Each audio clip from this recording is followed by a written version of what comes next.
Dzisiaj hala Zen Expo Wiesiące staje się najważniejszym miejscem na konserwatywnej mapie świata. To tutaj, pod Rzeszowem,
Szanowni Państwo, prosimy o zajmowanie miejsc.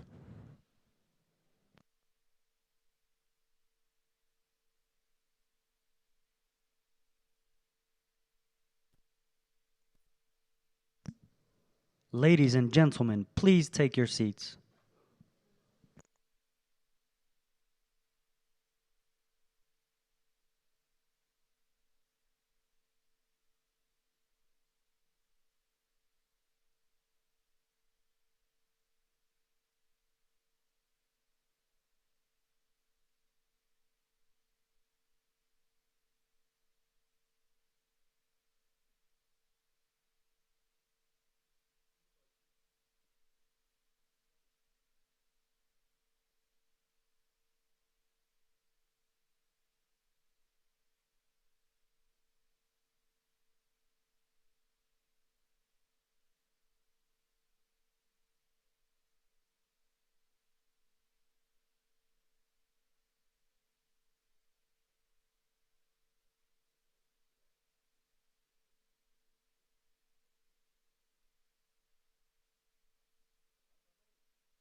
Szanowni Państwo, rozpoczynamy konferencję Cpac Polska 2025.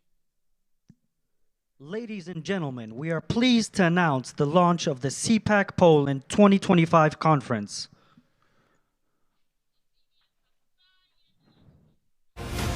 Dzisiaj hala Zen Expo Wiesiące staje się najważniejszym miejscem na konserwatywnej mapie świata. To tutaj, pod Rzeszowem, odbywa się historyczna, pierwsza edycja Conservative Political Action Conference, znana pod globalnym szyldem Cpac.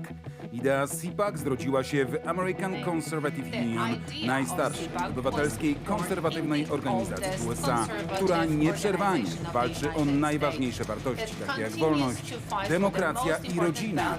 Dzisiaj na czele ACU stoi Mateusz, który wraz z żoną Mercedes spowodował, że Cpac jest nie tylko najważniejszą marką konserwatywną w Ameryce, ale też prowadzi ekspansję za granicami Stanów Zjednoczonych. Kilkanaście tysięcy konserwatystów gromadzi się na corocznym wydarzeniu Cpac w Waszyngtonie, jednej z najważniejszych i najbardziej prestiżowych konferencji politycznych w Stanach Zjednoczonych. Na scenie Cpac wystąpił m.in. prezydent Stanów Zjednoczonych Donald J. Trump,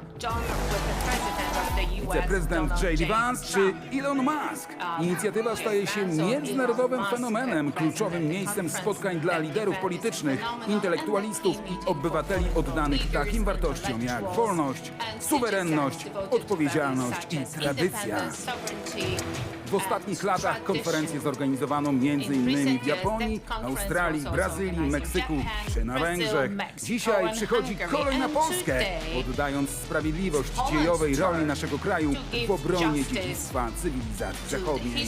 Polskim organizatorem wydarzenia jest Telewizja Republika, największa telewizja informacyjna w Polsce, dom wolnego słowa. Już dziś w konferencji Cpac Polska 2025 Crispin Noem, sekretarz Bezpieczeństwa Narodowego Stanów Zjednoczonych.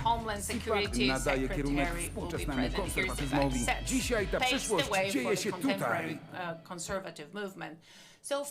Zapraszamy na scenę Tomasza Sakiewicza, prezesa zarządu i redaktora naczelnego Telewizji Republika.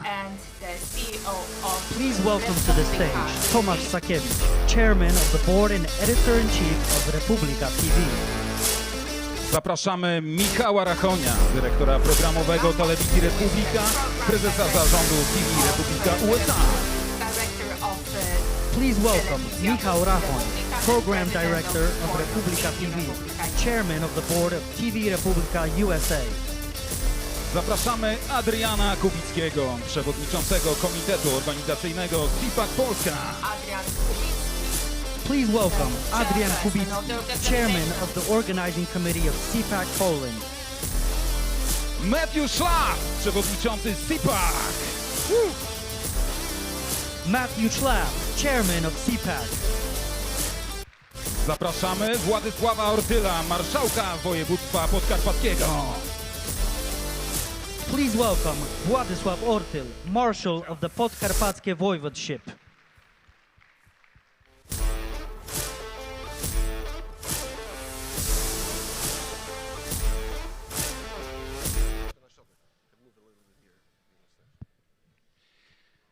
Witam na pierwszej polskiej konferencji Cpac.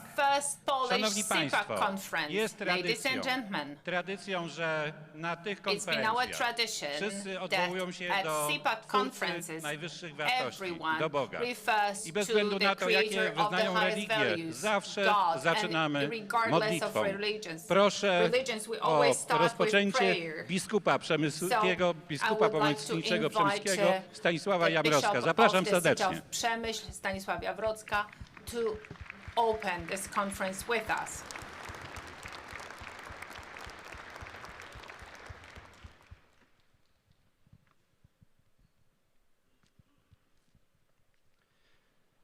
Ja bardzo chciałbym podziękować za to, że bronicie wartości takich bardzo ważnych jak rodzina, jak małżeństwo, jak właśnie naród, czy zasady moralne.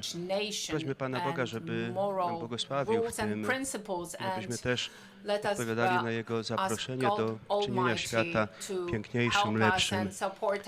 Módlmy się wspólnie, jak nas nauczył Jezus Chrystus.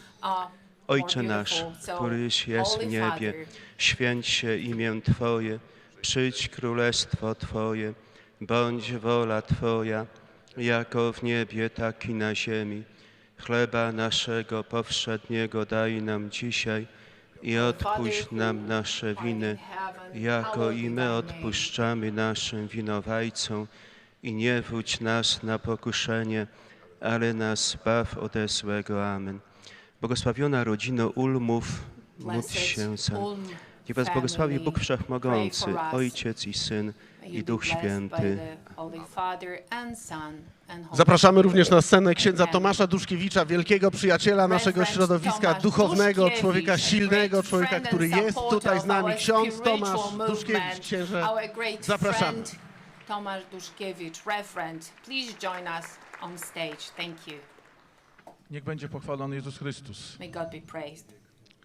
Ekscelencjo, Panie Matthew, drodzy organizatorzy, drodzy Państwo, ksiądz biskup pięknie nas wprowadził do tego wydarzenia wartości, obrony rodziny, przede wszystkim też niesienia tej nadziei, o której tak pięknie dzisiaj nam mówi papież Leon XIV, abyśmy byli ludźmi nadziei, ludźmi, którzy niosą i wprowadzają pokój.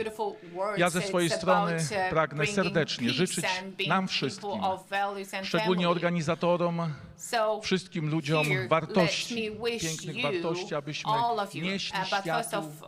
nieśli światu pokój. Ja tutaj, przybywając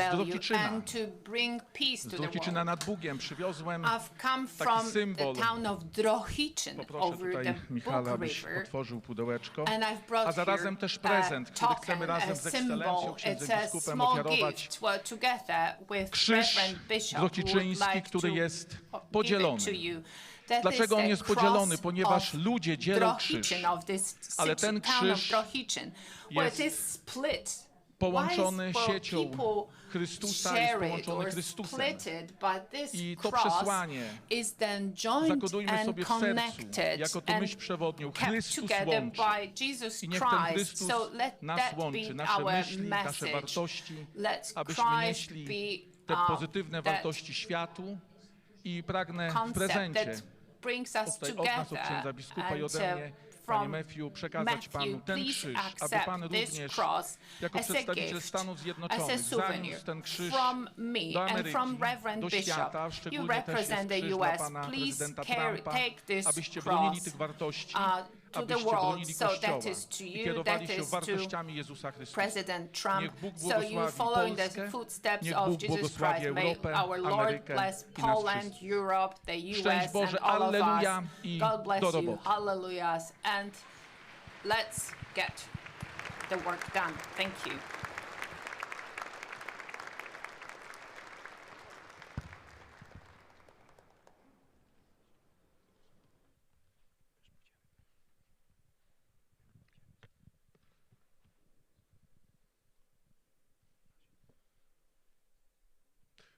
Zapraszam.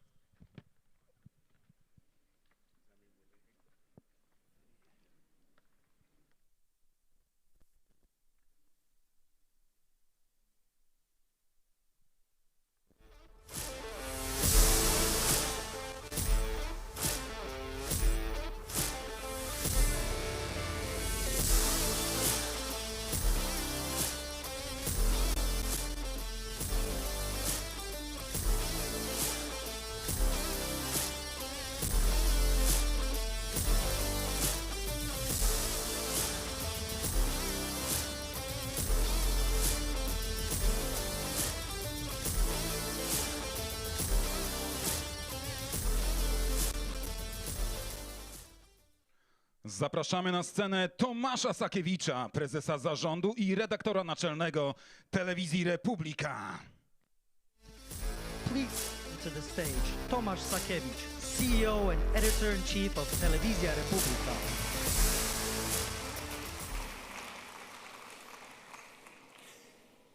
Witam jeszcze raz. Witam wszystkich na pierwszej w Ladies and Polsce gentlemen, konferencji welcome Cpac. to Konferencji Cpac ludzi, Poland, którzy the first Cpac bronią conference in najważniejszych Poland. That's wartości, the którzy conference gathering wiedzą, co to people jest who are demokracja, here którzy to wiedzą, defend co the to jest highest wolność values, słowa. people who A wielu z Państwa appreciate obecnych, bo znamy democracy historię and niektórych, poświęciło sporo freedom w of swoim życiu, speech. żeby tych wartości I know bronić, that there are so many żeby people who Polska była devoted wolna, so much żeby w Polsce była effort and demokracja. sacrificed so Szanowni much to Państwo, have co that to jest freedom in Poland. Czym jest ta myśl So, republikańska, few words którą about tutaj przyniósł Cpac. nas Mateusz i jego przyjaciele? It's that American concept brought to Republikanie. Poland by Republika. Matthew Schlapp and his Rzeczpospolita. friends and colleagues. Bardzo znajomo brzmi, prawda? So, Republic, Rzecz wspólna.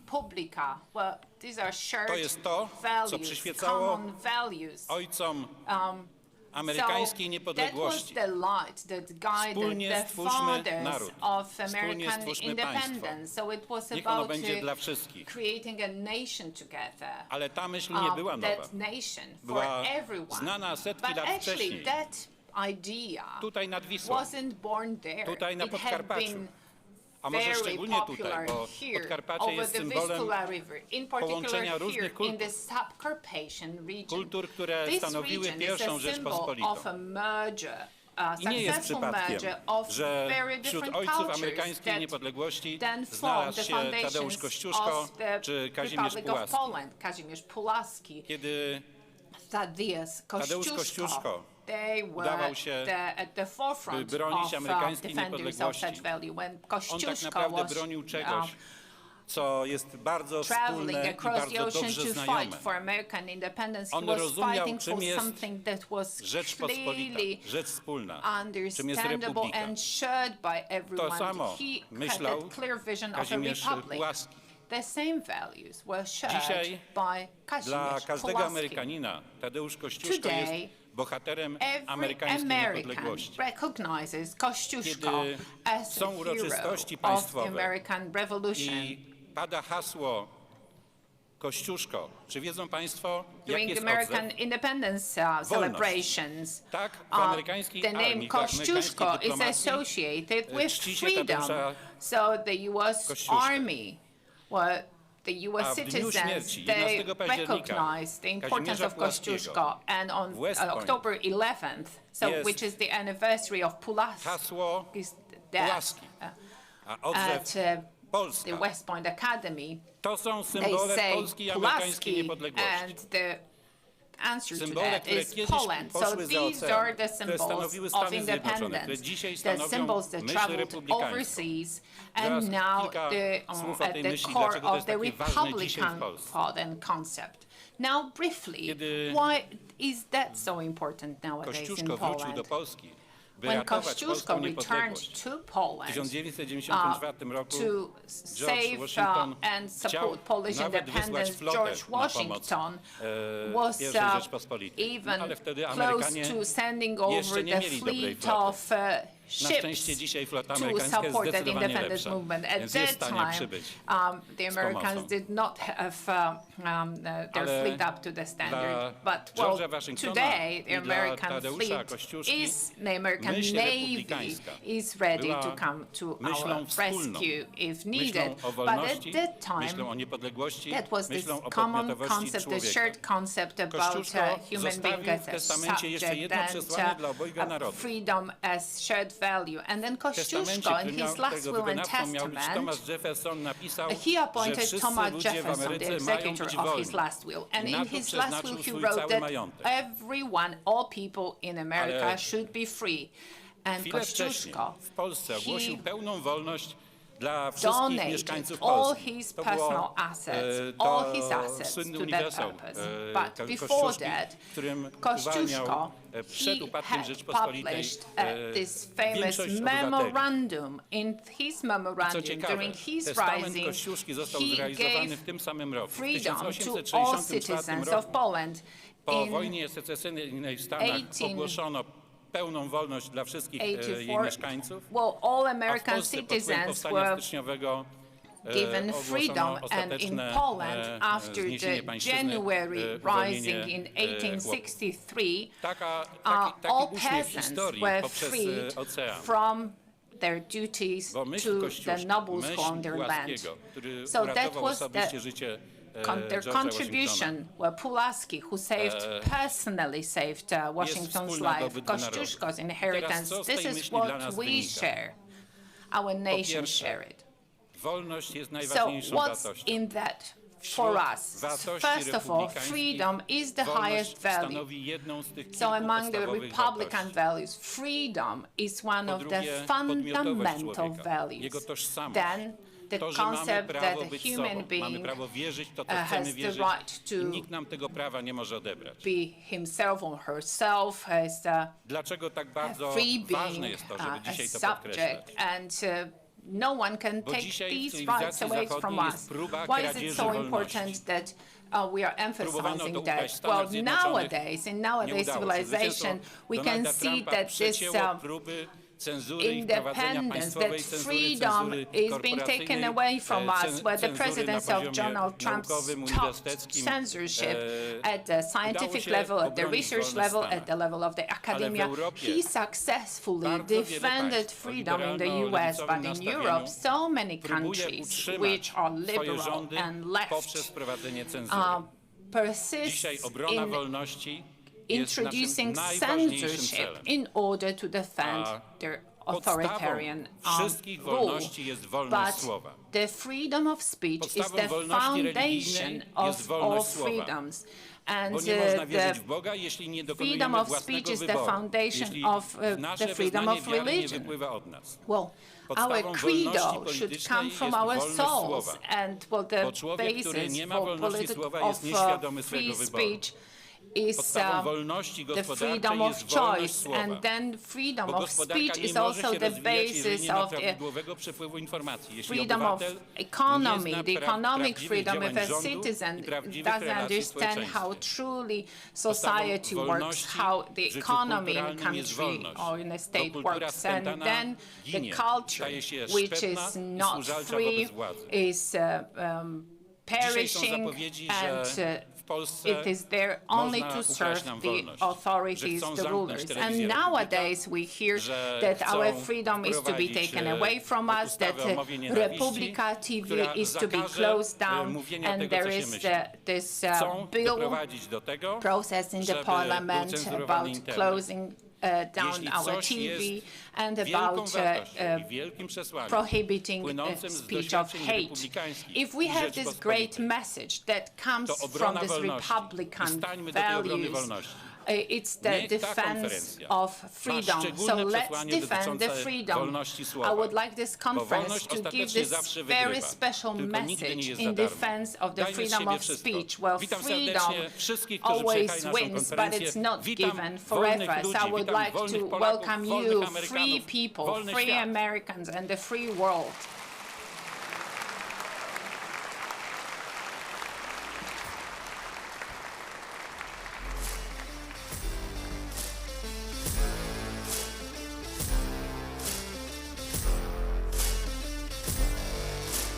Zapraszamy na scenę Michała Rachonia, dyrektora programowego Telewizji Republika, prezesa zarządu TV Republika USA. Please welcome to the stage Michał Rachoń, program director of Telewizja Republika and president of the board of TV Republika USA. Witam Państwa bardzo serdecznie. Czuję się dużo lepiej przed kamerą w studio. Good morning. I'm feeling much more happier in front of a camera at TV Republika as during such events, but I'm so happy to see you so numerous during our first edition of Cpac in Poland. The beginnings of this conference go back in years, but I'm happy to see you all here, and I'm sure that all of you had to try hardly to come to this place. This is a very multilingual, multi-international event. Our guests are able to speak their own language. We have our guests from USA. We have also Spanish speakers, and we have the translation of it.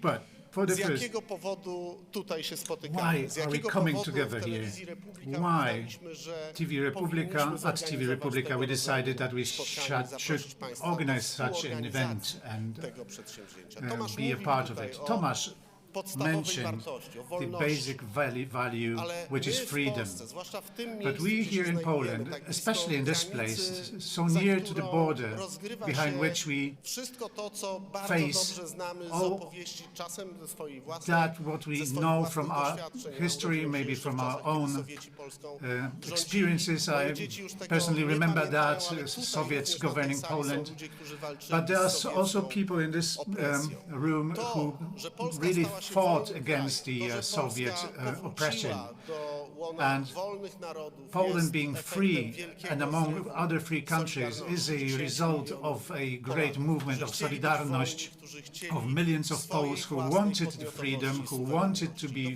sovereign in their country. And the sovereignty today, in this new reality, at the time no one of us could foresee will come, is really threatened again. Today, the political world tries to liquidate the sovereignty again. There are also even open było duchem napędzającym ten wielki zryw wolności. Open tries to deter the freedom. Maybe there are some people here who don't remember Ronald Reagan, or maybe there are people who don't remember that at the White House during the martial law in Poland, there was always a candle burning to remember the Poles who died, who gave her life for fighting for freedom. This transatlantic bond between Poles here in Poland and the Poles back there over the ocean is so important. This is the foundation which is still very important. For 30 years of free Poland, our goal, a political goal of all political groups in Poland, if they declare it or not, is entering this security commonwealth, which we can see every day going outside of this building, watching the airport here where American troops are stationed. For years we've been a NATO member of a second category. We didn't have this kind of security or defense declaration. And now when we see that some try to deny this reality, and we see that the sovereignty and freedom in Poland is under threat again. And we hear that not from those who start in the election and try to define new laws, but by those who decide to realize the law as they understand. Today, we face an attack on the fundamental values in Poland. But Cpac is an undertaking for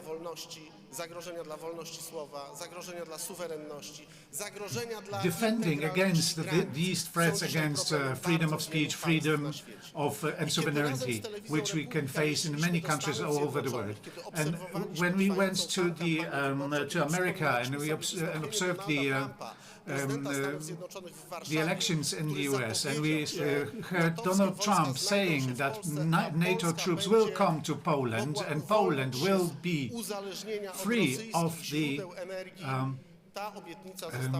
dependency of Russian mineral fuels. This occurred during the Republican governance in Poland of last decade, which is under critics of whom? Of the politics who tried to reset the contacts with Russia, to try to come along with Russia, and who didn't recognize the threat coming from Russia. Today, the conservative movement faces this global threats. We are under attack of global organizations. We see it also during this presidential campaign in Poland. We see it to the same terms as we saw it around the world for the liberal governments to destroy those values we are talking about. To face it, we, also conservatives in Poland, conservatives in the US, conservatives around the world, we need to create an international tool, an international meeting venue like this one. We will discuss here for the entire day, not only on the stage, but also among each other, about the tools of communication, of direct communication, so that we can directly share our values and our globalistyczne elity, różne Sorosze, różne instytucje, międzynarodówki ways to act against international movements like Soros and etc. We need to create an international conservative forum to face the communists of today's world.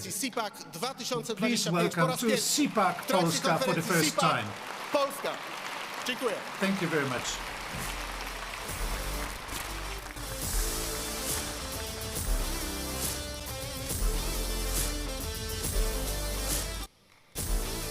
A już teraz zapraszamy na scenę Mateusza, przewodniczącego organizacji Cpac. And now, let's give a warm welcome to Matthew Schlapp, the president of Cpac.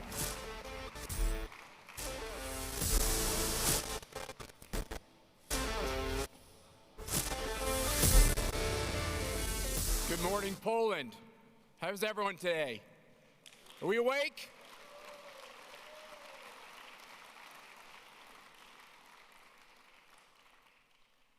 Are you happy that America is getting closer to being great again?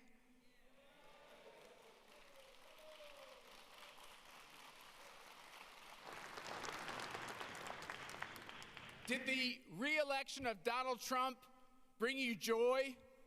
Make you happy?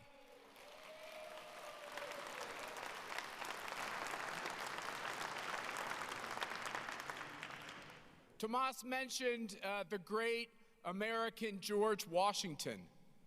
From George Washington to Donald Trump, I have an announcement for George Soros, for the globalists, for the communists, for the socialists, for the statists, for the Satanists.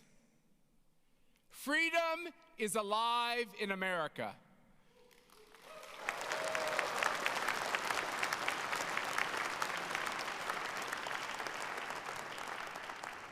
Our Constitution has been reinvigorated and is alive, and the American people realize that there was great distress, unhappiness, and evil in woke, in accepting all of these globalist lies.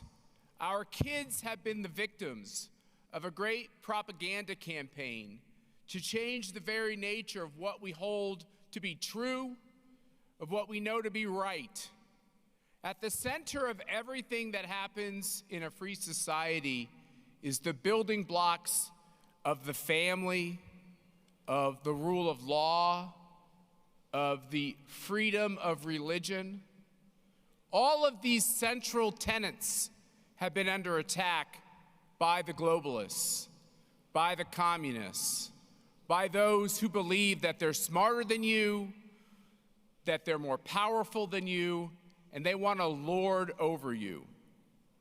America was probably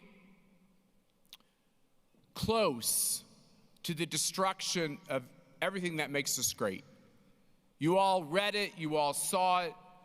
The left had successfully divided Americans who have traditionally come from all corners of the globe, starting from Europe, and our experiences from our families made us strong, because what we had in common is we left something to embrace freedom, and in embracing freedom, we understood that the individual was powerful. And the individual was powerful because the individual understood that it was God who created them to do something more meaningful than just their own existence. And that's what worked in America for over 200 years. But the left came in and took this great history and they pitted one group against the other group. They made us feel guilty for our history. They made us feel guilty if we had European roots. They made us feel guilty about our desire to express our religious preferences, especially the idea of being a believing Christian. And they turned all of these strengths into weaknesses. And they got a hold of the media, Michael, per your comments. They got a hold of the American media, and they pushed lies after lies after lies. They compounded this takeover of the American media with a takeover of the American judicial system, where if you have political views like myself, the Constitution doesn't apply, and you will not be successful in the major courtrooms in the major cities in America. And the personification of all of this villainy was the effort to disqualify President Trump. They tried to put him in jail. They tried to take his resources. They tried to kick him off the presidential ballot. They did all of these things in an effort to silence the majority of Americans who love their country and love their traditions and love their families. This has been a death struggle to save the country. And behind all of it, there were many, many, many ordinary, average, strong, wonderful people, the American people. And Cpac was amongst those voices who realized the threat that America was under. And we realized the threat because we listened to these wonderful people. When Donald Trump ran for president, Cpac stood with him and by him. When Donald Trump was elected president, Cpac assisted him and aided him from outside the government. And many of the people associated with us served the president inside government. And when they tried to delegitimize President Trump, Cpac defended President Trump. And when they tried to put him in jail and take his money and silence his voice and call him an insurrectionist and call him an election denier and call him anti-science, all of these slurs, we defended him. In a mere 50 days or so after January 6th, the riots around the Capitol, we invited Donald Trump to address our Cpac in Florida. It is really important for all of us to understand that when one of us is under attack, the rest of us must come to that person's defense. The globalists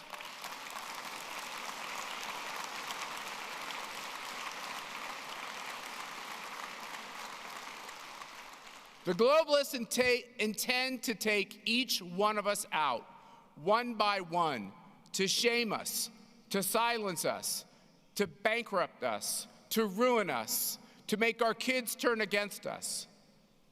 And every time we see one of our friends or colleagues in the death grip of these evil people, it is the Cpac charge to make sure that we stand up, that we defend them, that we help them with their legal fees, that we help them with their family strife, that we help them politically, and that we win all these elections, including in Poland, that are so important to the freedom of people everywhere.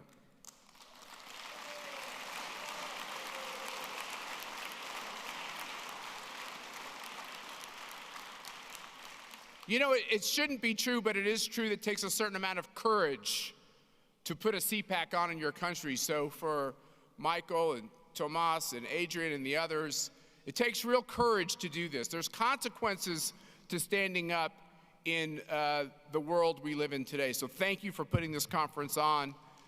Thank you for Thank you for inviting us back again to Poland. Last time I was in Poland, I received a very big award, which is in my office, which is very beautiful. The people of Poland are incredibly important to us. I said last night at the dinner, I wear a medal of a hero of mine around my neck every day, and I think about him every day, and that is the great saint of my church, Pope John Paul II.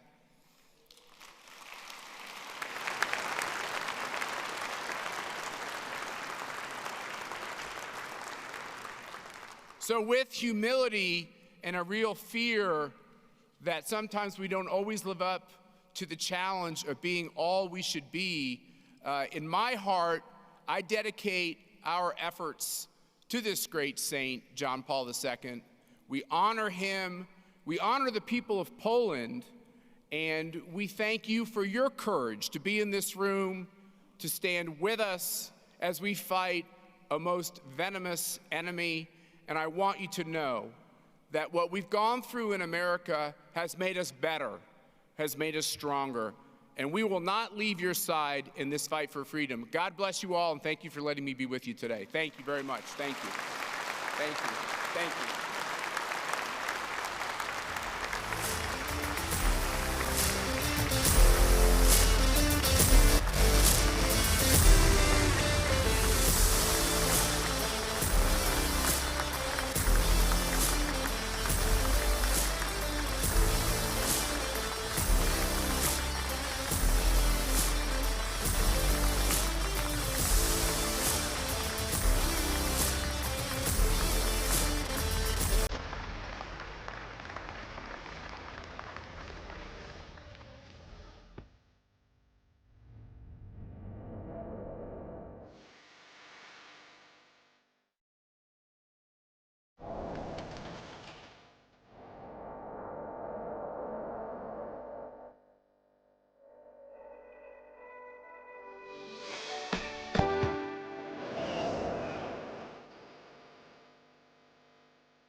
A już teraz zapraszamy na scenę Władysława Ortyla, marszałka województwa podkarpackiego.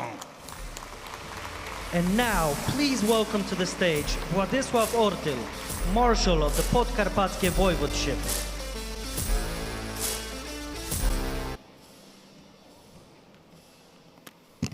Szanowni Państwo, Panie i Panowie, bardzo serdecznie Państwa witam na tym wyjątkowym wydarzeniu. I warm welcome at this exceptional event. I would like to welcome our dear guests from the US, from Europe, from around the world. It is our great pleasure to welcome you here in this Podkarpacie, Subcarpathian region. Just very briefly, why this venue? Why this region? Why is this place, that place?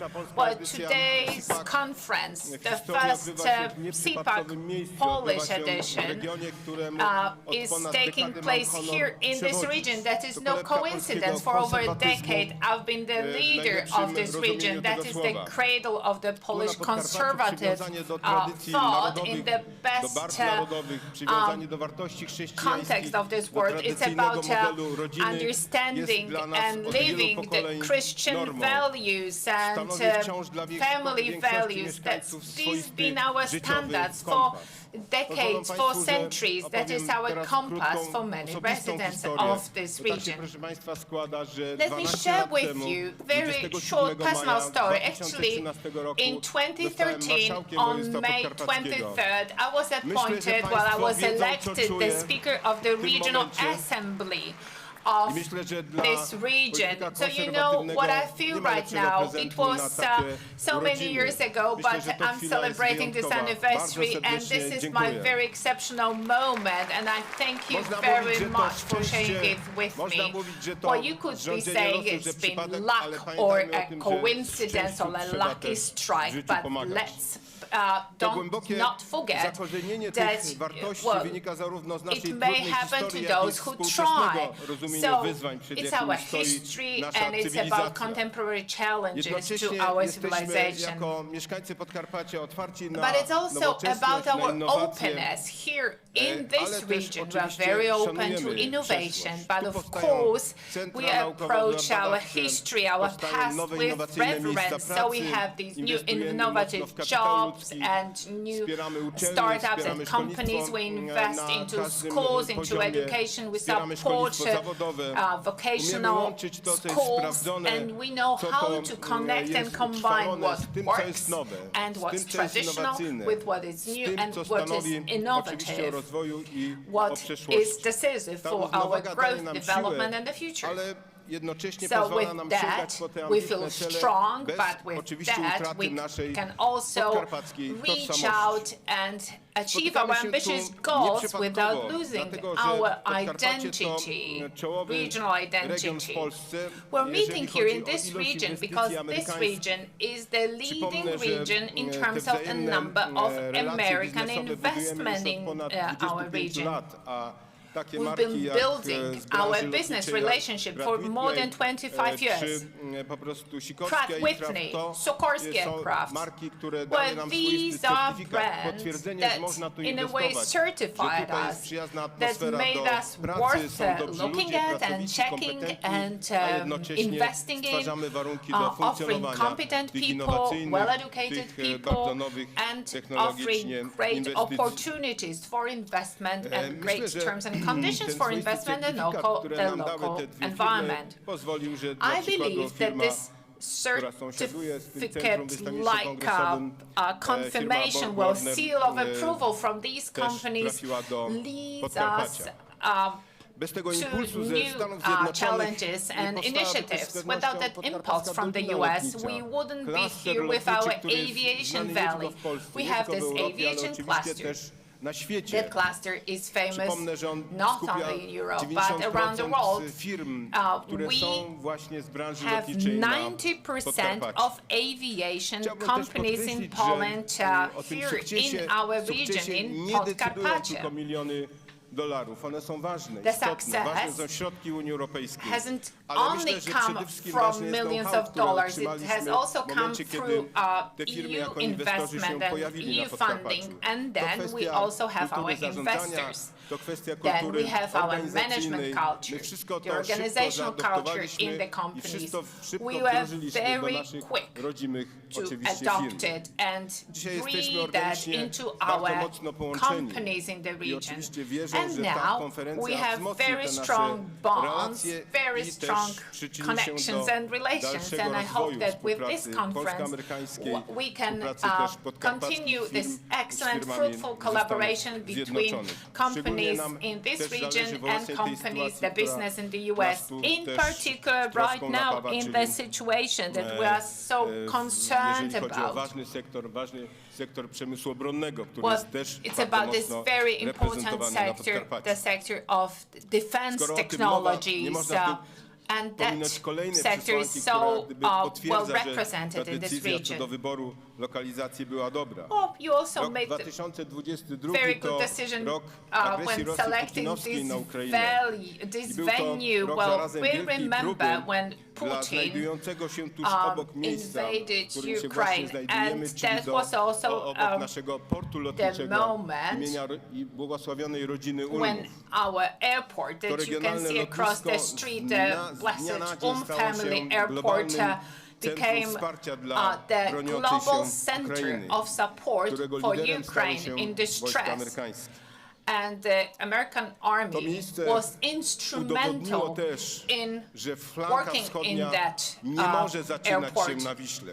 So with that, we could see the proof that the eastern flank could not was start at the Vistula River that crosses Poland. It should start right here. Our airport was receiving thousands of soldiers and weapons and military aid, humanitarian aid, tons and tons of it. Then we have Medicaid Na tym miejscu lądowali przywódcy dziesiątek państw świata, ministrowie dyplomacji, global leaders, dowódcy wojskowi w drodze do Kijowa. ministers and military leaders on their way to Kiev. So we've become a humanitarian hub, a military hub, a medical hub, medical aid hub, and obviously a hub for diplomatic relations and diplomatic meetings. Też trzeba przypomnieć, że w tym właśnie obiekcie stacjonowało wojsko amerykańskie It was also here in this venue that we're hosting the U.S. Army for nearly a year. Były siły NATO. This venue was the hub and the coordination center for the U.S. Army. Obrazuje właśnie sojusz So clearly, this venue is the best symbol of Polish-American alliance, confirming our cooperation for the sake of peace in this region of the world. And it is no coincidence that US soldiers, the US Army, with such friendly welcome here in this region. Well, because of our history, we have hundreds of thousands of immigrants way back in the 19th and early 20th century immigrating to the US, participating in the American success. The Polish diaspora in the North America still keeps very good relations and hasn't broken this bond with their own country. So we organized so many cultural, social, economic events. So this venue was the venue hosting the Congress for the Polish diaspora. So all these aspects are so important, but we come here together because of the shared idea. We believe in that common good. We believe in freedom, in history, the role of history in our lives. And this way, we can grow and develop in a balanced way. So we can have that Christian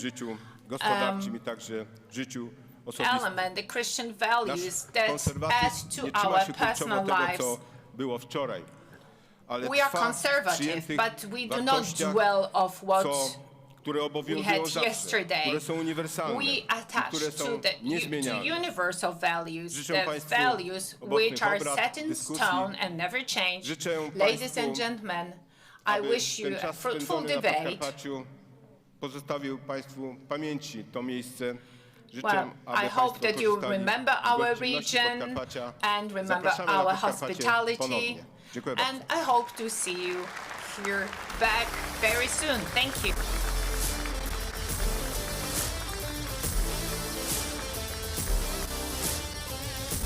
A teraz zapraszamy na scenę Adriana Kubickiego, przewodniczącego Komitetu Organizacyjnego Cpac Polska. And now, please welcome to the stage Adrian Kubicki, chairman of the Cpac Poland Organizing Committee. Dzień dobry Państwu. Jak się Wam podoba Well, good morning, everyone. How do you like Cpac Polska? Are you enjoying it? A chciałem powiedzieć, że dopiero zaczęliśmy, Well, actually, dopiero mamy ze sobą I meant to say that we've only just opened this conference. We've just passed the introduction, we've just passed the welcome addresses, and we have a very rich program for you. Just to explain why I'm here, I was a general counsel in New York, but gentlemen from Republika TV decided to promote me, and now I'm an ambassador. I'm serving as an ambassador to TV Republika. I bardzo dobrze pamiętam nasze rozmowy jeszcze w Stanach Zjednoczonych z our conversations way back in the US with Matthew Schaap and Agnieszka and Witold Balaban. Well, hello. Well, you cannot be here with us right now, but I know that listening to us, well, we're talking about Cpac Poland, and why not now? Perhaps we could do it in a month. In particular, particular. So because we have that very important moment for Poland and for the world. So we're so happy that we succeeded in doing za that. chwilę wystąpienia już szykują się tam dla Państwa kolejni nasi znamienici goście, między innymi były premier, szef Europejskiej Partii Konserwatystów i Reformistów, former pan Prime Mateusz Minister of Morawiecki, Poland pan and the minister President of the Przemysław Party Czarnek of i European inni. Conservatives and To wszystko jeszcze do naszej Reformists. We have przerwy, Minister przerwy Przemysław kawowej. Czarnek. Po przerwie That's kawowej before coffee break, panele and after dyskusyjne coffee break poświęcone we'll have polityce relacji discussion między Europą a panels Stanami Zjednoczonymi. discussing Panele political poświęcone relations kwestiom obronności, between Poland and the kwestiom US. obrony We'll be wolności talking słowa, also czyli about wszystkich defense and the spraw, które freedom łączą of speech and konserwatystów defending na the całym freedom of świecie, między speech. So różnymi krajami. about all Mamy these gości important topics z that innych bring Cpaców na together świecie, z Cpacu conservatives. węgierskiego, We który have odbywa also się representatives zaraz and po guests from zakończeniu the naszego Hungarian Cpacu. Cpac. Mamy That naszych Cpac przyjaciół that z starts Cpacu promptly japońskiego, również after będziecie our mogli Państwo conference, od and nich then we usłyszeć have people dwa from słowa. No i oczywiście wszyscy Cpac in czekamy na Japan. wielki finał naszej They'll dzisiejszej also konferencji, be czyli speaking to you wystąpienia today, and then po we have kolei the pana finale Karola grande. Nawrockiego, prezesa Instytutu So I Pamięci think Narodowej we i all kandydata w wyborach are very much prezydenckich, looking forward to pani sekretarz listening Kristi Noem, to jednej our z najważniejszych candidate, kobiet, ile nie presidential najważniejszej candidate kobiety w amerykańskiej Karol polityce Nawrocki, dzisiaj, Kristi Noem, i pana prezydenta the oczywiście most Rzeczypospolitej important Polskiej, woman Andrzeja in the Dudy. US Bardzo proszę, politics, żebyście Państwo and the president uczestniczyli of w tych Poland, dyskusjach, ale Mr. proszę Andrzej pamiętać Duda. też, że jest Please przygotowanych join wiele in stref i our wiele debates, dodatkowych but atrakcji, then także we proszę have mieć oczy szeroko otwarte na some wszystkich other ekranach. W interesting telewizji, w zones and internecie attractions for you będzie in the na bieżąco value relacja z tego, co venues, się so będzie działo. follow the Ja jeszcze raz serdecznie updates, follow the imieniu wszystkich information. organizatorów bardzo So serdecznie once again, Państwa on behalf of witam all the i życzę, organizers, żeby I give you a ten dzień very z każdą minutą, welcome z każdą and godziną był enjoy coraz this lepszy i żebyście day. byli This Państwo day coraz bardziej will be zadowoleni getting z better jego and przebiegu. better Dziękuję with za Państwa every moment, obecność. every minute, and thank you for being with us here today.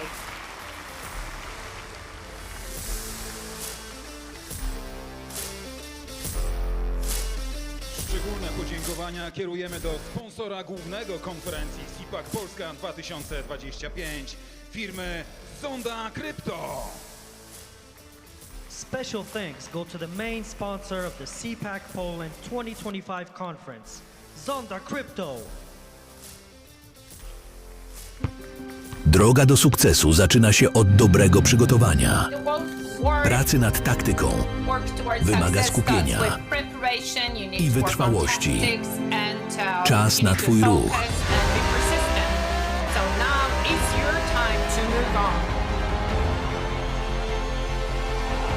Dołącz do Republiki Kryptowalutowej. Załóż konto na Zonda Krypto już dziś i odbierz $10 w kryptowalucie na start. A już teraz zapraszamy na scenę Mateusza Morawieckiego, przewodniczącego Partii Europejskich Konserwatystów i Reformistów, byłego premiera Rzeczypospolitej Polskiej. And now the stage is open for Mateusz Morawiecki, President of the Party of European Conservatives and Reformists and former Prime Minister of Poland. Dziękuję, witam wszystkich serdecznie, witam Well, przyjaciół z Stanów Zjednoczonych, I would like to welcome our friends wszystkich, from ale z the Wielkiej US Brytanii, z and, well, Japonii, clearly, z Rumunii, obviously z całego everyone from świata. Poland, from To Japan, pięknie from być tutaj Romania, dzisiaj from z all wami. over the Witam world. It's serdecznie. so great to be with you today. Witam przyjaciół zdrowego rozsądku. Well, I would like to welcome our friends of common sense and friends of normality. The concept of going back to what we were breathing with, patriotism, normality, or normal life. We miss it. We miss it so much. So this Congress, this absolutely amazing Congress here in Rzeszów, is a big step towards normality. So first let me thank the organizers with this amazing Republika TV. Thank you for organizing the amazing event together with Cpac America. So I think it's worthwhile to think about the moment in history that Europe is in right now. I think you may have read Thomas Mann's Mystic Mountain book, and in that sanatorium in that spa on the top of a mountain in the Alps, the patients believed that everything could stay the same, and the world around them changed so much, but they couldn't face it, they couldn't take the challenge, they couldn't adapt to what was happening. And that metaphor brings us back to what we have in Europe right now. Europe and its economic model, it's perhaps not in ruins, but it is undergoing this big crisis. It is in a big reconstruction. It is based on cheap energy from Russia, and it is fighting for securing its basic needs. Cheap labor should come from Central Europe, so we have this brain drain, and then high-margin products which are sold to China. So look at it. What we see is ruins. There is no longer this cheap energy available because Russia invaded Ukraine, and now we have to defend against Russia. We don't have Pax Americana, and we need to think about our security and safety ourselves. We no longer have that cheap labor force that was drained from Central Europe that came as a big loss for us, but the Western Europe took advantage of it. And these days, China is a big competitor, big rival, big foe of an opponent of the Western world. So we have this Atlantic world, and we have this Atlantic idea of sovereign states. This is why we need to strengthen that world, and we need to rebuild this world on the foundation of common sense and patriotism and our human principles. This is why, and this is how we're meeting here in Rzeszów.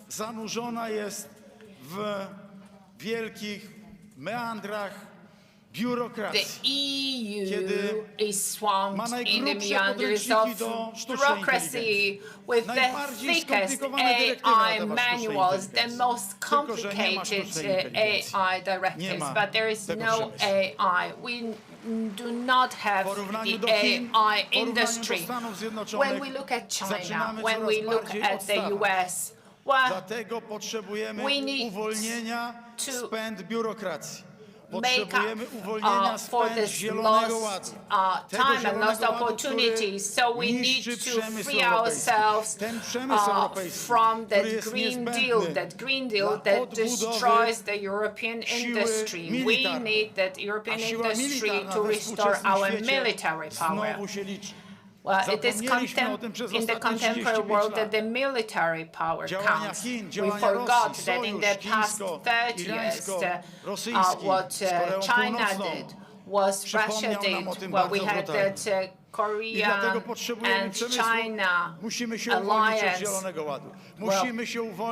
that put at a disadvantage. So we need to be freed from that craziness of distribution of illegal immigrants.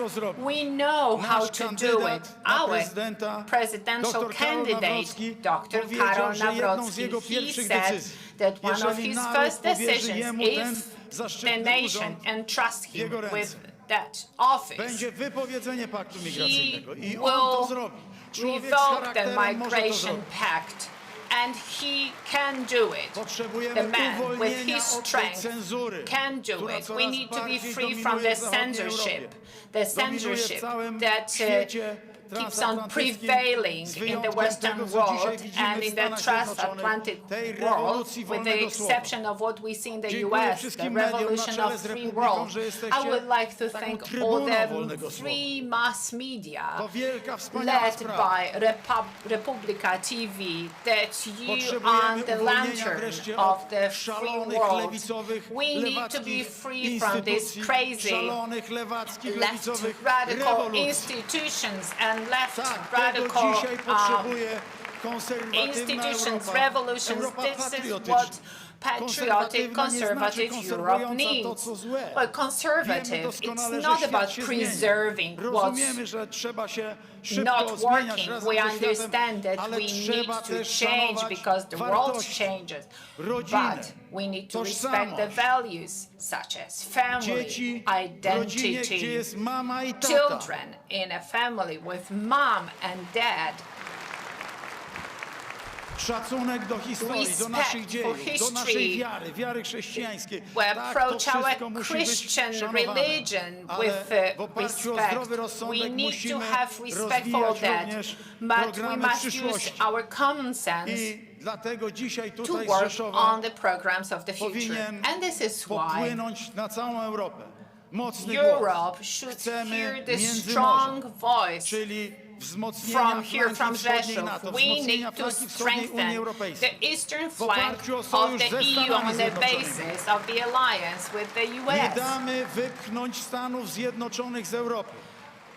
Will not allow for the US to be pushed away from Europe. We can see very well what the current government does, and we will not allow that because that is the prerequisite for the good and well-being of all the Western world. So here in Poland, we Poles are for the alliance with the US. Drodzy Państwo, Unia Europejska powstała po to, żeby zabezpieczyć pokój i dobrobyt, pokój, suwerenne państwa, Europa ojczyzn, Charles de Gaulle i dobrobyt. Dzisiejsza Unia Europejska, zanurzając się w szalonej ideologii, w immersed in these lunatic ideologies and Green Deal, the Migration Pact, losing hundreds of billions of zlotys and hundreds of billions of euro. We must turn back because this is a road to nowhere. We must face the present and we must start building anew on the basis of respect for sovereign states. And that's the respect represented and presented by our presidential candidate, Karol Nawrocki. We need to fight for the future of that state in international institutions, on the international arena that we're a member of. This is why we need to restore common sense. This is why we need to operate on the basis of interest, common interest, and we no longer need to follow this lunatic ideology.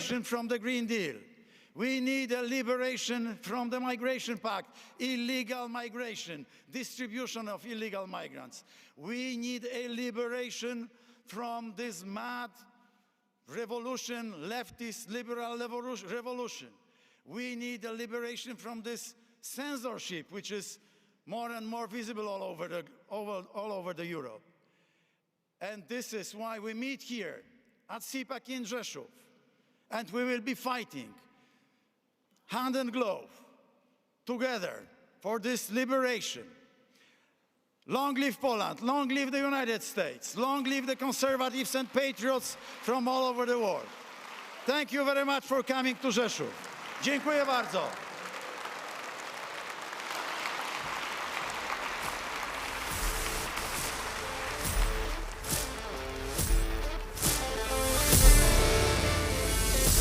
A już teraz zapraszamy na scenę Johna Eastmana, założyciela i pierwszego dyrektora Centrum Jurysprudencji Konstytucyjnej Instytutu Claremont. And now, please welcome to the stage John Eastman, founder and first director of the Center for Constitutional Jurisprudence at the Claremont Institute.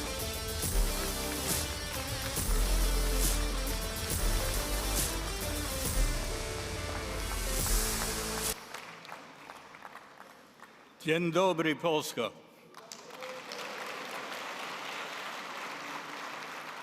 Dzień dobry, Cpac. And that's the end of my knowledge of the Polish language. I'm sorry.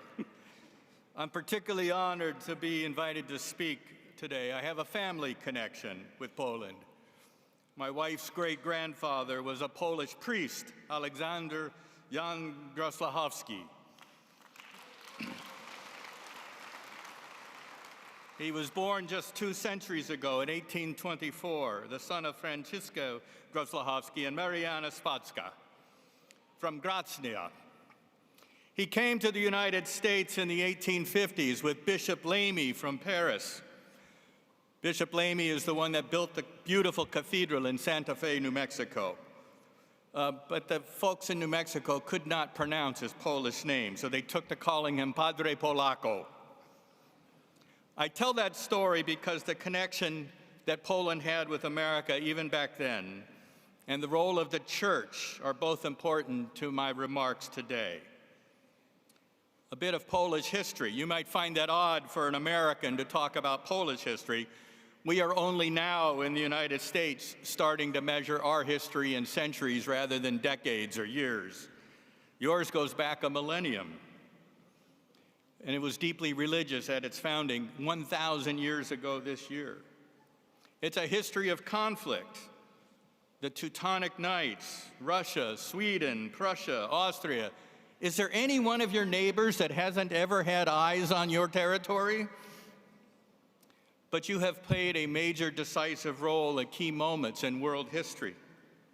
A decisive role in stopping the Ottoman Empire's incursion into Europe in 1683, when your King Sobieski led the largest cavalry charge in history to break the siege of Vienna and stop that incursion into Western Europe.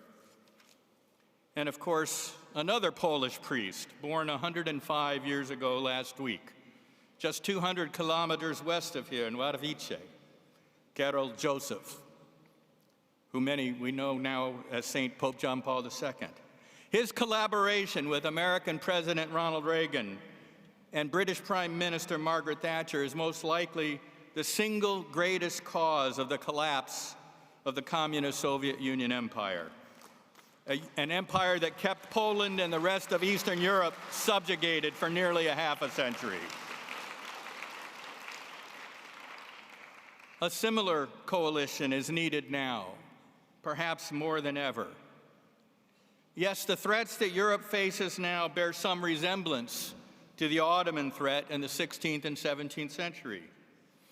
But there is, in my view, a greater threat to the survival of Western civilization, of which that unrestrained immigration of peoples hostile to Western civilization is but a symptom.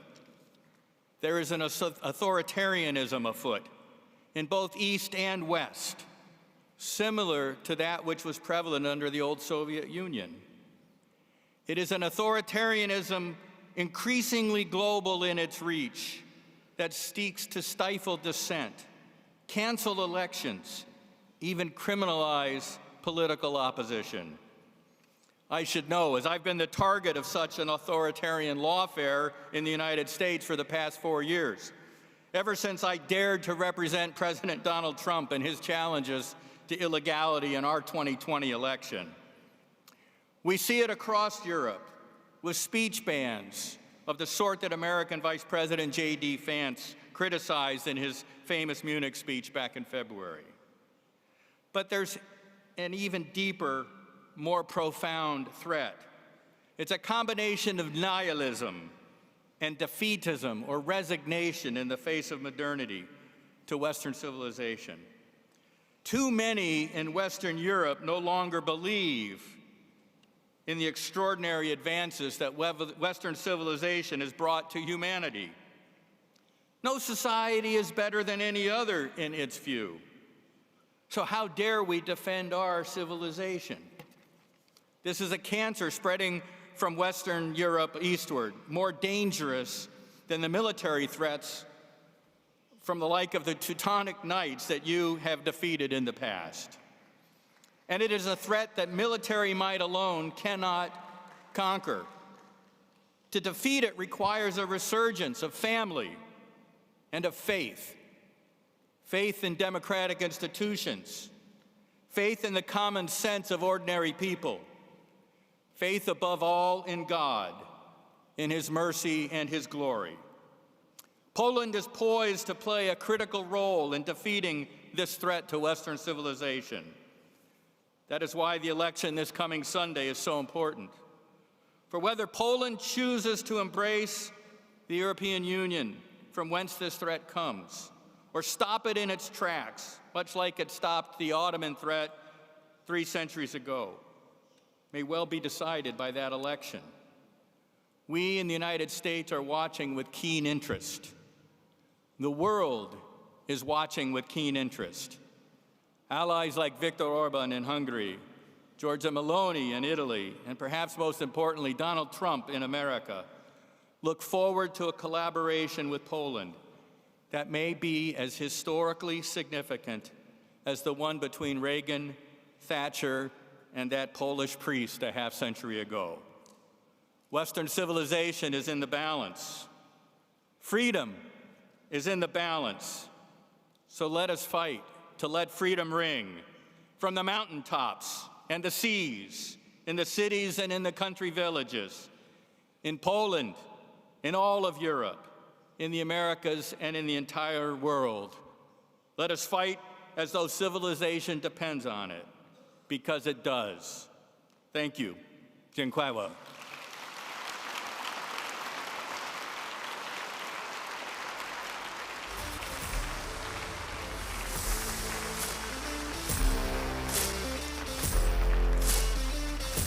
A już teraz zapraszamy na scenę Przemysława Czarnka, posła i byłego ministra edukacji i nauki. And right now, welcome to the stage Przemysław Czarnek, Member of Parliament and former Minister of Education and Science.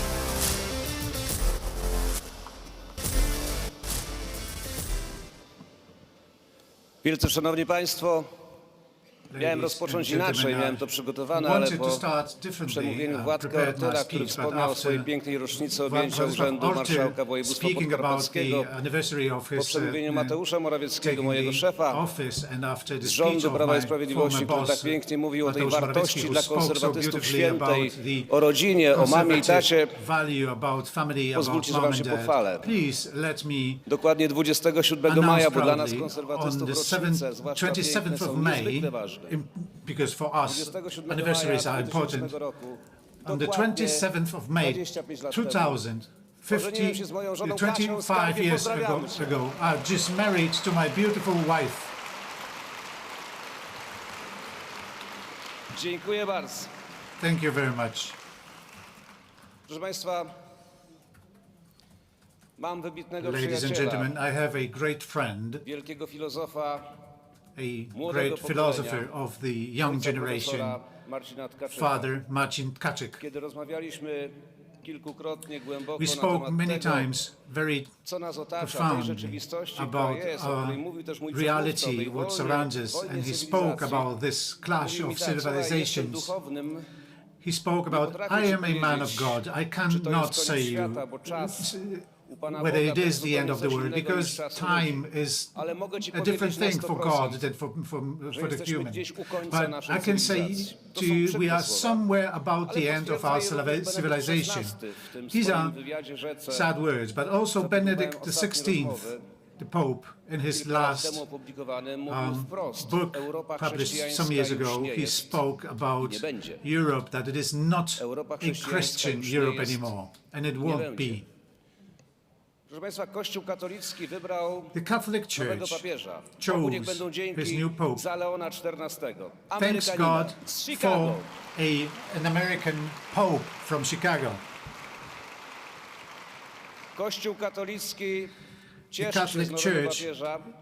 Cieszy się również z tego, że rozwija się na całym świecie. Filled with joy 1,4 miliarda of ludzi new Pope. to są ci, którzy uznają 1,4 billion people in the whole world are saying of themselves they are Catholic.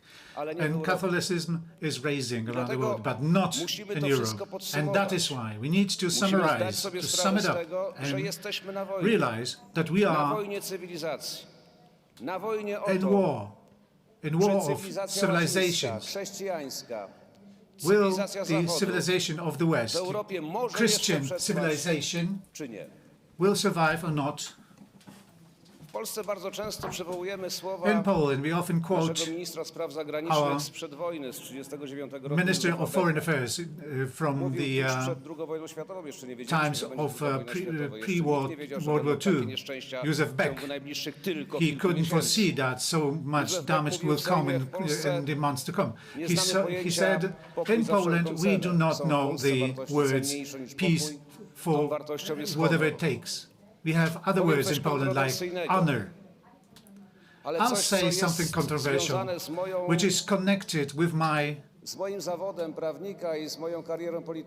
job as a lawyer, as a politician. I would not agree with the words of Józef Beck.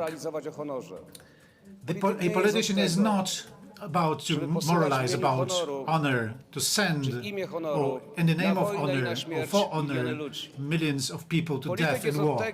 A politician is there to see ways, to see opportunities, the historical opportunities of development, and act this way to let the young generations to rise and not to need to offer their blood for the country, so that they can live in a beautiful, flourishing country, Poland. And today, being on that war of civilizations, 4 days before the culmination of that war, we need to realize that we are facing a major shift, like on racing. Hopefully that it will not rain on that shift, because we won't slip, we won't fall. We should not, we must not fall on that race. And if we succeed, if we come as the first in that race, then we will face a beautiful opportunity of development of our country for young generations of Poles, for young generations of Europeans, the great opportunity of defending our civilization, democracy, of our kids and our families. It is a great opportunity to defend the European, Latin civilization, Christian civilization in Poland. So with these sad words of Benedict XVI, that Europe is not longer Christian and will not be, may not be true. Holy Faustyna Kowalska, of Polish origin, born not far from here, great apostle of love. She said, the spark will come from Poland. Jesus told her that. Let us see that spark in us. Let us see that we are the majority. We, Christians, people of Latin civilization, can defend that civilization here in Poland. Jest, szanowni państwo, tylko jeden warunek. There's just one. 1 czerwca, już za 4 dni. There's just one condition. On the 1st of June, Poles need to open their eyes again. They need to regain their self-trust, as the Americans said in November last year. Enough of it. Enough. We'll not let stand on our backs. We want normality, we want tradition, we want family, we want modernity, because the true modernity, and we conservatives know about it, the new modernity you can only build on the foundation of Christianity, of tradition, rules and values. That is what we are fighting for on the 1st of June this year. And therefore, let us pray that not far from here, in Rzeszów, next to the place of the terrible death of the Ulm family, all the people who will go voting will open their eyes that a person wins, a person full of values, a person who is spit on, and a person who is lied about. Because why not? a person who is able and has this opportunity, this possibility, has this power to rescue European civilization. Dr. Karol Nawrocki. Let him prevail. Thank you very much.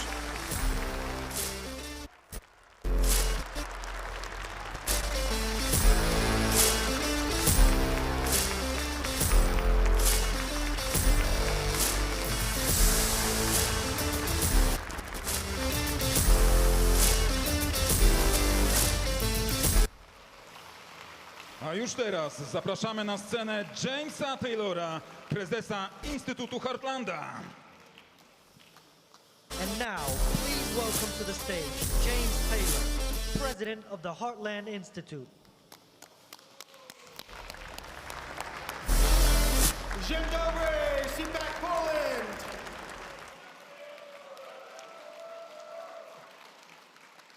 It is such an honor to be here in Poland, the country that put the first dent in the Iron Curtain, the country that first stood up to the Soviet Russians.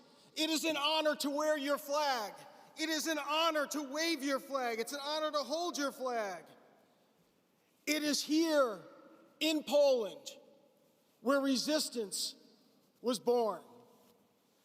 It is here in Poland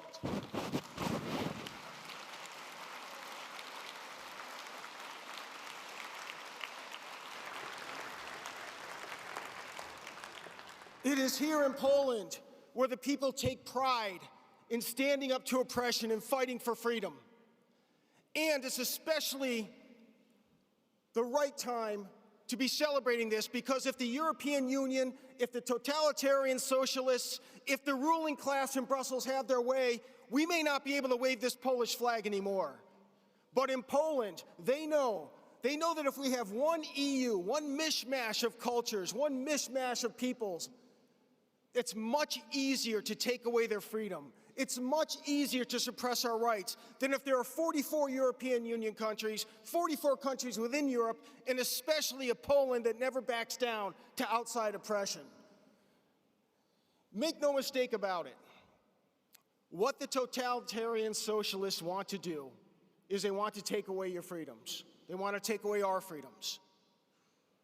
And they engage in projection. They say that today's conservatives, people here in this room, they try to say that we are the modern-day fascists. We are the next generation of Nazis. We are the next totalitarians. Well, I'll tell you what. I'll take you up on your challenge. Let's compare. Let's compare who it is that stands for freedom and who it is that's trying to take away the rights of people in Poland and people throughout Europe and people in America. Freedom of speech. As we sit here today in Brussels, they're writing legislation giving government the authority and the duty to censor free speech.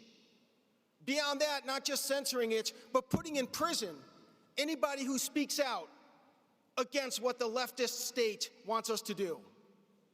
By contrast, it is grassroots conservatives that always champion free speech, that are not afraid to let the socialists say what they want, argue what they want, because we know we'll win. And we know that free speech is a principle that we can never give up on.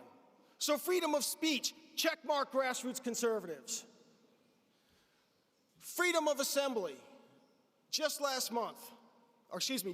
year, the head of the most popular party in the UK, Nigel Farage, a Reform Party, the democratically elected leader of Hungary, Viktor Orban, held a public assembly in Brussels. And the Brussels police, the leftist totalitarians, shut it down. They said it was a threat to public safety. And they call us the modern-day fascists. It is the grassroots conservatives that don't mind other people that disagree with us having their own assemblies, having their own rallies, saying what they want. Because we stand for freedom. We believe in freedom. We believe that ultimately truth and goodness will win out if freedom has a chance. Freedom of assembly, checkmark grassroots conservatives. Freedom of political parties to even exist. In Romania, the most popular candidate standing for election the leader after the first round. The socialist left made trumped-up charges, silly charges, stupid charges, proven to be false, even if they were true, which they weren't, having no significance on the election. But they make that up and say, no, you can't run anymore because we don't like you. Next one up, leading in the polls, you can't run either. They finally wear the people down to the point where they think, okay, we finally now have an opportunity to win the election. Now you can have an election, that's it. In France today, Marine Le Pen, convicted of horse manure charges, have absolutely no basis behind them, and even if they did, they're essentially nothing. You can't run because we don't want other political parties. In Poland, you have members of your parliament that have been arrested in the presidential palace. Absolutely atrocious. They fear political parties other than the leftist ruling class. In the United States of America, Donald Trump would be in prison this very day if we weren't fortunate enough to have an election last November to rescue Donald Trump, to rescue our country before the leftist totalitarians could take away our freedoms. Freedom of political parties, checkmark grassroots conservatives. Economic freedom. Never forget when they try to say we're modern-day fascists or we're modern-day Nazis, never forget what Nazi stands for. It's the National Socialist German Workers' Party. Never let people forget that Adolf Hitler was a socialist. Nazis pointedly referred to each other as comrade to remind each other of their socialist ideology and their socialist roots. And it was the Nazis that joined forces with Stalin to carve up the capitalist free market economies of the West. Fast forward to today, who is it that's advocating socialism? And who is it that advocates individual people deciding for themselves where they want to work, if they want to open a business, to retain the fruits of their own labor? When it comes to economic freedom, checkmark grassroots conservatives. I could go on and on and on, in issue after issue after issue. The reason why the totalitarian left tries to defame grassroots conservatives and call us all sorts of names is because they're afraid that people will wake up and see exactly what they're doing. Stand tall, Poland. Stand tall, Europe. Stand tall, America. Because we are the ones, conservatives in Poland, Europe, and America, we are the ones who stand for freedom. We are the ones who champion freedom. We're the ones who'll never give up fighting for freedom.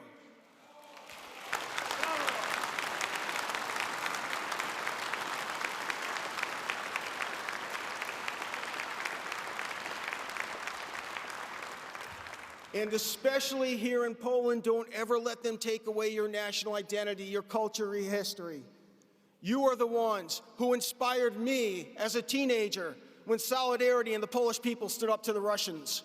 You are the ones who are inspiring people today, inspiring people this upcoming week in the elections when you exercise your democratic rights, the rights they want to take away. In Poland, in Europe, in America, it's the grassroots conservatives who stand for freedom. Stand tall. Thank you very much, Cpac Poland.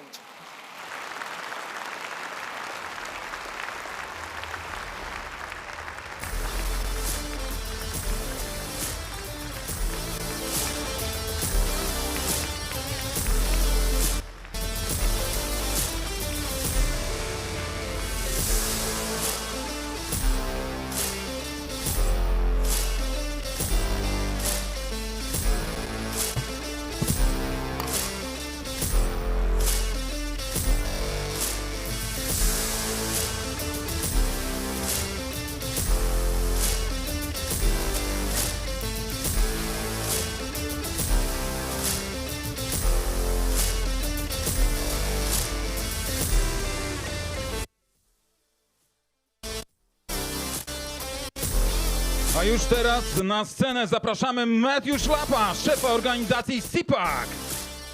And now, please welcome to the stage Matthew Schlapp, chairman of the Cpac organization.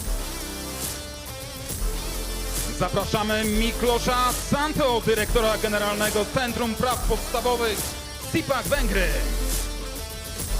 Please welcome to the stage Miklós Santo, Director General of the Center for Fundamental Rights, Cpac Hungary. Zapraszamy Jaya Ewa, przewodniczącego Cpac Japonia. Please welcome Jaya Ewa, chairman of Cpac Japan.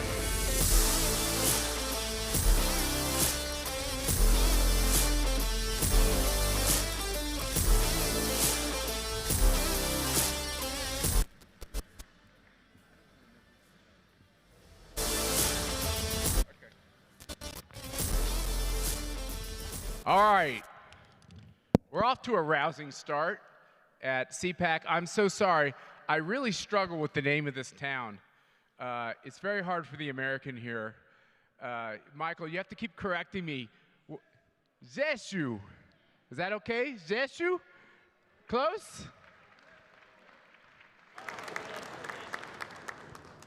Jay, you're a really long way from Tokyo.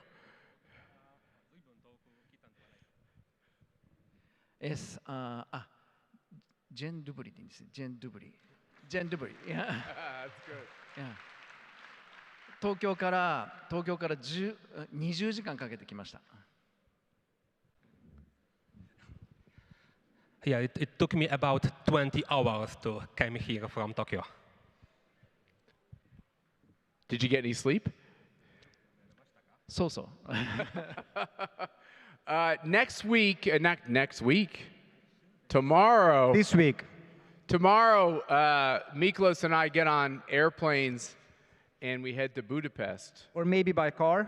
You're by car? It's not that far away. It seems very exotic for Americans to go from Poland to Hungary, but it's a neighborhood, right? It's pretty close.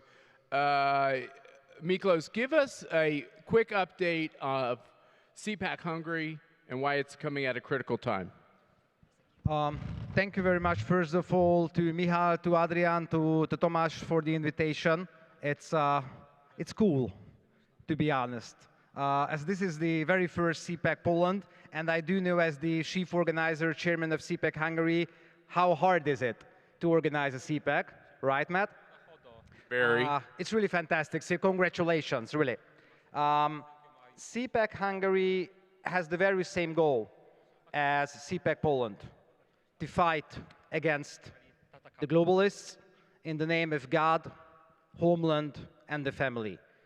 We do respect our nations, we do respect our borders, we do respect our traditions, and we do respect the 10 Commandments. That is for sure.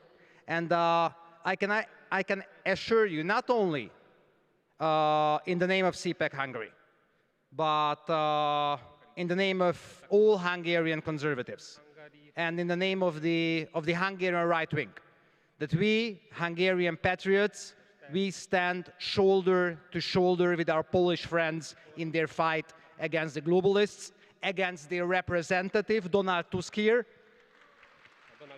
We do have the Hungarian version of Donald Tusk. He is called Péter Magyar. He is the very same puppet of Bruce Brussels and of Darth Weber, who is called Manfred Weber, actually. And I'm sure that most of you are familiar with the very saying. I try to pronounce it right in Polish. Polak, węgiel, dwa bratanki, i do sabli, i do szklawki, oba zuci, oba zwawi, nich im Pan błogosławi. And just the last sentence, Matt. If I'm right, bratanek, it's such kind of cousin or nephew. We Hungarian, in Hungarian, this saying, we say Poles, Hungarians are good friends. You do say not only friends, but family members. And that's why we do respect you and we fight shoulder to shoulder with you. Also, if it comes to the upcoming elections, because we do know that this election will be totally crucial for you. And this is also totally crucial for us, for Hungarian conservatives. So keep up the fight. And please come to Cpac Hungary on Thursday and Friday this week. You can drive. So, Michael, I'm gonna speak some Hungarian now. I've really learned one word, goulash. It's really good, by the way. Fabulous food. I will leave Hungary less hungry and weighing more. But what we have in Hungary is a great leader, a bold leader in Prime Minister Orban.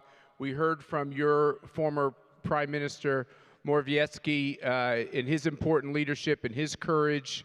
But in Japan, Jay, you have a different problem.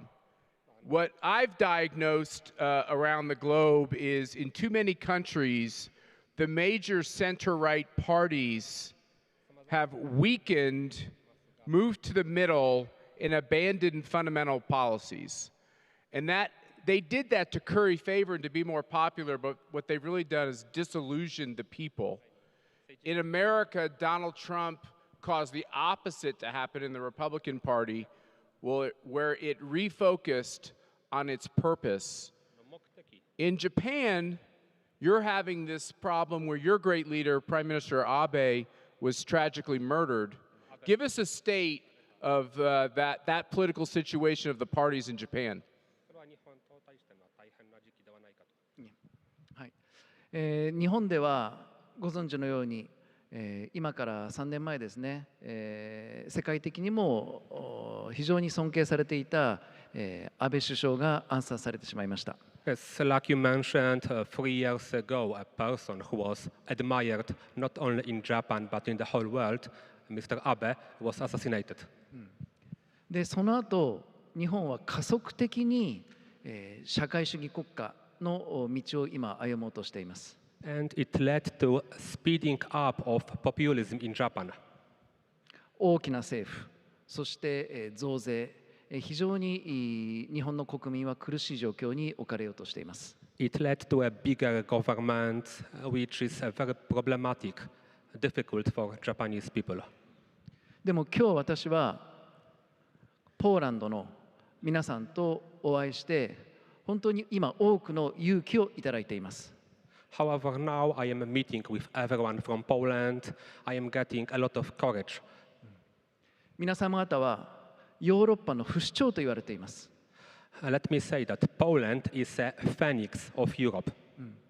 どんなに攻撃をされても、どんなに弾圧をされても、皆様方はよみがえって、そして今堂々と経済成長でもヨーロッパで一番の実力を持つ素晴らしい国になりました。So Poland has been conquered many times. However, each time, no matter what difficult was the situation, Poland managed to rise. And now Poland is leading in terms of economy in Europe. 皆様方の努力に心からの敬意を表します。I am sure that this is thanks to a cooperation from everyone. Yeah, for sure. As you can see, this fight against globalism and the corrupt political bosses of the left are affecting every freedom-loving people, every freedom-loving country around the world. The most obvious place where that's happening is in Europe with Brussels, but Jay and the freedom lovers in Japan live in this dangerous neighborhood close to China. Are the globalists winning, Miklos, or are we gaining territory? Look, with Donald J. Trump in the White House, I think we won a battle, but not the whole war, not the whole fight. It's for all of us in Europe, for all conservatives, for all patriots, for all sovereignists, having a guy named Donald instead of a lady called Kamala, it's a success for all of us. Just imagine a situation when Kamala Harris would be the president of the United States. Just imagine the pressure on the Polish right or the Hungarian right in that case. Just take as an example, what did the Obama administration or the Biden administration to or with Hungary? They directly tried not only to influence Hungarian domestic politics, but literally they financed with tens of millions of dollars the Hungarian leftists and globalists during the previous election campaign. It was a very clear sign that the globalists, with the leadership of Biden, with the leadership of the that time White House, and with the leadership of Brussels, they would like to remove the Hungarian sovereignist government from power in order to have their puppets in government, like they did it, sadly, here in Poland with Tusk, and now they are trying to do this if it comes to the Polish presidential elections. But thanks to God, really, Donald J. Trump won the election race, and now he's the leader of the most important superpower of the world. Those are the good news. The bad news is that Brussels, the Brussels swamp, is still alive, and they are strong, and they will try to gather power, to gather forces, to gain again power, to train themselves in Brussels. All of the globalists now they are kicked out from Washington. USAID is closed, etc. All of the liberals, all of the progressives, all of the globalists are teaming up in Brussels in order to fight all patriots, all conservatives, all sovereignists, not only in Europe, but all over the world.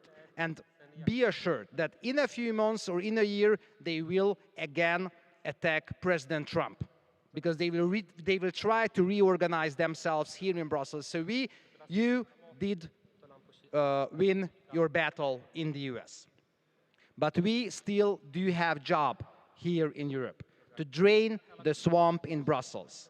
And if it comes to the Brussels swamp, it depends how successful we are. It depends on our national elections.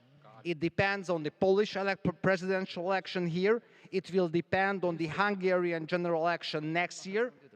And because it is so important, really so important, that is why the globalists are trying to use everything.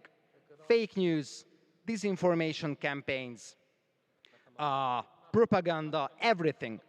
They are trying to undermine stability. They are waging the very same lawfare here in Poland. What they are doing here, it remembers me from my family stories. It remembers me to the 70s or the 80s, the so-called soft dictatorship in Hungary.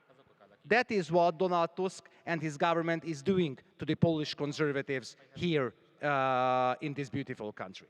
But we should keep up the fight, because Polish conservatives, Hungarian conservatives, French conservatives, Italian conservatives, Spanish conservatives, we are the last hope of Europe. If we fall, the real European dream will fall, and it would be a bad news for American Trumpists, for American conservatives as well, because without a strong Europe which is based on strong nations, a US without such kind of a Europe will be weaker as well, because you will lose a reliable ally, and you will have some kind of a federal European state led by the very same globalists who tried to sentence Donald J. Trump, who tried to not only to remove him from power, but to stop him to go back to the White House. That is why our fight here in Europe is so important. And always keep in mind that in every and each country, in Germany, in France, in the Netherlands, in Belgium, in Spain, in Poland, in Hungary, they are using the very same screenplay. Maybe from time to time, the names, the brands, the party logos change. But the method, the screenplay, the globalist, anti-sovereignist, anti-family, anti-children, pro-woke propaganda and mechanism is the same. That is what they are doing here with Donald Tusk, and that is what they are doing in Hungary with Péter Magyar. Both of them receive their agenda and their recipes from Brussels, from Manfred Weber. They are playing the very same screenplay. That is for sure. The other piece of this is interfering in elections. We've had it in America, where we have foreign entities that try to interfere in our elections. And our national media in America usually blames the wrong people for this. I had a reporter in the hallway just ask me if Cpac or I intend to inappropriately interfere in elections. It's interesting, when the media asked me that, it seems like most of the media every day tries to interfere in every election and get the communists to win over the freedom lover. Jay, in Asia, we've seen interference from the regime in China directly into elections. We've seen China try to destabilize the democracies in South Korea, in Taiwan, where there's saber rattling to actually take over the free nation of Taiwan. We've seen the influence in Japan. I even learned that Huawei, this Chinese data company, is heavily involved in the election in South Korea. How can democracy exist and survive if rogue regimes like China try to destabilize the free election? まさに日本では今マットが言ったように中国によるサイレントインベージョンですね。静かなる侵略がずっと続いています。Yes, like you have mentioned, Matt, currently in Japan, we are struggling with so-called silent attack from China. それはメディアに対する影響であり、そして、安全保障上のプレッシャーであり、そして選挙にも干渉する、まさにマットが言う通りです。So it's just like you said, they are trying to influence elections, they are trying to influence the security of the country, they are trying to attack us. もう一つ実はポーランドと日本共通の敵がいます。I think we share a common enemy of Japan and Poland. それはロシアです。Which is Russia. もちろん今のロシア、プーチン大統領はなぜか日本のことはすごく好きでいてくれるんですけれども、プーチン以外のロシアの政治家たちは反日の人たちがすごく多いんですね。Okay, so for some reason, the current president of Russia, Mr. Putin, likes Japan, but everyone outside of Putin, every other Russian politician, hates Japan.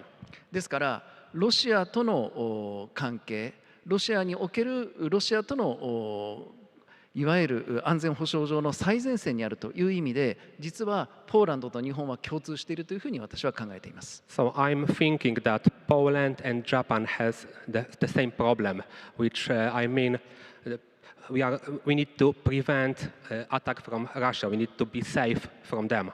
その意味で共産主義やグローバリズムと戦うためにマット・シュラップがこうしてインターナショナル Cpac を広げているということにはすごく大きな意義があります。So I think there is a very big cause in your fight with globalism, with communism, by preparing this international conservative meetings. この Cpac がポーランドで開催、今年初めてできたということには本当に大きな意義があると思っています。So there is a very great meaning in preparing Cpac in Poland this year.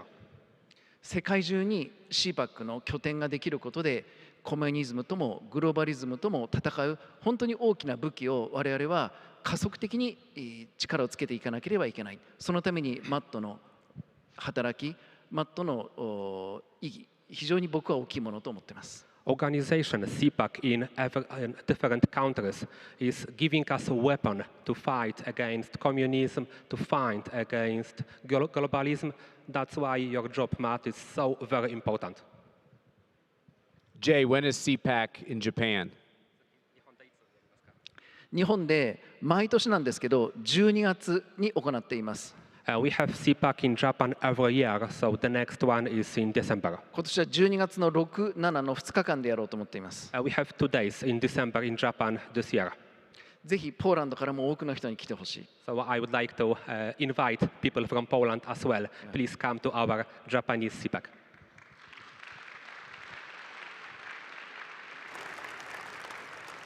And Jay and Miklos, you both know that we'll also be going to a lot of other important countries this year. We'll be going to Brazil. We'll be going to Argentina.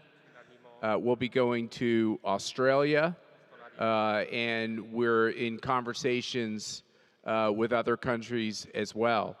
And so it's important for the people of Poland to understand that when you pick up when you turn on your TV and you're not watching TV Republika, which is a mistake, by the way, you should watch only the good news. But when you read the bad news,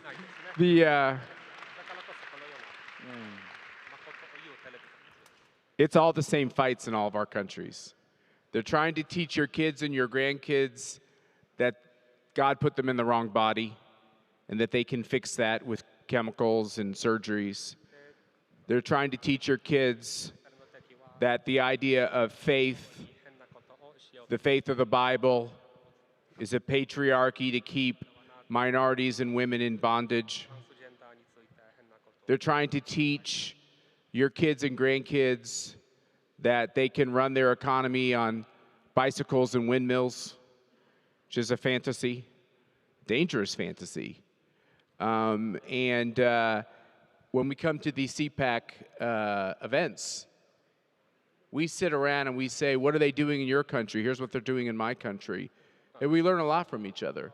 What's the biggest lesson you've learned that you thought was just a Hungarian problem and you've come to realize it's a global problem? Good and important question, Matt. What I realized, as I mentioned, that the globalists are using the very same tool, the very same methods, and they do attack the very same fundamental values, our way of life, in every and each country, in Argentina, in Brazil, in the US, in Mexico, in Japan, in Hungary, and Poland, etc. These three values of God, homeland, and family. They do attack not only our faith itself, but they do attack the Jewish Christian heritage of our continent. They're not only trying to depict national identity in a negative way, but they are trying to make nations cease to exist. With this open society, with open borders, with multiculturalism, with forced illegal migration, etc. And now, the family, the children, they are under threat because of this woke gender nonsense propaganda. So what I realized is that although we may have our differences, if it comes to, I don't know, policies related to taxation or labor law, I don't know, technical details. But always keep in mind that the left, the socialists, the liberals, the progressives, the Greens, they do have their technical differences. But if there is an important goal for them, migration, gender, how to promote war, how to wage war, they unite. They unite and they forget about technical differences between themselves. They concentrate on the very shared goal. That's what I learned. So the lesson is,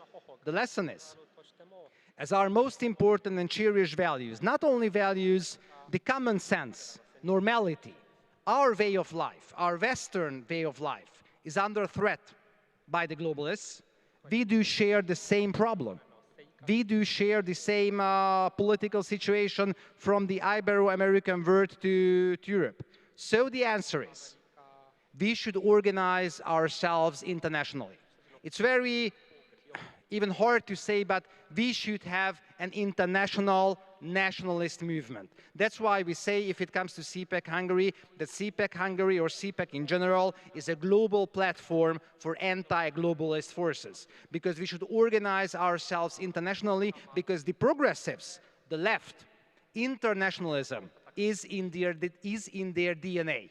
They do have the networks, they do have each other email addresses, phone numbers, cells, and if they should move, if they wage a propaganda war, if they are trying to launch smear campaigns against the Hungarian or Polish conservatives, they do have this enormous network with Soros, with the Open Society Foundations, with the Brussels deep state, etc. So our goal is, I think, is to organize ourselves internationally. That's what we began in Hungary years ago. That's why I'm so happy that we teamed up with Matt. And now we do have Cpac Hungary, because this is the only way out. And we do have the good example with Donald J. Trump and his success, and that Trumpism now is in the White House. Our task is to organize ourselves here, Europe-wide, on the old continent, and drain the swamp in Brussels. I can tell you, using the words of Donald J. Trump, if it comes to the Polish elections, fight, fight, fight, and never surrender. That's right. So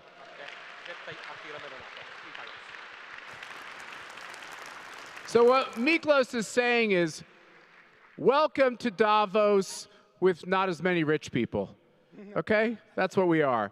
We're pushing back on Davos. Jay, you came here, took 20 hours to get here. I've got to give you the last question. Miklos got to drive. You came on a lot of different airplanes. When I was in Japan, I realized that the Biden ambassador, Rahm Emanuel, you can boo if you want, Rahm Emanuel. He spent all of his time, once again, they say, are we trying to influence an election? The American ambassador spent all of his time not helping the people of Japan, but pushing a very radical agenda. When Joe Biden was president in Hungary and Japan, these other countries, we weren't reflecting the American people through our ambassador. And I think they were really breaking trust with the people. Can you already see a big difference in Japan because that ambassador's gone and now we want the people of Japan to prosper? 今おっしゃったように民主党政権、アメリカの民主党政権の間、日本に来ていたエマニュエルという大使はまるで、日本司令官のようにですね、選挙にも介入するし、文化、トランスジェンダーですね、文化にも口を出すし、まあもうひどい人物でした。Yes, like you have said, this Emmanuel, that was the ambassador, he was not only trying to attack and influence the election, he was also trying to propagate gender, transgender, he was inviting our culture as well. でも今新しくトランプ政権の下来られた大使の方は、ご家族皆さん本当に日本のことが大好きで、日本の文化を尊重する素晴らしい大使ご一家です。However, the current ambassador that was appointed by Mr. Trump is a wonderful person that actually respects and loves Japan. このトランプ政権の間の4年間は、アメリカと日本との関係は本当に絆が強くなるものと、今私は強く実感しています。So I am sure that through these 4 years of the ambassador appointed by Mr. Trump, we will make a stronger bonds within America and Japan. そしてチャンスだと思っています。この日本が再び、皆様方のようにですね、自由を勝ち取ったポーランドの皆様方のように、社会主義的なものから大きく民主主義と自由主義を取り戻す、そのための運動をこの Cpac においてマトとともに、そしてハンガリーのミクロスとともにですね、頑張ってやっていきたいと心から願っています。So I am sure that this is a great chance for us, for Japan, to regain freedom from socialism like Poland did years ago. So I think by Cpac, by such activity like you are leading, this is our chance as well to regain what is most important. Well, thank you, Jay. Thank you, Miklos, for the great work you do in your country. And thanks for being with us today.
A już teraz zapraszamy na scenę Katalin Stubę, dyrektor Moms for Liberty. And now, please welcome to the stage Catalina Stube, Director of Moms for Liberty.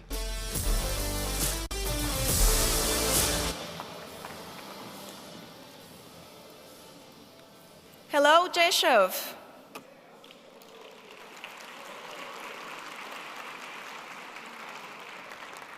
Esteemed parents, leaders, and defenders of liberty, I stand before you as joyful warriors, having witnessed firsthand the indoctrination of our children in U.S. schools and heard countless testimonies from families whose trust has been shattered. Today, I bring a global call to protect our children and our future, warning the international community of dangerous agenda infiltrating education. Your presidential election this Sunday is a pivotal moment to choose a leader who will defend parental rights, restore education rooted in academics, and reject globalist ideologies that threaten your children's innocence and your nation's soul. Ask yourself, how do you attack the future of our nation? Well, you make it illiterate, rip God from its heart, and target its children, confusing their minds, sowing division, and using mainstream media to repeat lies. This isn't a theory, it's a playbook from Karl Marx's Communist Manifesto of 1848, and it's unfolding in classrooms across the West. In America, our schools mean to teach reading, writing, and arithmetic. They have become indoctrination camps. Only 30% of our students are proficient in these basics. Instead, they are taught to hate their country, hate their history, and themselves through Marxist ideologies like critical race theory, gender confusion, and diversity, equity, and inclusion. DEI programs. My 7-year-old son was told boys can get pregnant. My 9-year-old daughter was labeled bisexual for playing with boys and girls. School have stripped God from classroom, replacing him with a progressive altar that mocks faith and family. This global agenda, driven by the United Nations, World Health Organization, and International Planned Parenthood Federation, push comprehensive sexual education, CSE, disguised as a health education. In the US, this comprehensive sex education sexualizes children, teaching 11 years old erotized condoms through role-playing and exposing them to pornographic material that outside schools will be deemed child sexual abuse.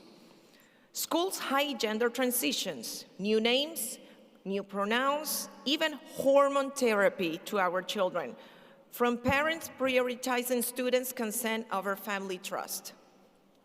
A Planned Parenthood whistleblower exposed their strategy. She said, we weren't just teaching about condoms, we were teaching how to eroticize them, how to role play, and how to respond when someone says no. That's not prevention, that's indoctrination.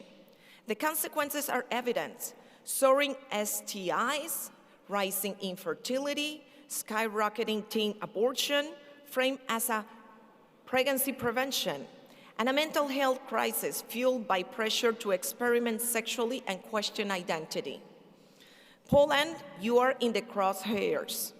Under Prime Minister and Education Minister, your government plans to implement a health education curriculum in September 2025, replacing the abstinence-based family life education with lessons on contraception, sexual orientation, and gender identity for children as young as 9 years old. Rooted in World Health Organization 2010 standards for sexuality education, which advocate teaching 4 years old about masturbation and gender identity, this curriculum echoes UNESCO's 2018 guidance for social change through sexual rights. It undermines Poland's Judeo-Christian values, sidelining parents and sexualizing your youth. Rafał Trzaskowski, civic platform candidate in Sunday's runoff, championed this shift with his 2019 LGBTQ+ declaration in Warsaw, aligning schools with World Health Organization standards. This is LGBTQ propaganda. This is not progress. It's persecution, weaponizing education against our children's dignity. Moms for Liberty was born with a vision of unifying, educate, and empower parents to defend our God-given parental rights. Today, we're 150,000 strong members with 340 chapters across 48 U.S. states. We stand for truth, rooted in the U.S. Constitution. We do not co-parent with the government.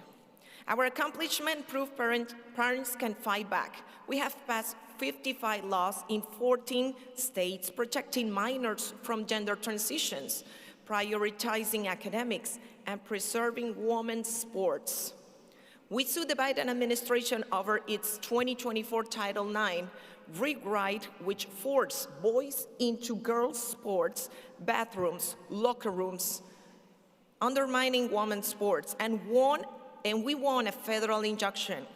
We have placed 504 parents on school board seats, amplifying voices to demand transparency and age-appropriate content, challenging inappropriate books with explicit sexual material. I think our children deserve better than perversion. Poland, your history of resisting Soviet oppression and preserving faith give your strength to stop this agenda. The globalist push for comprehensive sex education aims to replace biblical values with sexual relativism, turning children into activists and destroying meritocracy in the name of equity. Your tax dollar should not teach children to hate their country, confuse their gender, or undermine your civilization. Instead, they should graduate, prepare for college or entrepreneurship, grounded in academics and truth. This Sunday, you face a choice. Elect a conservative leader who will prioritize parental rights, education, and Poland's heritage, or risk a path that erodes value. Nawrocki has pledged to keep education free, focused on academics and respectful of parents, naturals' right to guide their children's upbringing, morality, and faith. He stands against globalist pressures, vowing to protect Poland's family-centered values. Here is your call to action. Demand transparency, review curricula to ensure they honor your country's heritage. Fight for mandatory parental consent in sex education. Form organizations like Moms for Liberty to hold government accountable. Reject European Union and UN-funded programs that prioritize sexual rights over family. Inspire the world by sharing your commitment to faith and freedom. Our national summit in US, hosting leaders like President Trump, governors, celebrities, and legislators, show the power of unity. Join us in Orlando, Florida, this October to build this global movement. Parents have the fundamental right to decide how they raise their children. That includes their education, medical care, morality, tradition, and religion. To be clear, these are inherent natural rights. Poland, you can lead this fight in Europe. Your history of defiance and devotion to family makes you a shining example. You are the generation to refuse globalist indoctrination. Defending parental rights is essential to preserving civilization. Parents, not government, are the architects of our children's moral and intellectual future. If we fail, our children inherit a nation controlled by bureaucrats and socialists who despise our values. But together, we can restore education rooted in truth. Our fight is not just for today, it's for the future. If we fail to restore education rooted in truth, we risk losing everything. Moms for Liberty has built momentum, grown our movement and laid the foundation for victory. But the work is far from over. The battle for our children's future is upon us, and the stakes could not be higher. Will our children inherit free, sovereign nations, or ones controlled by bureaucrats, globalists, and socialists who despise our values? Rise as guardians of your children's innocence. This is our time, our fight, and together we will win. Thank you, and may God bless you all.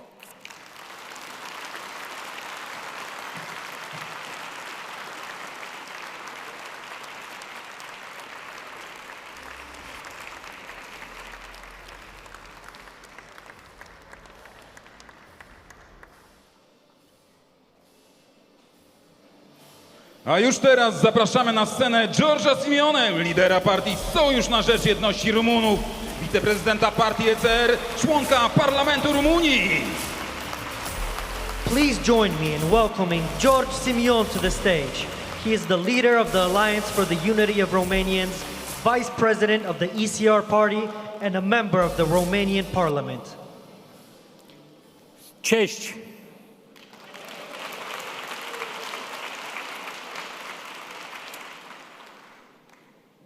Thank you for organizing this wonderful event. Thank you, Republika. Thank you, Tomasz Sakiewicz. Thank you, Michał Rahon.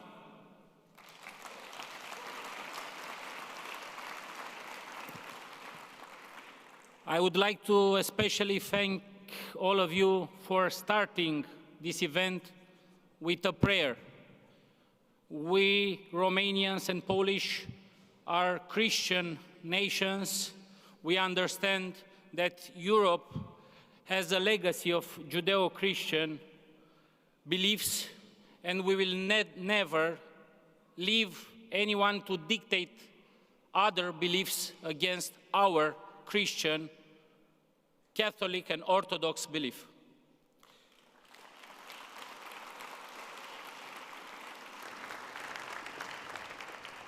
I am here to tell you that the Romanian people are with you, Christian and conservative Polish.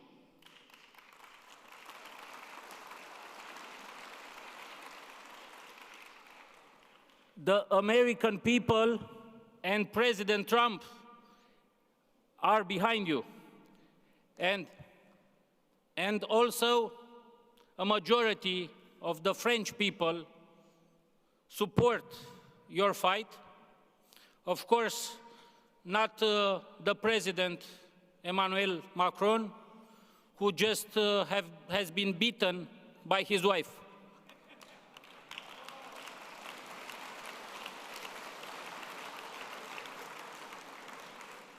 We must stand together against EU bureaucrats, against Ursula von der Leyen's and Emmanuel Macron's and all the globalist puppets of this continent, and fight for free, sovereign nations. We must fight, as you previously said, for our country, for our heroes, for Sobieski, for Piłsudski, for Pope John Paul II, for Lech Kaczynski.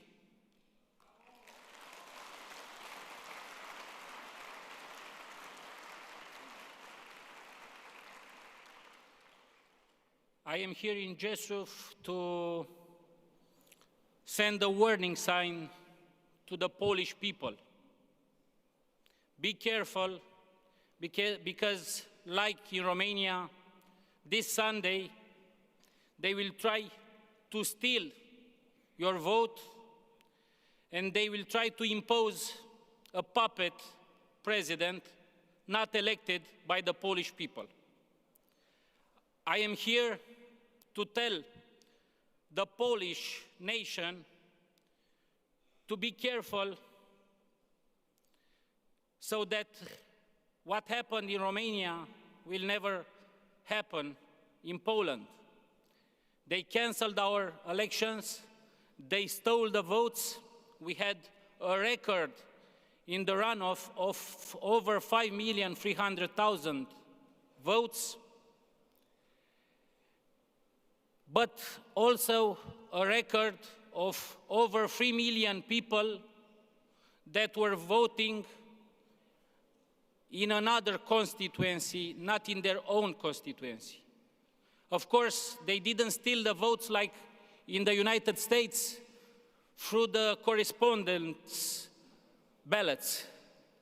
They stole it in the voting stations with huge apparatus of propaganda that was used in Bucharest and will be used this Sunday against the Polish people. The Polish citizens do not know who Alexander Soros is. Some of you know, so you must inform what Alexander Soros and his puppet friend, the mayor of Warsaw, are planning to do with this country. My opponent in Romania officially had 8 million euros for the runoff in our campaign. But it wasn't 8 million euros. It was tens of billions and billions and billions of euros used to suppress democracy, to suppress the will of the people, and to spread lies. Coming here to Rzeszów, I saw part of this propaganda apparatus working. I saw this globalist magazine who is spreading fake news about the elections this Sunday in Poland, saying it will be the end for Poland if you do not choose the puppet mayor of Warsaw. You have to oppose tens of billions of euros. You have to oppose fake news, mainstream media like TVN.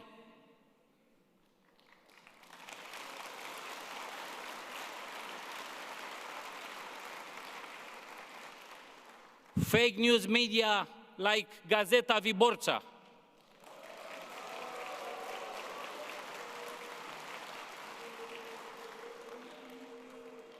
Fake news media like Onet.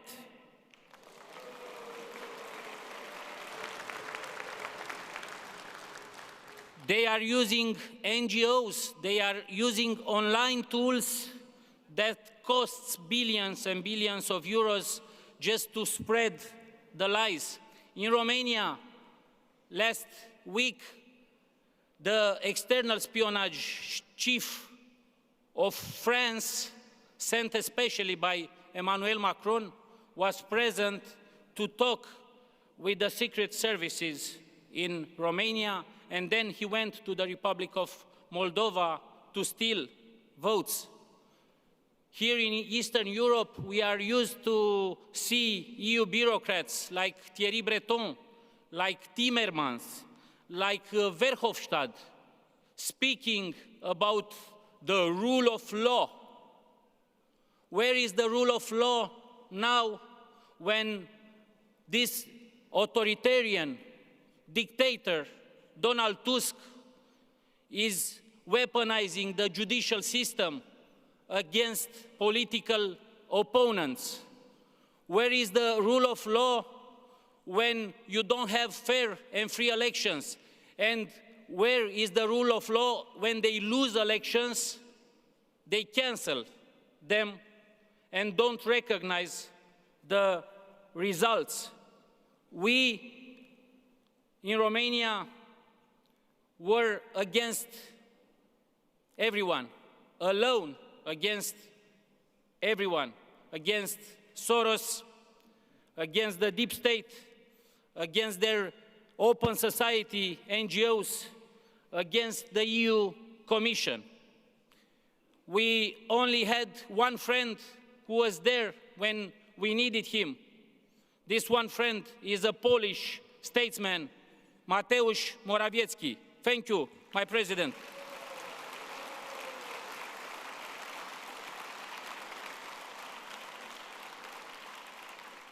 I am here to tell you that the Polish nation is not alone, that the whole Europe and the whole free world is by your side,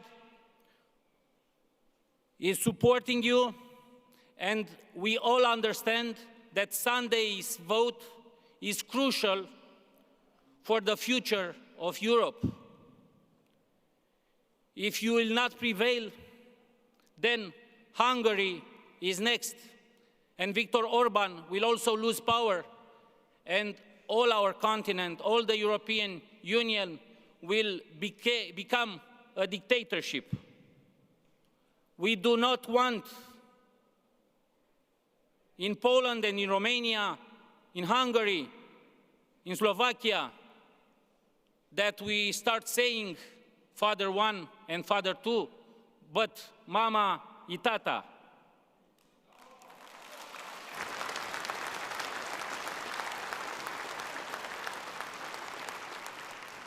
Just for you to understand what will happen next, once he took over the presidency, our puppet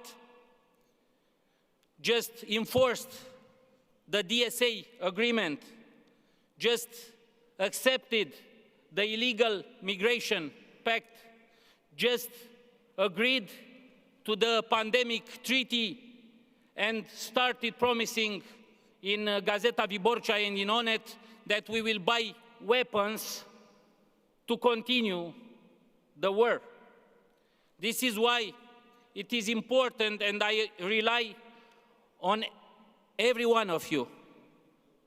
This Sunday, you must vote a man, not a puppet. May God bless Poland, may God bless Romania and our nations. Thank you.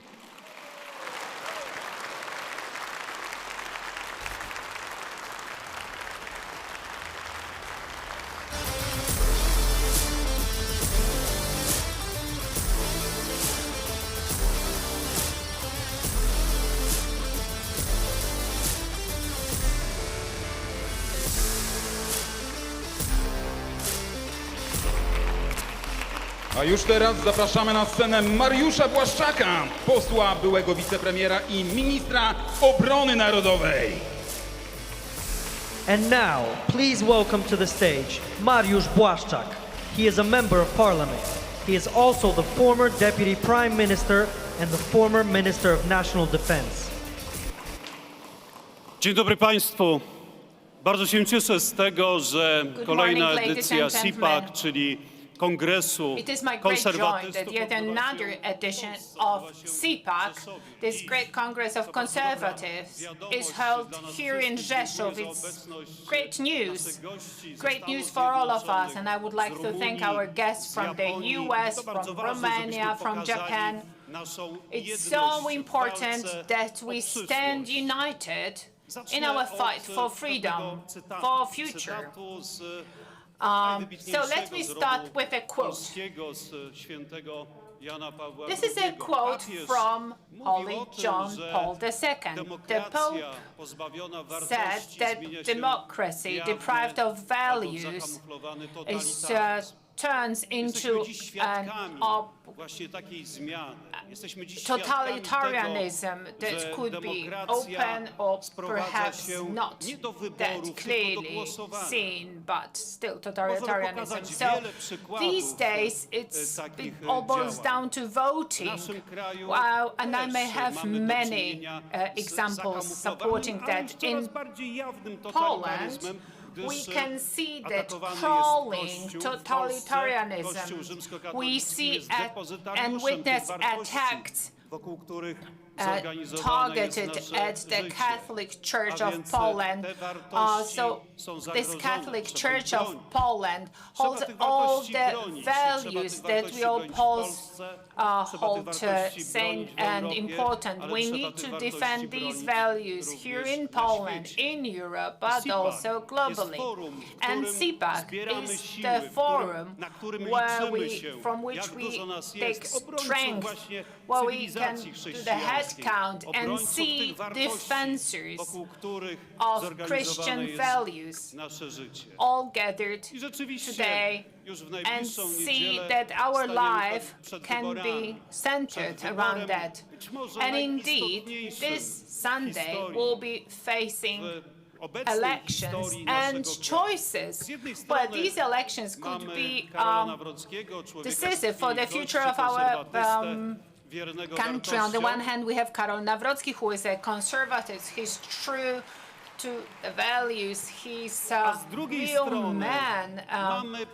And on the other hand, we have a product of globalism. We have a man whose task is to act like a uniform policeman. Well, his role is to make sure that the Poles introduce the Migration Pact, that the Poles introduce this Green Deal. He's not there to lead our nation. He's there to act as a gendarme, as the armed security person. Are we here to agree to that? Are we here to agree that we will not grow and develop the way we want? Are we here to agree that all these projects that Law and Justice Party initiated are lost? And are we here to agree to the Migration Pact? Are we here to agree to this climate-based religion introduced in our country, this pact, this deal that leads towards increasing cost of living? Are we to agree to that? Well, I truly trust in Karol Nawrocki. I trust that he will be the winner. What do you think about it? W wystąpieniu, które miało miejsce przed chwilą, George Simeon a moment ago was sharing his experience and experiences from Romania. Is it possible that what happened in Romania could happen again in Poland? We should respond with resistance. We should act together. Otherwise, these threats are real. Our guest from the US was saying that the US school curricula have certain subjects introduced or courses introduced which are to be introduced this very autumn by the government of Donald Tusk.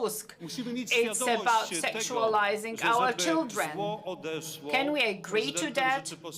We want to see this evil gone. Karol Nawrocki must be the president of Poland because he would halt that evil. He will oppose the Migration Pact. He will oppose and he will not agree to the religion dictated by the climate, and he will make sure that the curricula stay as they are. And I was the Minister of Defense and I was the Minister of Interior in Polish governments, and we also had to stand up to these global challenges. Our government showed that it was possible to put up a barrier on the border between Poland and Belarus, that we could increase the headcount in our army.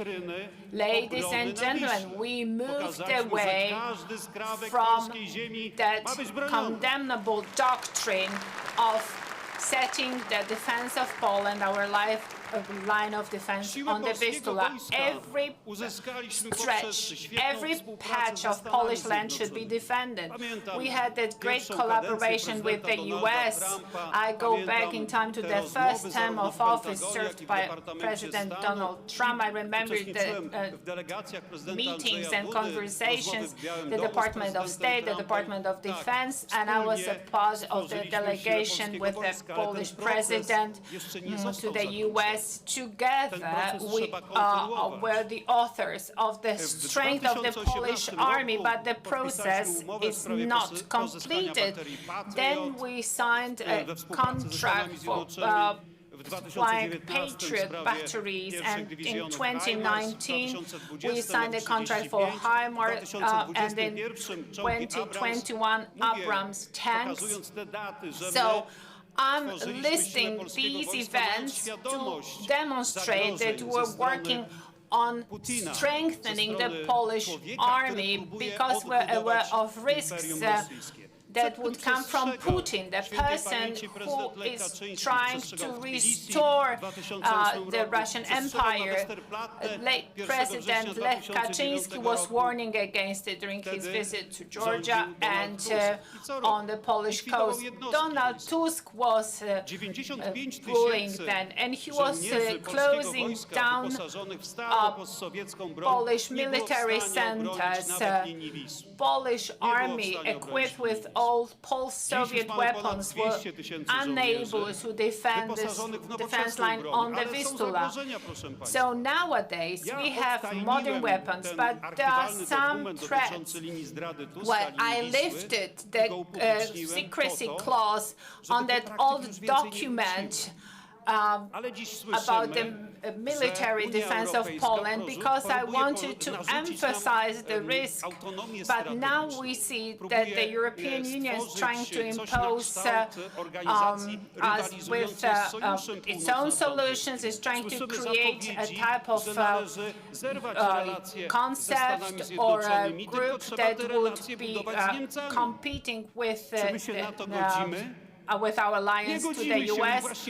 Are we in agreement to that? Can we agree to that? No, we do not. And that will also be a deciding factor in the elections on June the 1st. Te siły globalistyczne są tak potężne, że nie można z nimi wygrać. Ale to nieprawda. Można z nimi wygrać. Truly powerful. Do you think it's possible to win with them? It is, but our national anthem says that Napoleon was our model when it comes to victory, and now Donald Trump is our model when it comes to victory. So let's go, let's...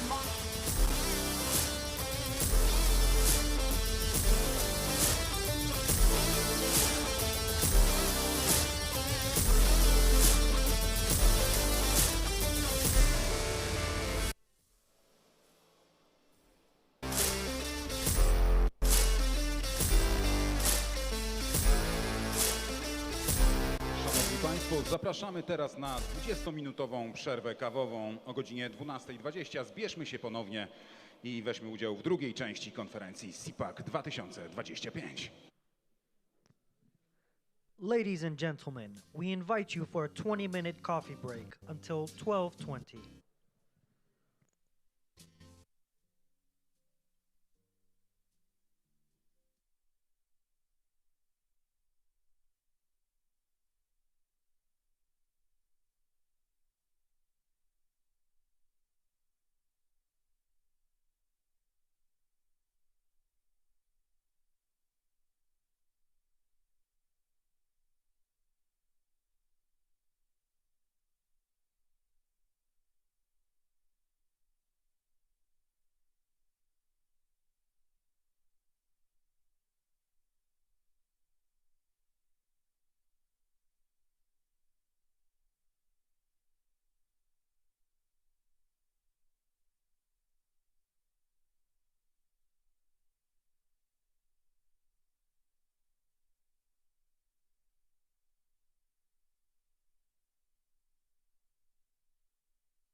Please take your seats.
A już teraz zapraszamy na scenę Macieja Korzuszka, dziennikarza Gazety Polskiej Codziennie.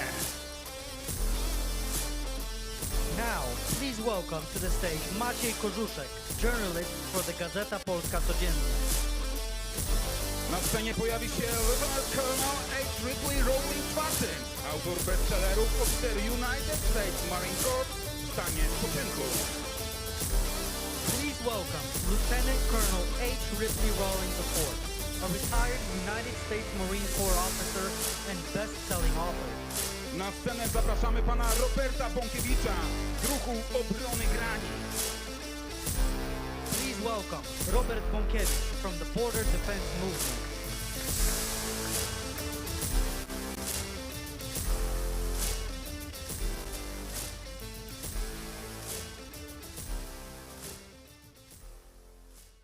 Okej, trafił nam się prestiżowy spot po przerwie kawowej, ale zapraszamy Państwa powoli do siadania. Ja bym powiedział tak na początek, wielki zaszczyt dla mnie prowadzić z takimi dwoma postaciami tę rozmowę. W tym miejscu na Cpacu spotkałem tylu widzów Republiki, mojego programu, nie chwaląc się. Oczywiście niezwykle przyjemna chwila. Rozmawiać będziemy o granicach. Here about borders, about defending our borders from the perspective, from the military perspective, but also from the civilian perspective. As a philosopher, I'll allow myself a few words to that. Me, my generation, we've been raised in a kind of a liberal way, picture of word that a border is something that you need to cross over. As a person, as I joined school, 1989, with my teachers who just teach us Russian for many years before they told us the world is wide open for you, there are no borders anymore. Well, there are borders. There are some we let through our borders and there are some we don't let through the borders. And as I became older, also understood that borders are important because they define the places we care for, we cherish. And we need to understand that migrants that want to come to our country, even if they risk a lot, they do understand very well what is a place which is taken care of, where the law is pursued. For our American guest, the question, Rip, what is a border for you? What does it mean for you to defend the border and the sovereign country? So, first of all, very much of an honor to be here today. Thank you to Tomas and to Michael and Adrian for putting this on. This is fantastic. And it's an honor to be out here. I've met so many people, all of you with some engaging questions kind of in between the break. So I appreciate that. Our translators over there, I'll try to go slowly. It's a difficult question. I think the problem that we've had is in recent years, we've seen borders as fluid.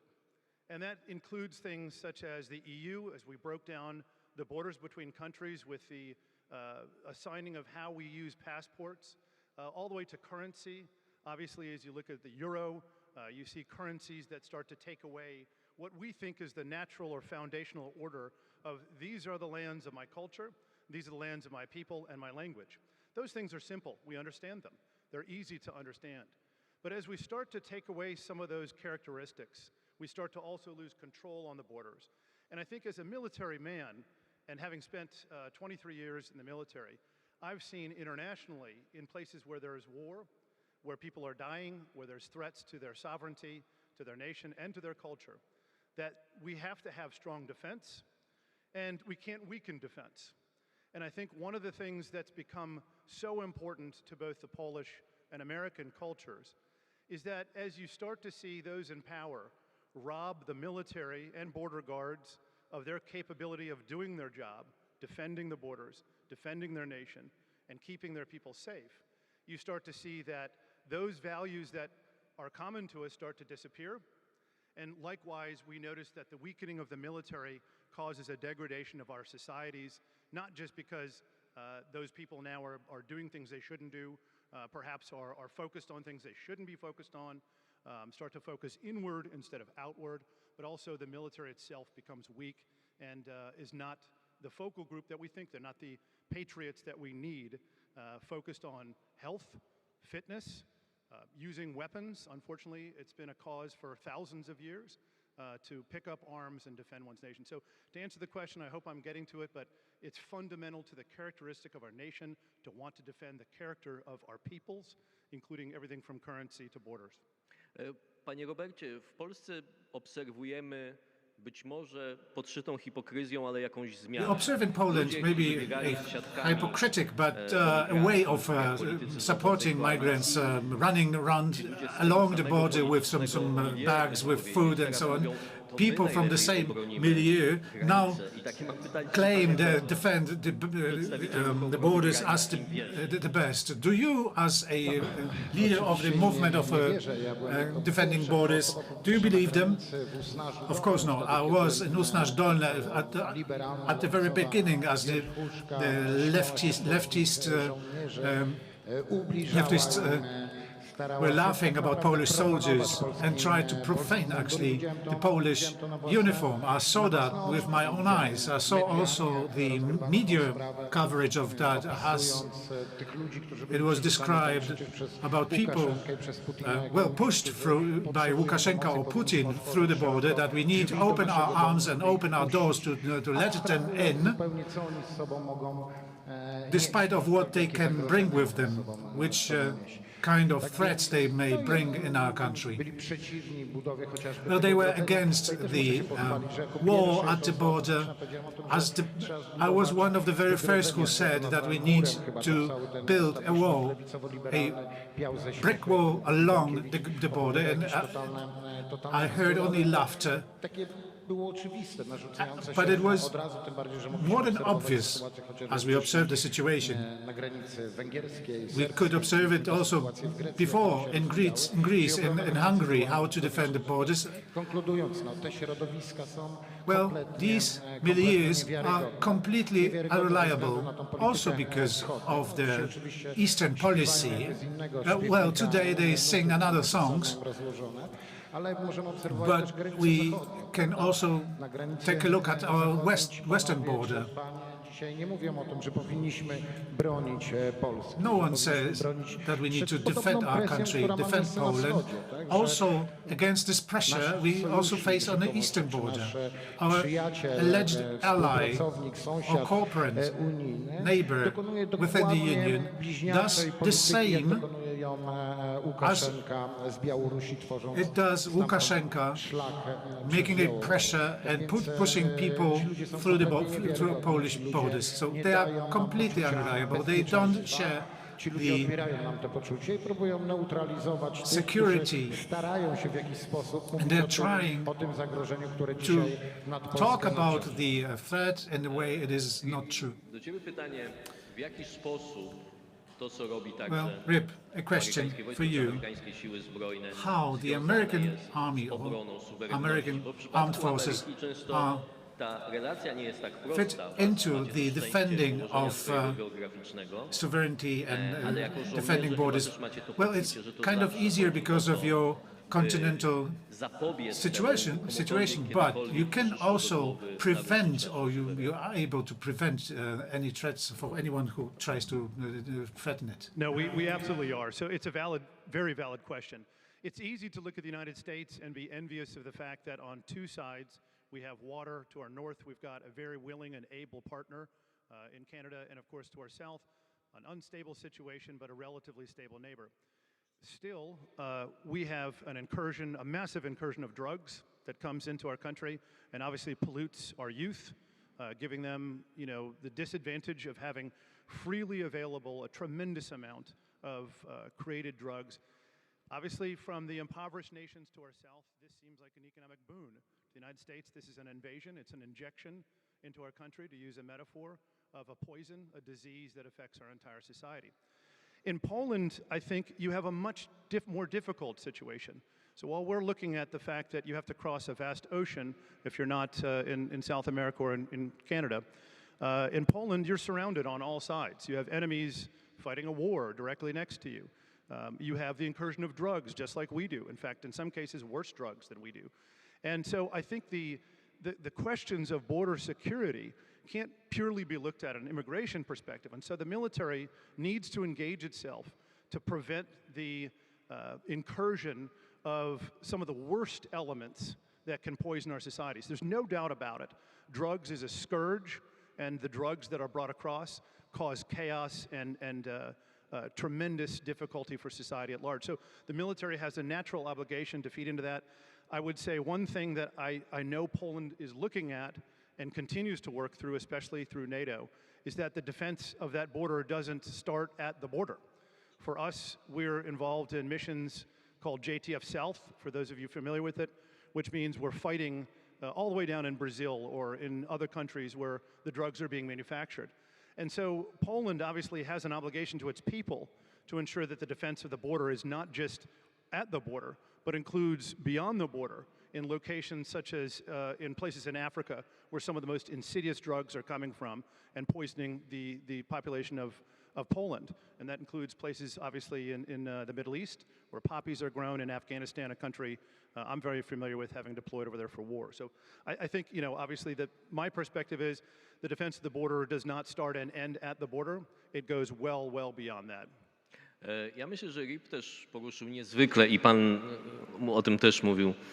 To znaczy szacunek do munduru, do człowieka, który jest gotowy. W Polsce mieliśmy przypadek. To defend the uniform is very important. We have also a case in Poland, a person who gave his life for defending the border. Well, now the question about the Polish western border, because that's kind of schizophrenia. Angela Merkel said to people, willkommen, to people who had to pass many European countries to reach Germany, and then borders were not important. And now Germans say, well, these people came through Poland, so let's take them back. So how can we deal with that on the western border of Poland?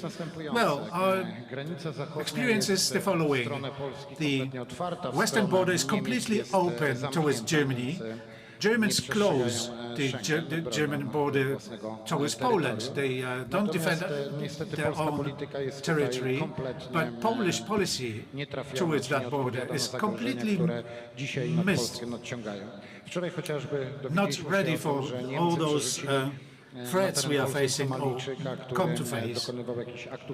Now we have news spread that there's an Afghan person pushed back to Poland from Germany who committed some criminal offenses. And these are information, these are news we tried to spread for many months already, that Germans pushed back people to Poland, migrants to Poland who have nothing to do with Poland, and the Dublin Treaty does not should be applied here. So we should defend our western border as we also defend our eastern border. The hybrid war with Germany, as we used to say, is similar to the Russian and Belarusian policy on the eastern side.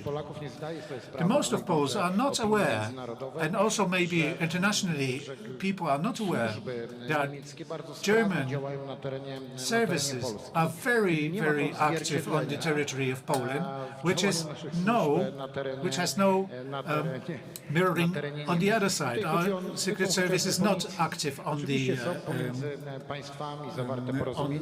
German soil. Well, there are some cooperation agreements between police squads on both sides, but Germans break those agreements on a daily basis. And in that situation, Polish state should close the western border immediately. Donald Tusk is not able to do that. He's, well, we could say Germans mean to push back a few thousands of migrants from Germany to Poland. In Italy, just 4 persons were taken over. In Austria, a dozen of people has been taken over. So other countries do defend against that policy of Germany, do defend against that mistakes of migration policy in Germany, and we need to raise that issue also in Poland and make the public opinion aware about this situation, because that will rise. You mentioned also drug trafficking, but the main migrational disintegration element is the drop of security, is just the fear of crimes committed by migrants. So we need to defend our borders, we need to show this situation as it is, and we need to show how the German policy is acting, or how German politics are acting, and we need to show how submissive Polish politicians are towards that situation. A thing very important, I think, also corresponding to the values on which America and also Poland as a republic are founded on. Critics of Donald Trump mentioned often that America has been built by generations of migrants, but we tend to forget, or liberal media tends to forget, that America has been built also on the rule of law, on the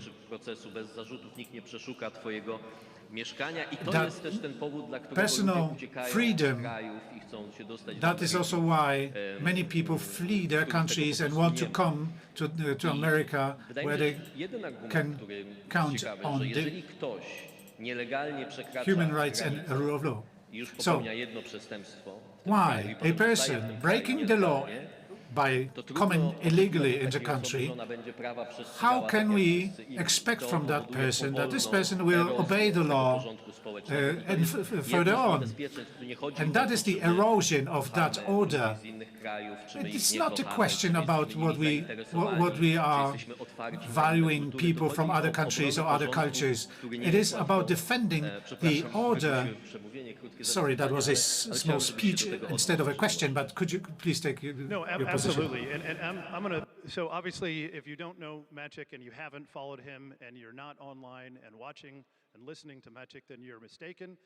An extremely learned man. We had an opportunity last night to speak for over an hour in general. And so I'm going to ask him a question when we're done, because he's been very generous to us by asking us questions. But obviously, Maciek has a tremendous amount to contribute to this subject as well. So, one of my claims to fame is being attacked by the New York Times viciously and repeatedly. And for a time, obviously, that was a very difficult thing to deal with. But at the same time, now I've come to learn it's a kind of a badge of honor based on where they come from, why the New York Times publishes some of the articles they do. Of course, we have left and right-wing press in the United States, just as you here in Poland. And so one of the things, one of my other claims to fame, I should say, directly to your question, is my daughter is right now at Jagiellonian University over in Warsaw. And so what you asked was, what about immigration through the front door? What about the legal aspect of immigration? We know the illegal aspect, and we understand those difficulties. We've talked about drugs, attacks on our uniform, attacks on our culture. The legal aspect is my daughter gets to come to Poland and study political science at Jagiellonian University. I'm very proud of her. She speaks Polish. My mother speaks Polish. I unfortunately don't, so I'm a bad son and a bad father, but I'll learn. But here's my question. Give you a quick lesson. Well, I'll get lots of quick lessons, I hope. Thank you. The supper. Yeah. Thank you. What I will ask you, Maciek, because I've come to find out in the past 24 hours of us getting to know each other personally, besides just on the internet, is that you've had an opportunity to examine the ethical aspects of the journalistic parts of not just border and defense, but what it does to the people inside the nations and outside the nations, and examine it not just from the perspective I'm going to write a story, but how do you approach those stories? And I believe, as we spoke about last night, many journalists succumb to the unethical behavior of following a propaganda line, a party line, and not reporting the truth. And I think you can speak highly on that. Tak, też myślę, że pan Robert mógłby się do tego odnieść. Myślę, że problem dziennikarzy, i to dotyczy nie tylko Polski, ale także Stanów Zjednoczonych, i powoli będziemy kończyć, panowie też. Natomiast jest taki, to często są ludzie, którzy nie przeżywają konsekwencji migracji bezpośrednio, bo żyją na zamkniętych osiedlach, bo ich dzieci chodzą do prywatnych szkół, bo oni sami korzystają z prywatnej służby zdrowia, gdzie te problemy się nie pojawiają. Ja pamiętam, jak nastąpił Brexit. I know the time of Brexit, and I read about the great depression of many people around about Brexit. Many people thought or said, that's the end of the world for me. I could not live across borders because my husband is from Spain or something. These are probably, real problems for individuals, but that's not the question. It is a great threat for our nations, that we have trans-border elites who come along with themselves and not with their own people. They come along in Davos. We had also the case of Klementyna Suchanow, lady. TV Republika made some report on that. She did sabotage Polish border defense because she believed to defend some liberal construct of the world. Robert, we as movement of defending borders, we try to push against this utopian policy of, let's say, we're trying to say that this king is naked. We do see the reality as it is. This king is really naked, and now we face an intellectual who's irrational, talking about things he has no idea about. Well, the elites are so far away from the common sense that they are afraid to say the simple truths. Well, I'm facing the end.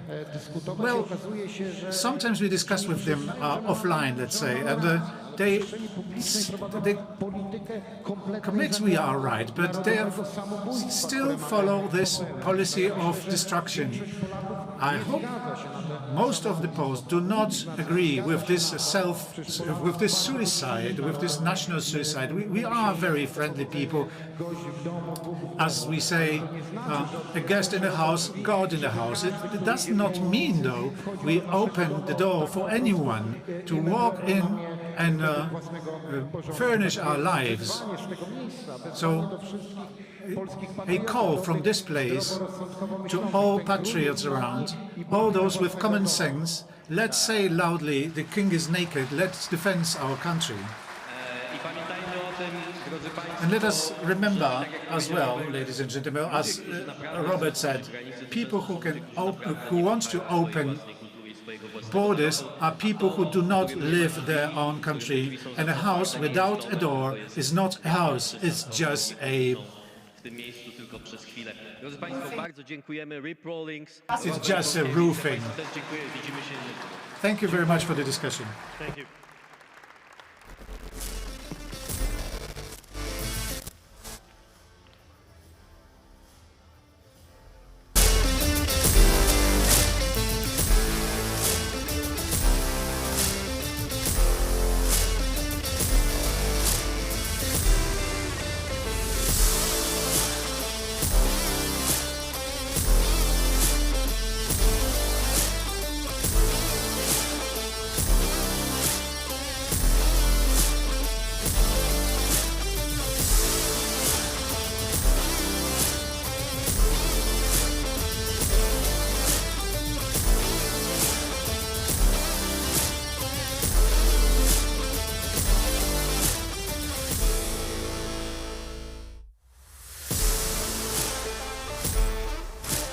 Już teraz zapraszamy na scenę Maureen Bannon, prezes War Room.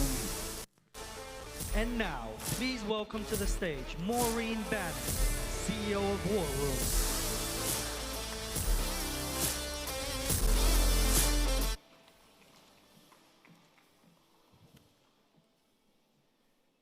Good afternoon. I'm truly honored to be here with you today. Poland is a nation defined by its unyielding courage, resilience, and unwavering commitment to freedom. Poland's story is marked by pivotal moments and extraordinary figures who have shaped not only its destiny, but the course of global history. In 1920, Poland faced an existential threat as the Bolshevik tide swept westward, aiming to spread communism across Europe. At the Battle of Warsaw, Polish forces stood firm. Against overwhelming odds, they repelled the Soviet advance, not only securing Poland's independence, but halting the spread of Bolshevism into Western Europe. This victory was a testament to Poland's resolve, a nation that refuses to bow to tyranny. Fast forward to 1939, when Poland found itself caught between two monstrous regimes. On September 1st, Nazi Germany invaded, and shortly after, the Soviet Union struck from the east, carving up Poland. Even under occupation, Poland's spirit never broke. The Polish Home Army, one of the largest resistance movements in World War II, fought relentlessly. From the heroic Warsaw Uprising of 1944 to the contributions of Polish pilots in the Battle of Britain, Poland's sacrifice and bravery helped turn the tide against fascism. Despite immense suffering, millions perished, Poland emerged as a symbol of resistance and resilience. In the post-war era, under Soviet domination, Poland's fight for freedom continued. One of its greatest sons rose to become Pope John Paul II in 1978.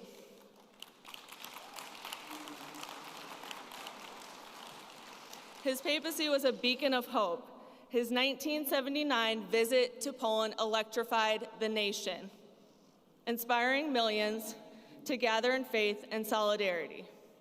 His message Do Not Be Afraid ignited the solidarity movement led by Lech Wałęsa, which challenged communist rule. Pope John Paul II's moral courage and spiritual leadership were instrumental in weakening the Iron Curtain, proving that faith and trust could outshine oppression. Poland's struggle caught the attention of another champion of freedom, President Ronald Reagan. In the 1980s, Reagan saw Poland's solidarity movement as a spark for liberty in the communist world. He supported through economic sanctions on the Soviet Union and moral encouragement, famously calling for the Berlin Wall to be torn down. Reagan's partnership with John Paul II formed an alliance amplifying Poland's voice and hastening the collapse of communism in Eastern Europe. By 1989, Poland held its first partially free elections, a triumph of its people's will, and a milestone in the global fight for freedom. Poland's commitment to sovereignty and national pride has resonated with other leaders, such as Donald J. Trump. President Trump's 2017 speech in Warsaw was the most important speech he has ever given on saving the Judeo-Christian West.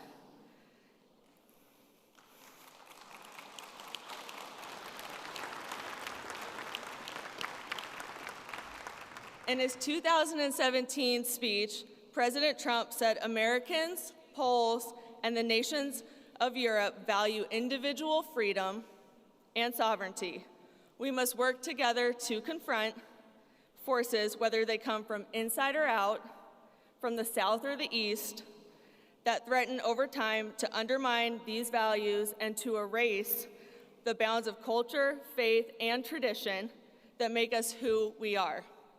If left unchecked, these forces will undermine our courage, our spirit, and weaken our will to defend ourselves and our societies. Despite being said 8 years ago, this statement rings true today. Now, President Trump and Poland are fighting to take down the deep state. The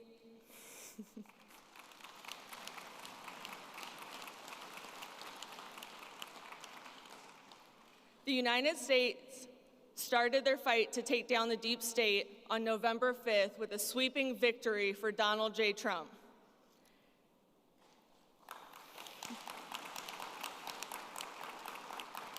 And Poland, yours begins on June 1st.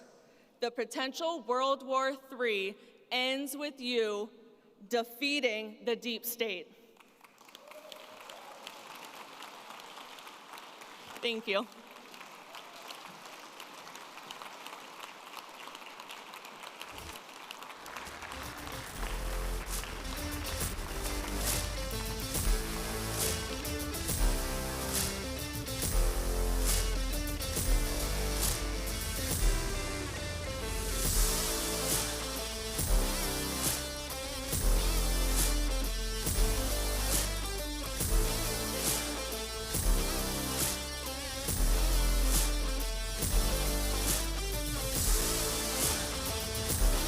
A już teraz zapraszamy na scenę Gary'ego DePuy, producenta filmowego, dyrektora wykonawczego Madison Media Fund. Please join me in welcoming Gary DePuy to the stage. He is a film producer and the executive director of the Madison Media Fund. Good afternoon. This is my first time in Poland.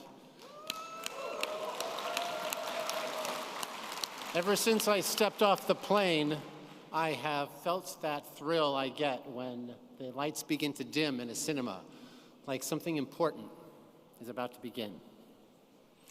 My name is Gary DePuy. I'm an American filmmaker and the founder of a nonprofit movie company called Madison Media. And today I want to share a simple idea. Three forces are arriving at the same moment, and together they can break the old Hollywood monopoly and give conservative voices a real chance to lead a global conversation. The first force is technology. When I began producing films, a simple helicopter shot could eat up half of our budget. But today, artificial intelligence tools can create the same image in a few hours on a laptop. Editing, sound design, complex special effects that are stunning can once required an army of crew members and truckloads of equipment. They can now be achieved with software that is affordable, in many cases, even free. In other words, the price of entry is falling fast and will soon approach the price of a bucket of popcorn. The second force is audience hunger. Viewers from Warsaw to Wichita keep telling surveyors the same thing. Don't lecture us. Tell us a good story without offending our values. Yet the biggest studios continue to spend fortunes on projects that mock the very audiences they hope will buy the tickets. That gap in between what is offered and what is wanted is not a small crack. It's a big and open doorway.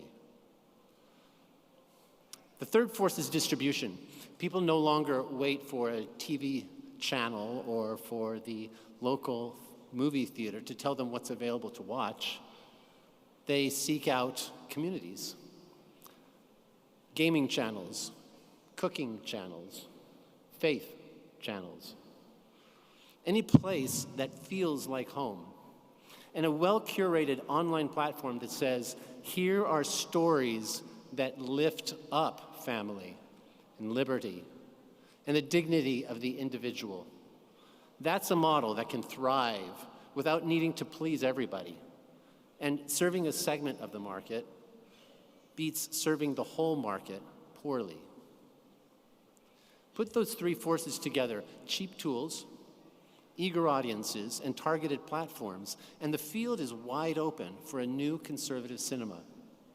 Poland understands the power of culture better than most countries.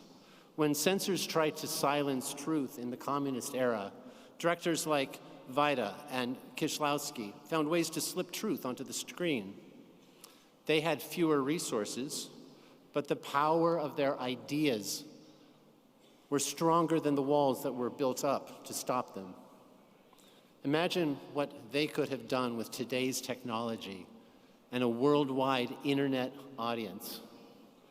That opportunity now belongs to the next generation of Polish storytellers, and to all of us who share their love of freedom. Madison Media is working to seize this moment by building three pieces that feed into one another like a flywheel. First, we have already assembled a library of more than 250 well-known and beloved films. The library is growing every month, and each movie is chosen because it entertains without insulting the beliefs of our viewers. What a concept. Second, an incubator that equips young directors with small grants and AI tools so they can deliver original work and maintain ownership of their own creations. And third, a movie channel under the Madison name where the original works and the growing library can be streamed, and income from the channel turns back into grants for the next wave of artists. The system supports itself as it promotes and supports creators within a true creative community. Now, nothing about our model requires that the audience be American, because stories travel, and values travel, and partnerships travel fastest of all.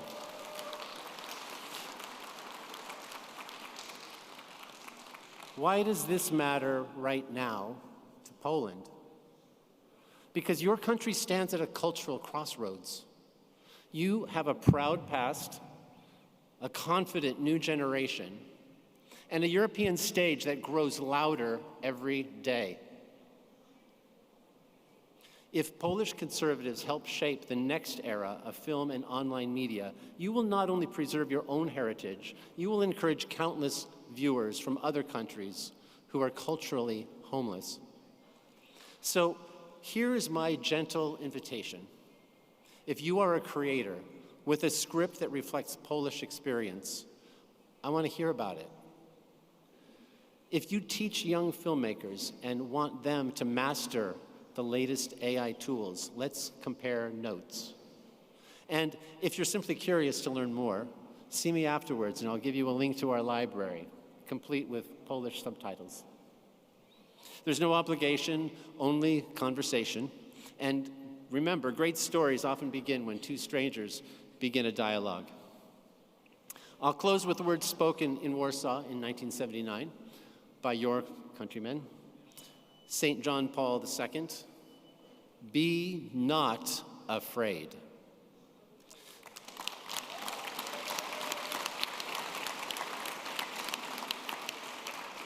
Nearly half a century later, those words still guide every honest artist. Be not afraid to pick up a camera. Be not afraid to tell the truth. And be not afraid to show the world that freedom is beautiful. May God bless Poland, and may your stories light the world. Thank you.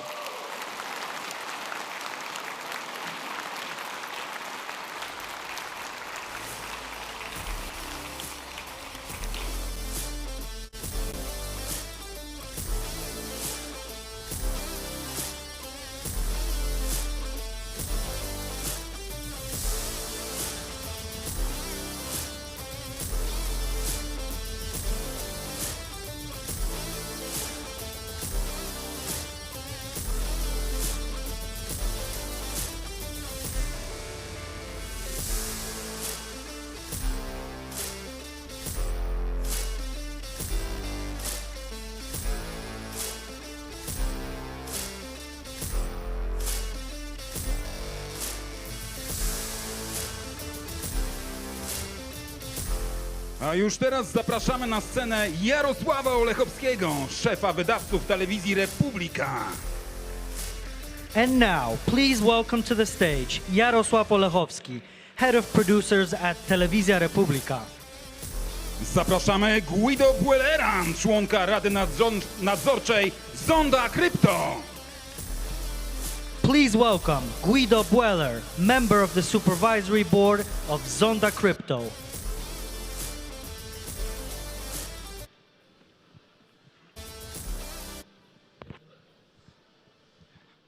Hello, hi. My name is Jarosław Olechowski. I'm from TV Republic. I'm chief of editors. And first of all, I would like to ask you a question. Do you like money? Yes? Do you like big money? Yes, I can hear you. Yes, you like it? That's why we've got Guido Bueller on the stage today. This guy, he knows everything about money, about cryptocurrencies, and how to make big money on cryptocurrencies.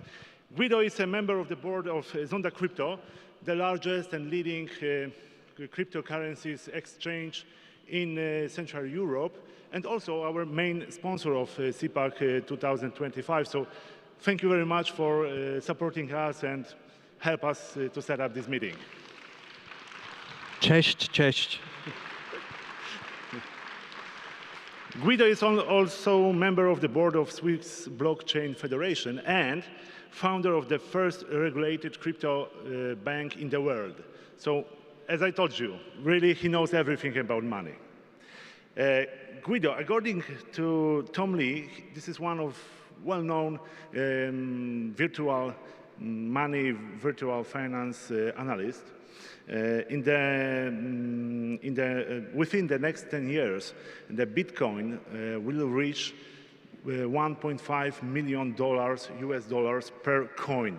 It's a huge amount because 15 years ago we could buy Bitcoin for just $1. So everyone who invested, for example, 1,000 US dollars those days in Bitcoins, right now is a really wealthy man. And Guido, what is behind this prediction? Are we right now at the beginning of the new era of digital wealth? How do you think? First of all, cześć. Thank you for welcoming me here, and it's fantastic to be in Poland. And when the values and the country and the food comes together, it's just harmony. And I love the pierogies. So Thank you very much. So in terms of the predictions of Bitcoin, obviously the belief behind this is about hard money. You remember hard money until 1914 was basically backed by gold, and gold is a very stable supply, and therefore it cannot be manipulated. Later on, it was the introduction of flexible money. The gold standard was diluted and even abolished. And today we see with the quantitative easing of general money policy, everything goes up in terms of price. Maybe not everything goes up in terms of price, but the currency, the purchasing power is going down.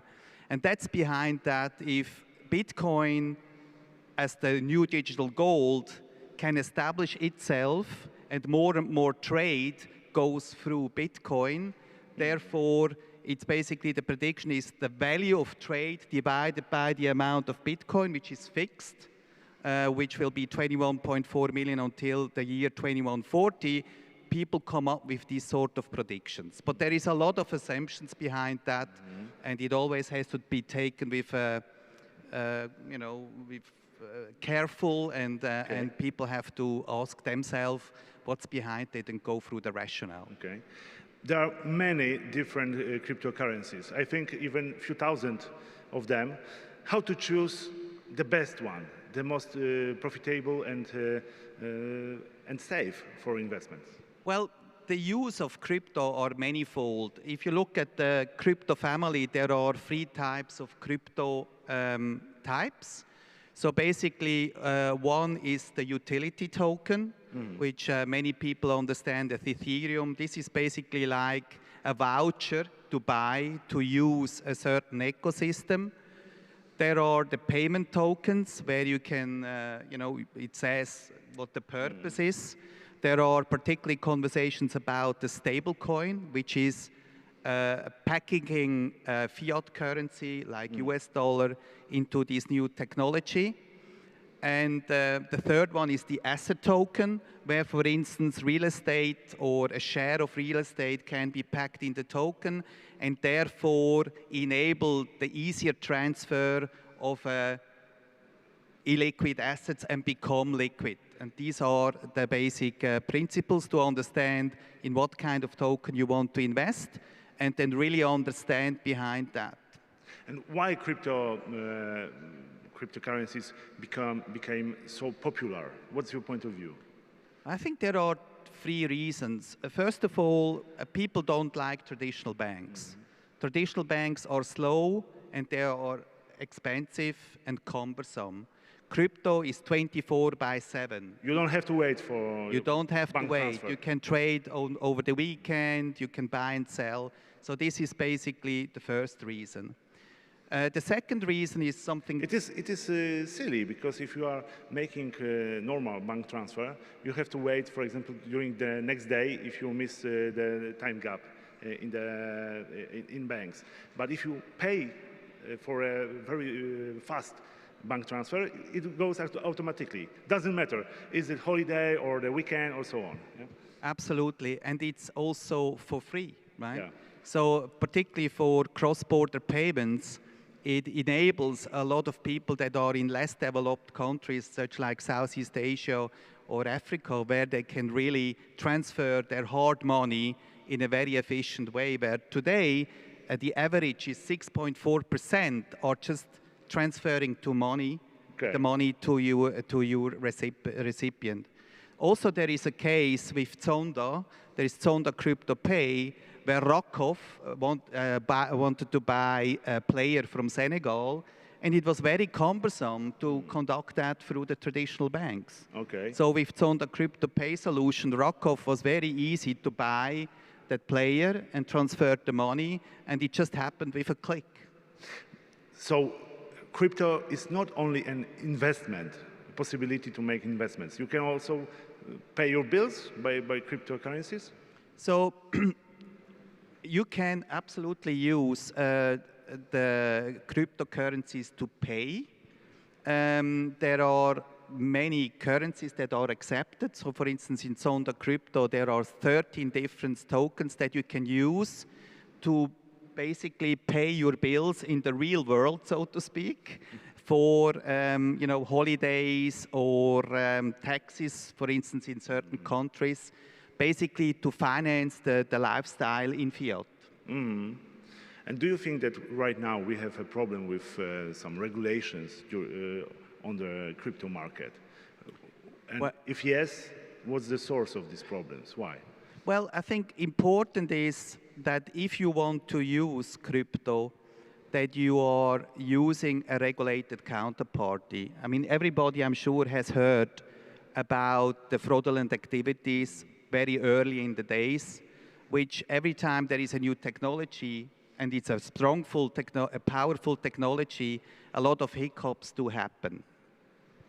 And initially, the regulators were not really sure how to deal with that.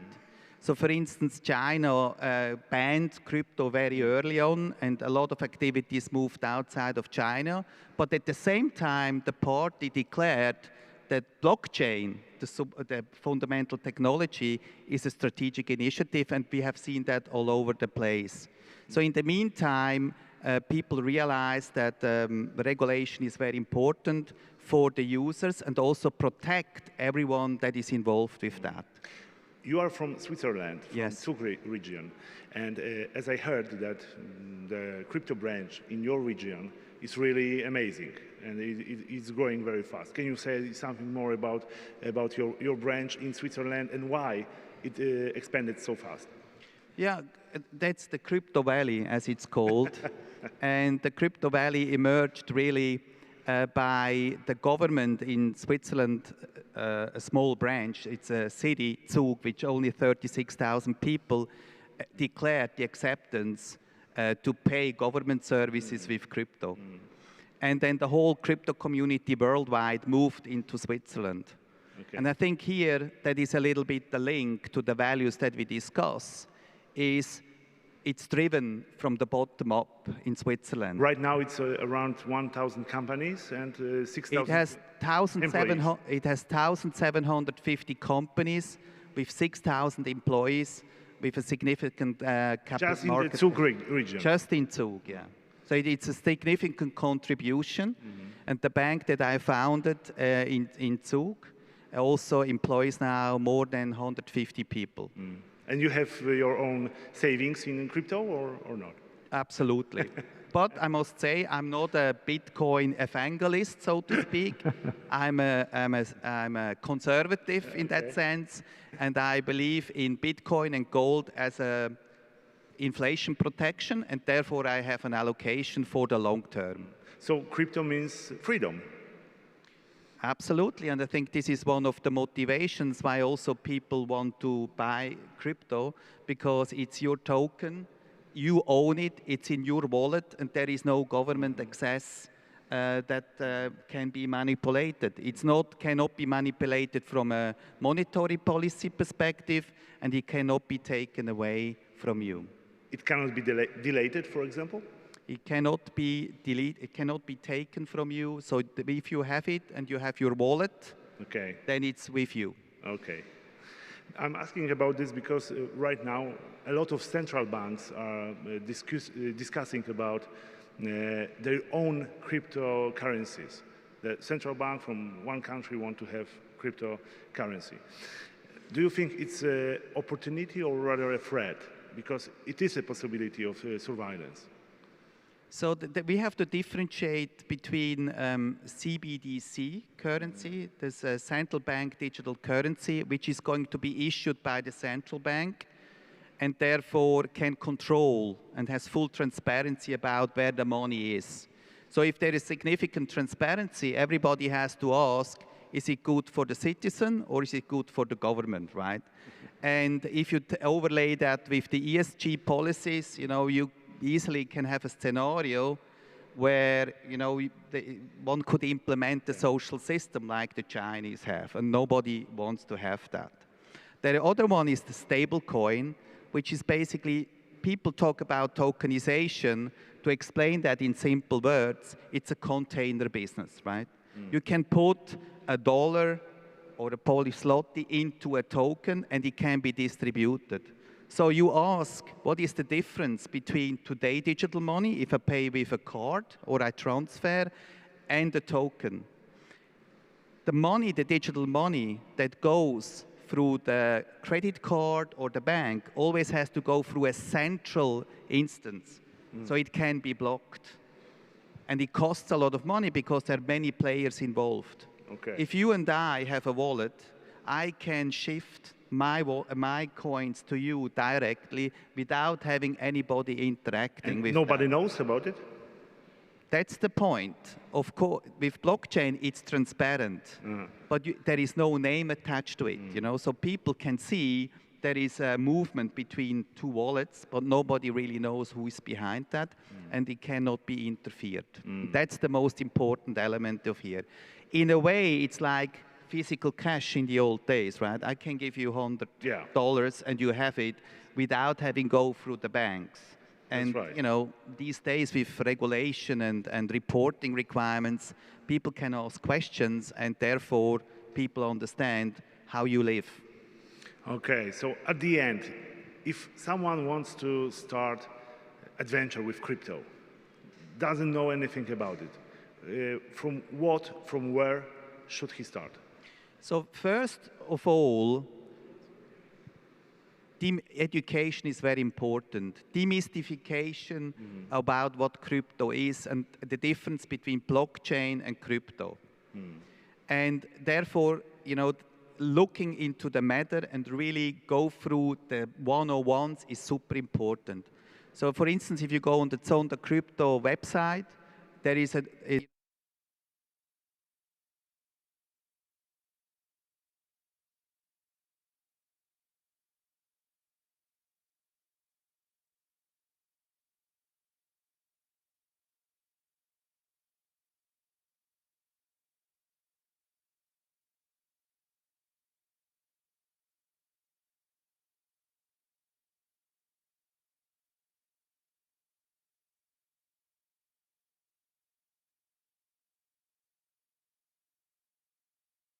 somebody is accountable for this, and you are protected, and so somebody is going to help you. Thirdly, really understand what you're buying. What is the motivation behind that? Fourthly, if possible, read the white paper. It explains exactly what it is. And very important, last but not least, make sure you understand who are the people behind this. Thank you very much for this conversation. Guido Bühler from Zonda Crypto, main sponsor of Cpac Poland 2025. Thank you very much. Thank you so much.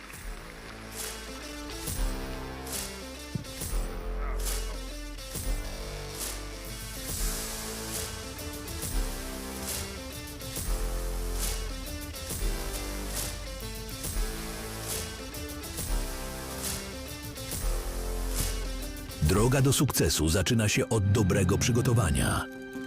Pracy nad taktyką. Wymaga skupienia i wytrwałości. Czas na Twój ruch.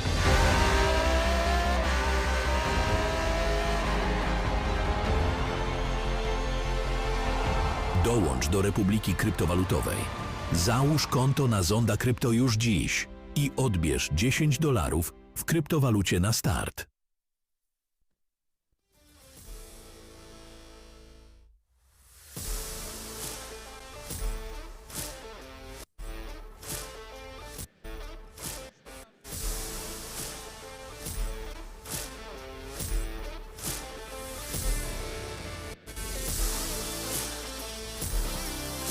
And now, please welcome to the stage a panel with Michał Rachoń, Program Director of Telewizja Republika and President of the Board of TV Republika USA. A teraz zapraszamy na panel Michała Rachonia, dyrektora programowego Telewizji Republika, prezesa zarządu TV Republika USA. Zapraszamy Przemysława Wiplera, posła Konfederacji. Please welcome Przemysław Wipler, Member of Parliament from the Confederation Party. Zapraszamy Jamesa Taylora, prezesa Instytutu Heartlanda. Please welcome James Taylor, president of the Heartland Institute. Zapraszamy Daniela Obajtka, europosła, byłego prezesa Orlen S.A. Please welcome Daniel Obajtek, member of the European Parliament and former CEO of Orlen. Zapraszamy Annę Wellish, prezesa Fundacji Edmunda Burke. Please welcome Anna Wellish, president of the Edmund Burke Foundation.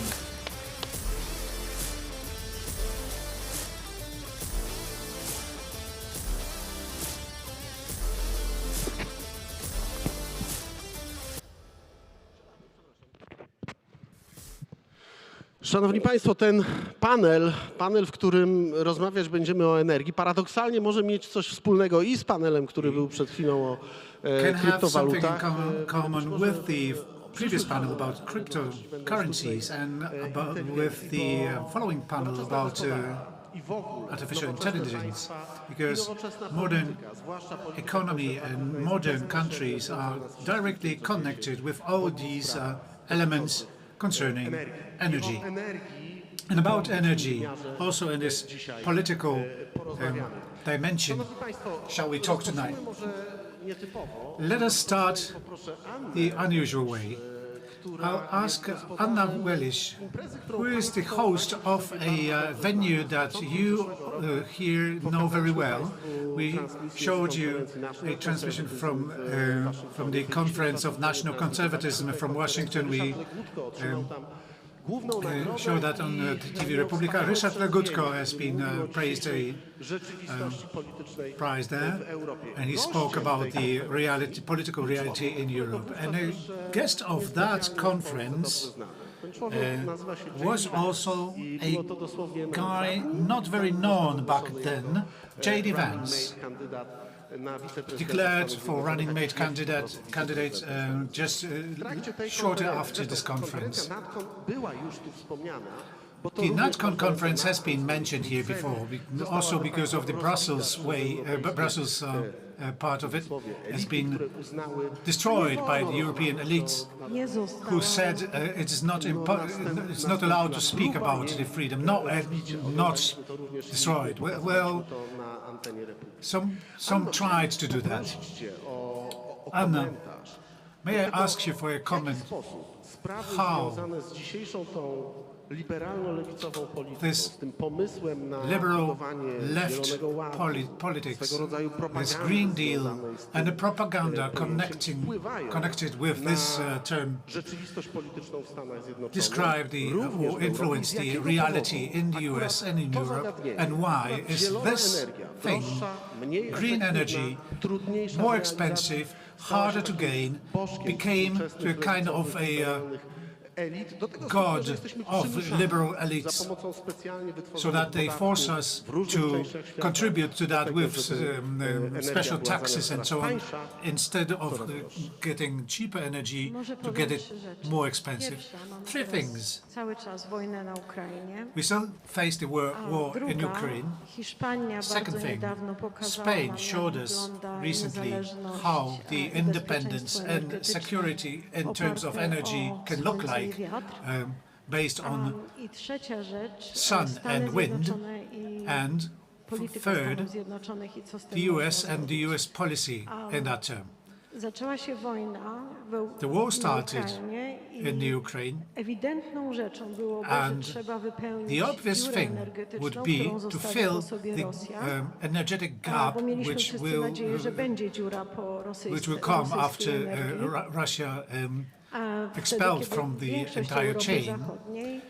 And the majority of Western Europe just pushed their own chimneys back to Russia and just pretended they are green, and in the meanwhile pumping through the pipe in the Baltic Sea and through their marketing agency, means German Democratic Republic, they may spread this energy around Europe. The war stopped all of that, and we thought it's a good opportunity for the West to make West independent in terms of energy, basing on Norway and the US. And then we had the moratorium for exporting fossil fuels. Przepraszam bardzo. Więc jaka zmiana?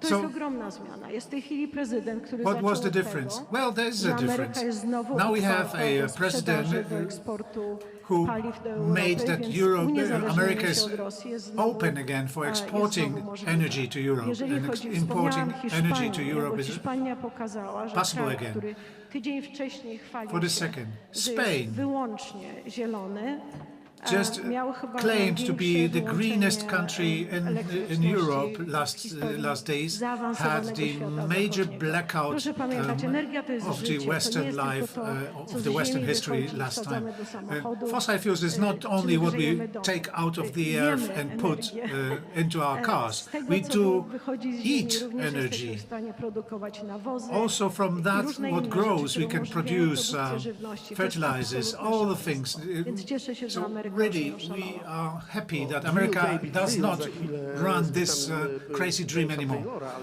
Drill, baby, drill. Okay, I'll ask James Taylor about that in a minute, but I would like to ask Daniel Bajtek right now for something I saw with my own eyes on the border of Texas. We did our documentary Reset there. We wanted to see the pipeline which pumps the liquid gas to Poland. 2015, as the Conservatives started the term in Poland, Poland was dependent on fossil fuels from Russia. Now it looks totally different. But it forces us to pay an additional tax on everything we want to burn in our installations, in our economy. What is the influence of the green policy, of the Green Deal, what makes us not to profit on all that what we achieved? Well, that was a very hard time because within a few years we had to totally reverse the directions of our energetic flows. There are some contracts you need to observe and so on.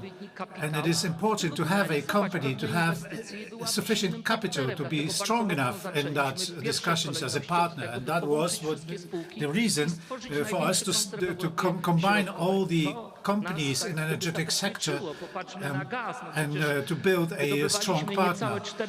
Let's look at gas. We had 4 billion cubic meters of gas a few years ago. Now we gain 9 billions of gas, cubic meters of gas. Now we have also gas transporters on our seas.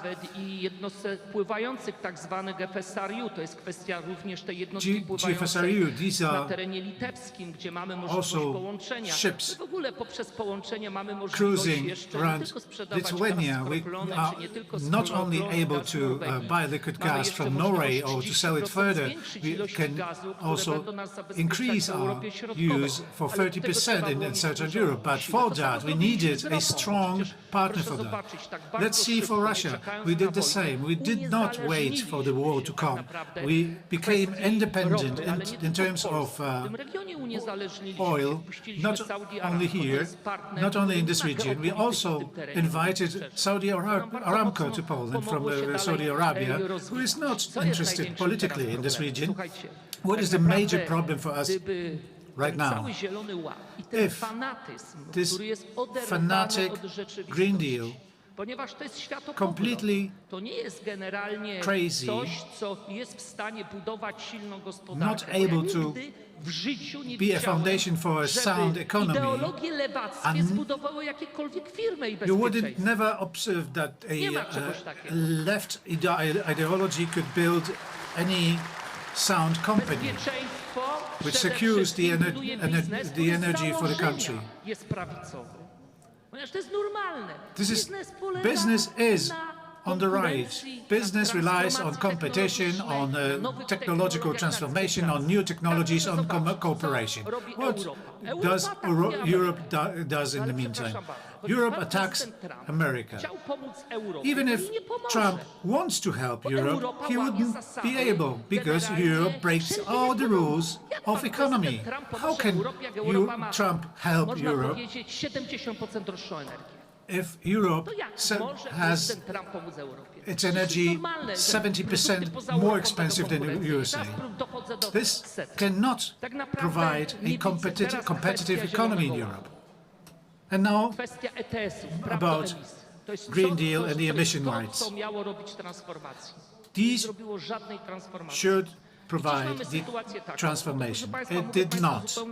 And now we face the situation, and I'm honest about it right now, if we do not do anything about Green Deal and emission rights, we will liquidate the energetical sector in Poland. And that is the business of Germany and other Polish neighbors. If we have the certificates, by this price we have it right now, you cannot build any low or high emission source of energy. No one will provide you with capital for that. We would need to import electricity from Czech Republic, from other directions. Now we already build interconnectors to other countries because they have atom energy, they have nuclear energy, but these nuclear mills are already amortized. But if we don't stop this green plague, will not survive as an energetical sector. So the solution is the following. The system of certification of energy need to perish. Then the energy in Poland will be one of the cheapest in Europe. Companies will gain means for transformation, and believe me, many countries in Europe do not care about Polish economy to be strong. We tried to implement the technology of small SMRs in Poland. Do you know how many brakes have been pulled for me not to pursue with this project? Well, I need to follow the time of our panel.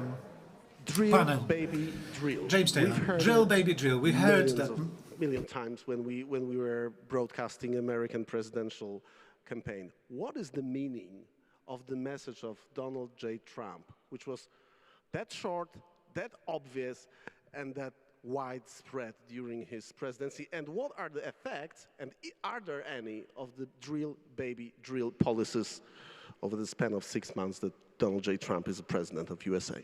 Yeah, great question.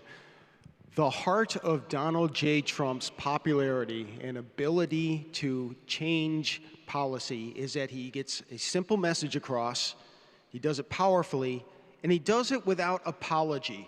For so long, even conservatives were trained to say, well, I want affordable energy, but, and we'd like to reduce emissions as well, but, and coal is maybe something for now, but maybe not the future. No.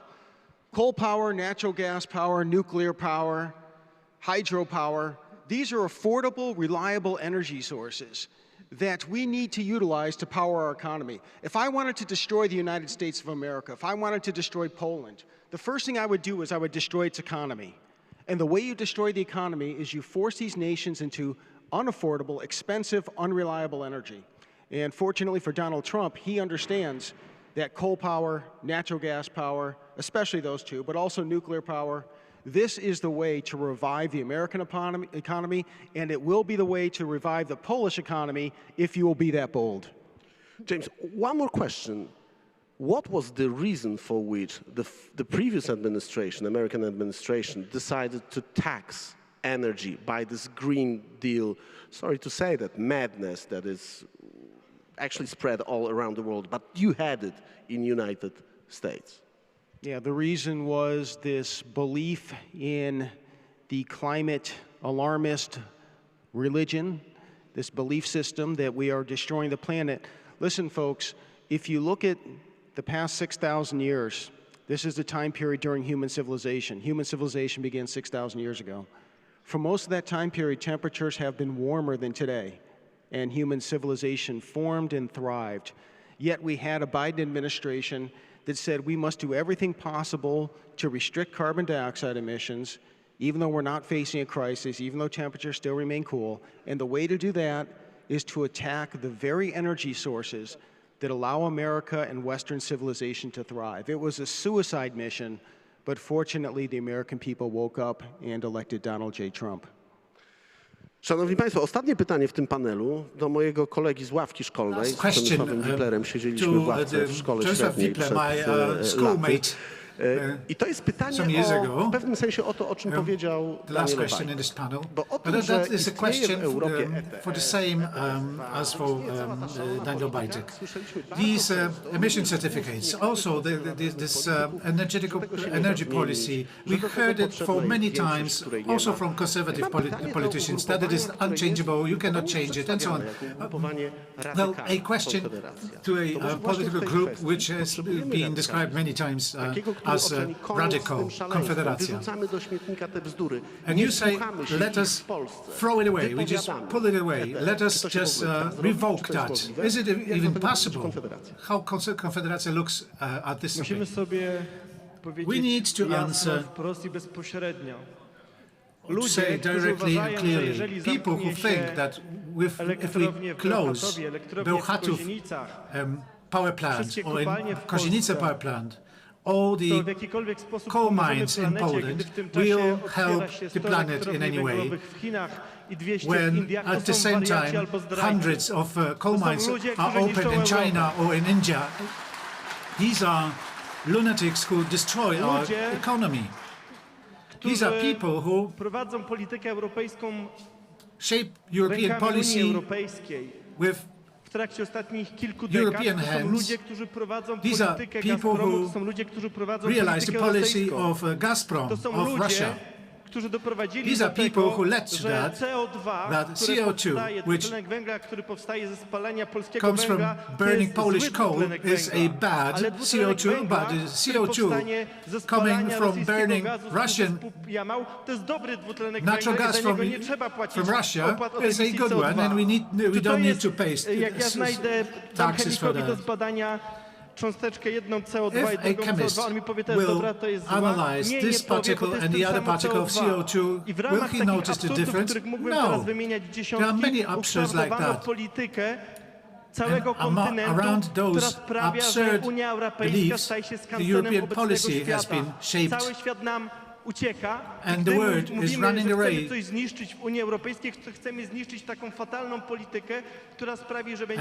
We are told that if we want to destroy this lunatic policy, we run towards destruction, which is absolutely not true. This will only lead to that, to poverty and to looking with envy on Asian countries who develop without any such problems. Well, that's a diagnosis, but what is the solution? Is it possible to revoke this kind of Green Deal unilaterally? We're going to face sanctions and so on, but gain cheap energy instead. Well, Poland will become a net payment country for the European Union in a few years. The only way Europe can sanction us for that is not giving us any money, which we won't get from Europe anymore. Anyway, what we need to get is prohibiting financing leftist organizations, green organizations in our countries, because these are, in many cases, foreign agents in our country. We also need to regain our sovereignty in economical terms, otherwise we'll only become the backyard of producers from Western Europe. And if we close our power plants like Bełchatów, we'll only contribute to that. I've been very moved by the book and the movie, The Elegy for Hillbillies. I was wondering why Mexicans want to immigrate to circumstances like that. What we know about about America is only the west coast or east coast and not the central part. Well, I need to interrupt you right now, so let's summarize. For the first, we need to stop ETS. We need to reform that. All right, will Law and Justice declare that? We will stop that? Well, yes, I would like to revoke the ETS system. But 2/3 of ETS come to the fiscus of the given country. That we need to solve. We rather get cheap energy instead of high tax income. Because that tax income is then divided for very unnecessary things. Another thing. Następna sprawa, kwestia Nord Stream 1, Nord Stream 2. Nord Stream 1, Nord Stream 2. We are all interested in that. Ja wiem, że jesteśmy I know niezależni, jeżeli we chodzi are o gaz, ale independent pamiętajcie in terms jedną of sprawę. Wcześniej czy później natural będzie gas, uruchomiony Nord but Stream 1, Nord Stream sooner or later Nord Stream 1 and 2 will operate again. If we let it do, dyskontów na gaz, który popłynie do Niemiec. we will Niemcy not wybudowali know masę rurociągów, the nazywając to prices for rurociągami wodorowymi. gas Co za in tym idzie? Germany Nie może być Nord Stream 1, Nord Stream 2 własnością niemiecką, Nord Stream ponieważ 1 and 2 are będzie zdecydowanie konkurencyjna under ownership of Germany, and their economy becomes competitive in comparison to Poland if we let it happen. Jedna rzecz, której nie wspomnieliśmy, to jest Trójmorze, rola Stanów Zjednoczonych i to, że Chiny są w tej chwili najważniejszym Trójmorze, państwem, z którym Trimari. Stany Zjednoczone muszą sobie poradzić. Tu jest coś We jeszcze need do to face powiedzenia. that Trójmorze to jest we miejsce, need gdzie to Polska jest cooperate with największym krajem. the Dlatego USA. Polska Poland będzie is the się biggest country in the zachowała. region. That's Proszę why zwrócić it is uwagę, so hard na to niczyim fight punkcie for this Europa nie ma country takiego here. świra jak Europe na is Polski.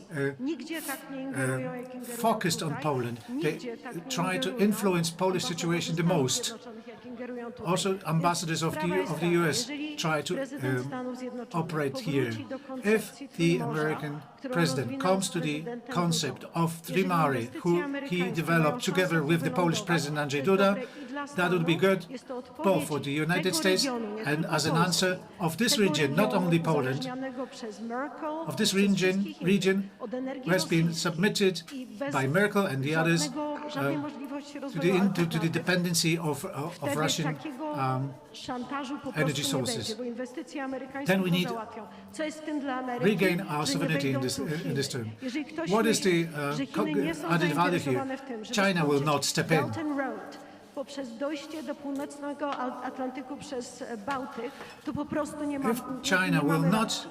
I if China będą succeeds in nieatrakcyjne, building the jeżeli będzie new Ameryka. Jeżeli nie będzie blue belt Ameryki, and jeżeli and będzie so on, szantaż europejski, and we can get what we can if we can't have what we want. To się wszystkim opłaca. then we will prevail. Thank you very much. Michał Rachon, dziękuję uprzejmie. Thank you very much for the discussion. Powiedziecie też. Dziękuję uprzejmie. Let's revoke ETS.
A już teraz zapraszamy na panel dyskusyjny z udziałem Tomasza Sakiewicza, prezesa Republiki, redaktora naczelnego Telewizji Republika.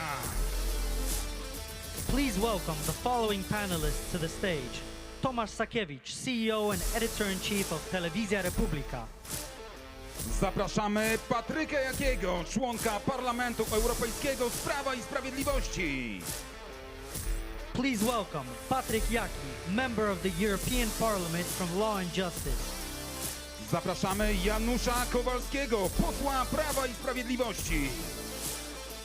Please welcome Janusz Kowalski, member of Parliament from Law and Justice. Na scenę wchodzi Tomasz Prelich, członek Parlamentu Europejskiego AfD. Please welcome Tomasz Prelich, member of the European Parliament from AfD Germany. A zaraz za nim Jan Jekielek, redaktor naczelny Epoch Times. Please welcome Jan Jekielek, Editor-in-Chief of the Epoch Times. Zapraszamy Hansa Georga Massena, lidera partii Werte Union, byłego prezesa Federalnego Urzędu Ochrony Konstytucji. Please welcome Hans-Georg Maassen, leader of the Werte Union Party and former president of the Federal Office for the Protection of the Constitution. Zapraszamy George'a Weinberga, przewodniczącego Republicans Overseas Niemcy. Last but not least, please welcome George Weinberg, chairman of the Republicans Overseas Germany.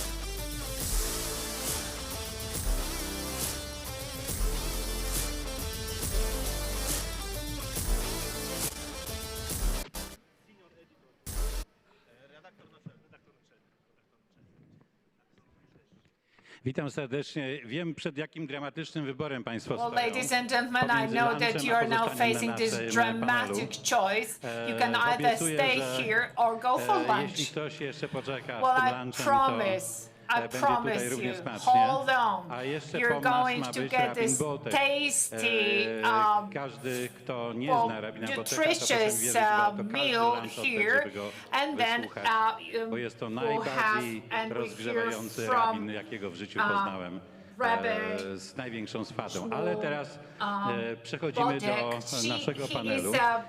Nasz panel jest no, można powiedzieć taki bardzo Cpacowy, bo jego celem jest pewna rozmowa o tym, jak powinny wyglądać stosunki atlantyckie, jak powinna wyglądać kształt Europy transatlantic relations and collaboration between Europe and the US. Wielką plejadę gości. Bardzo dobrze Niemcy są reprezentowane. We have a great representation of Germany at this panel. So let us start with our foreign guests. Perhaps a glimpse from across the ocean.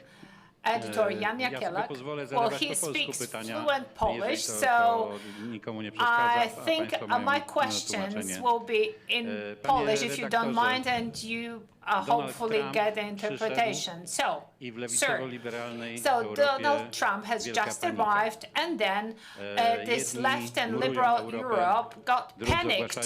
So walls are built, and some announced the end of the world. So actually, what are your plans? What are the plans of your president towards Europe? He imposed tariffs.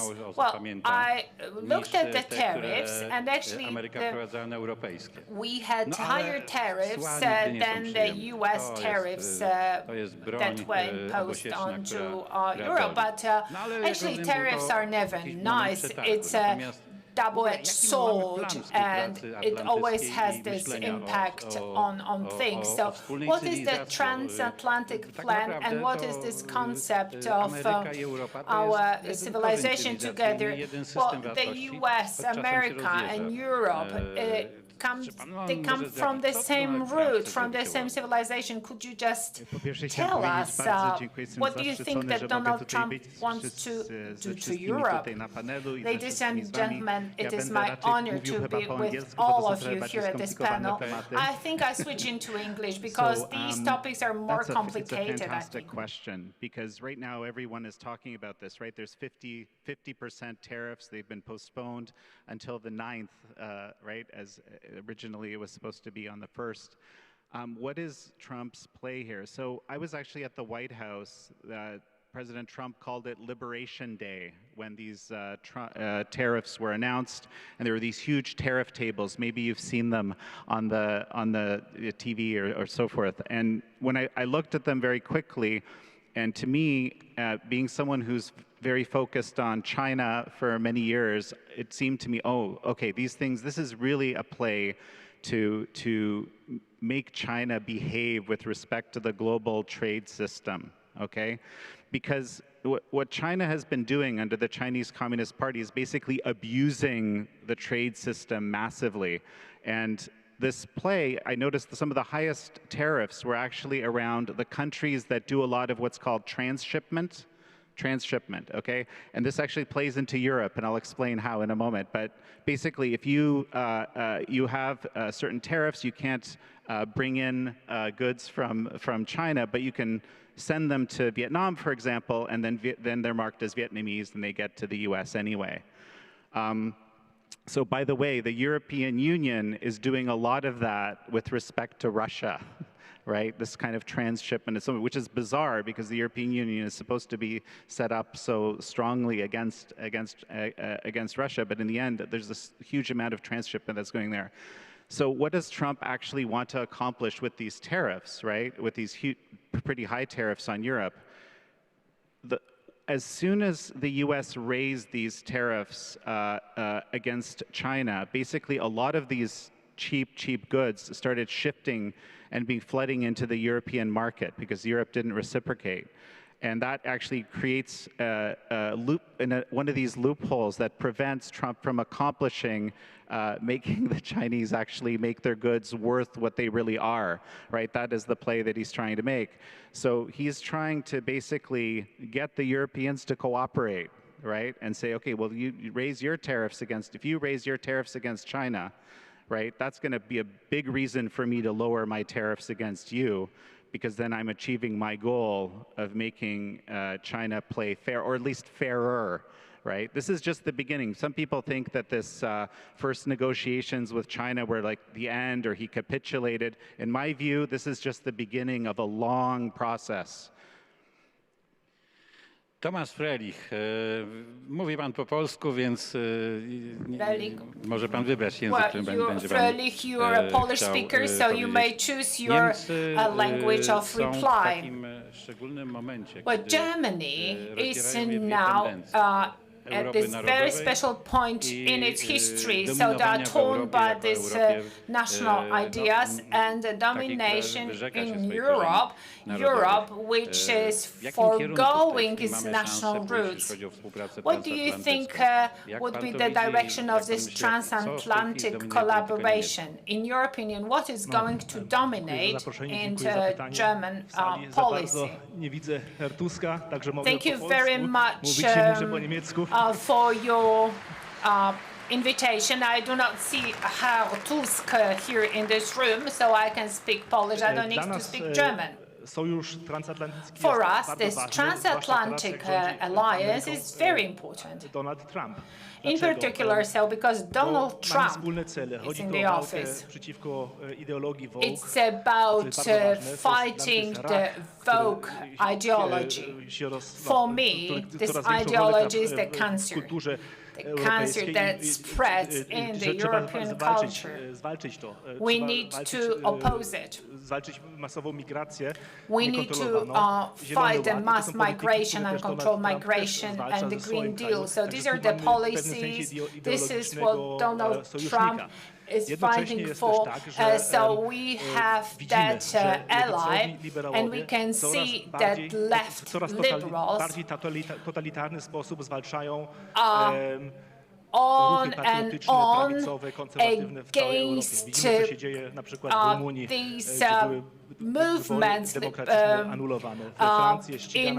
across Europe. So democratic elections in Romania cancelled. Marine Le Pen prosecuted in France, and Dr. Maassen can also say something about Germany, about what is happening there, because that was his field of expertise. So we can see that the establishment, the liberal establishment, escalates against politicians in Europe, across Europe. So Donald Trump is a very important figure, and we can see the support, and we can see the pressure that he exerts on the increasingly totalitarian governments in Europe. So, for example, Tom Coburn, Arkansas senator, requested the head of CIA that there should be no collaboration between the intelligence units of these two countries because of that. And J.D. Vance was talking about prosecution of the freedom of speech in Europe. Rubio said that the biggest opposition party could not be challenged because it was a form of a manifestation of an authoritarian state, and it was contrary to the European values. Well, that resembled the systems in China and Russia. So we have this pressure from the US, and we appreciate it. Żąda też i ma rację, żebyśmy my w końcu stanęli na własnych nogach, bo nie możemy własnej polityki, własnej też polityki wobec Stanów Zjednoczonych, nie możemy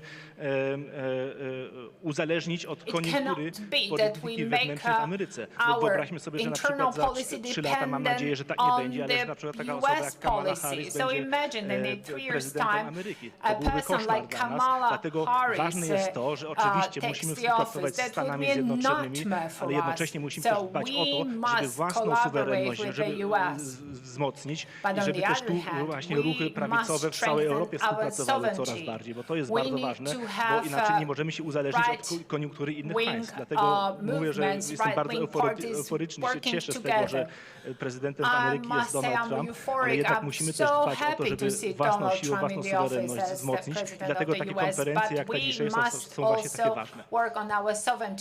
Bardzo dziękuję. Ja pozwolę, że najpierw zapytam gości z zagranicy, bo gościnność nakazuje, a potem naszych polskich polityków. Pan bardzo wiele czasu zajmował się bezpieczeństwem i też tym, jak kształtować system bezpieczeństwa i prawny w Niemczech.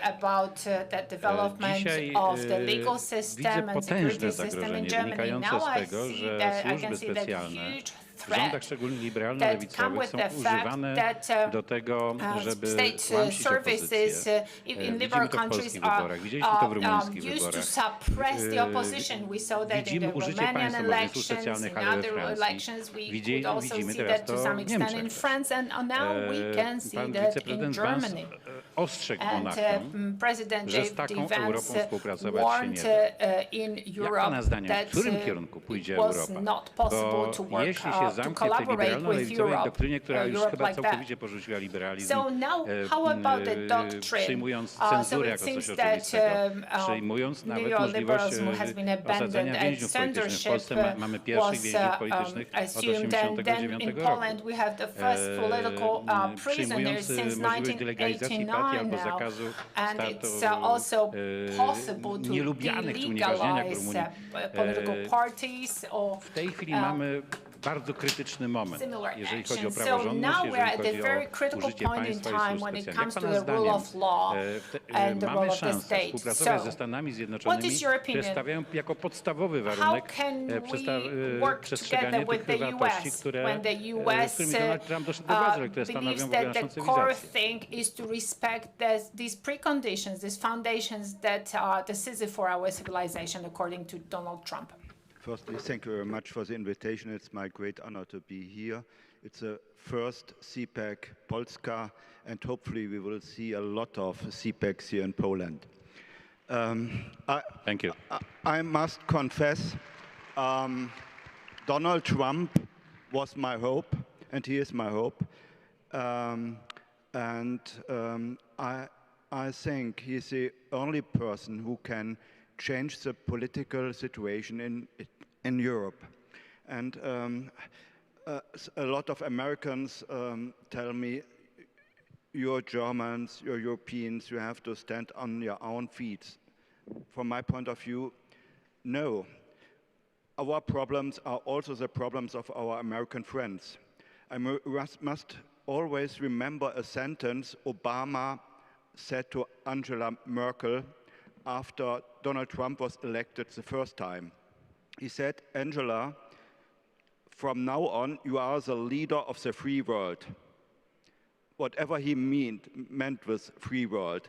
From my point of view, she was a leader of the woke world. And I got the impression after the election of Donald Trump, all the liberals, all the leftists from the United States support the liberals here in Europe, the Europeans in Brussels, the Brussels bureaucracy and so on. From my point of view, it's crucial that we have a very close cooperation with the United States, with the Republican Party of the United States, because in former times we had the bridge, the so-called Atlantic Bridge between America and Europe. From my point of view, the American part of the bridge pillar is now possessed by the Democrats, by the liberals. And in Europe, it's the same. In Germany, it's a CDU. The CDU was a former conservative party. It isn't a conservative party. Merkel turned this party to a left-wing party. So we have to establish a new bridge between the conservatives in Europe, in Germany, and in America. And we need the support of the Americans. I was very thankful that J.D. Vance delivered the speech at the Munich Security Conference and said that we have a problem with expression, with freedom of expression in Europe. It is a huge problem. And the restriction of freedom of expression we face every day in Germany, and it becomes from day to day a bigger problem, has on the other side the result, the impact that we have political persecution. And we have to speak about political persecution in Germany and in the Western countries. Political persecution against the AfD in Germany, political persecution against ordinary people who speak about their personal opinion, who criticize the government. And this is a huge problem because freedom of speech is a fundamental pillar of democracy. And therefore there's a need for support from our American friends to fight against everyone who fosters, who supports this restriction of freedom of expression. Thank you very much. George Weinberg, chciałem pana zapytać o wizję. Well, my question to you is about the vision. My question is about the potential transatlantic organization. We have the NATO, and there is no doubt that NATO shows that excellent collaboration between Europe and the US is possible, in spite of some difficulties. Is it possible to have a similar collaboration in terms of economy? Well, we are requested to be European patriots, but my heart goes out to the US more. The value system is more similar to our system. Pójście w tym kierunku, żeby Europa zamiast zamykać się na Stany Zjednoczone budowała pewną wspólnotę również gospodarczą ze Stanami Zjednoczonymi. Czy w ogóle ktoś tego chce w Europie? Bo ja mam wrażenie, że bardzo wielu polityków swoje partykularne interesy wiąże z tym, żeby się izolować od Stanów Zjednoczonych, czyli do czegoś dokładnie odwrotnego. So, is it possible? Przede wszystkim dziękuję za zaproszenie tutaj do tego panelu. Tu wszyscy znają polski, to w ogóle coś niesamowitego. Niemcy, Amerykanie, ale... incredible. Everybody can speak Polish here. That's amazing. Osobiste zdanie. Ja się urodziłem niedaleko Just on a stąd, personal w note, Katowicach. I was born not far from here in the city of Katowice. 50 lat temu, And it was 50 lat już 50 jestem years ago poza Polską, w związku z tym proszę that I o left pewne Poland. wybaczenie, jak moja gramatyka będzie na poziomie I apologize 12-latka. for my grammar Ale będę mistakes. się starał jak najprecyzyjniej pańskie pytanie odpowiedzieć. But I will do my best to give you Wiele lat spędziłem precise zawodowo w answer. Stanach Zjednoczonych i For many years, wiem, jak I worked in the Amerykanie US.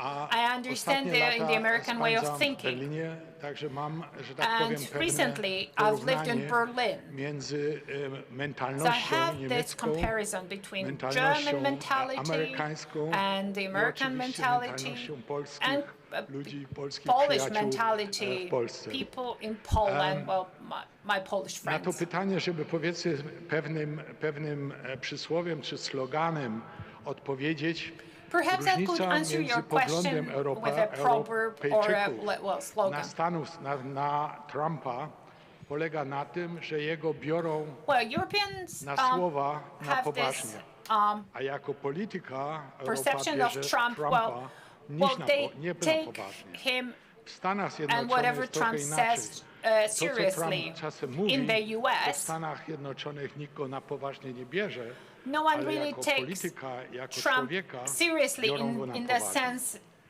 no one takes seriously Temat what Trump says, CEU but jest he is bardzo taken ważny very dla seriously Ameryki as a politician, i as a political moim figure. zdaniem Trump jest pierwszym prezydentem Thing is so amerykańskim, important for the US, który in my opinion. ma pewną Donald Trump is the wizję, first jak, US president who has a vision. Ameryka ma wyglądać w przyszłości. It is Tutaj dużo tematów his już vision w about panelu, the w przeszłych future panelach of the żeśmy US. mówili. Ja się koncentruję tylko na temat, na pytanie, które pan mówił, czyli A lot handel has been między said about Europą it a Stanami Zjednoczonymi. during this panel, tak so jak let ja me to focus widzę. on this economic collaboration between Europe and the US and how Moim, I see it.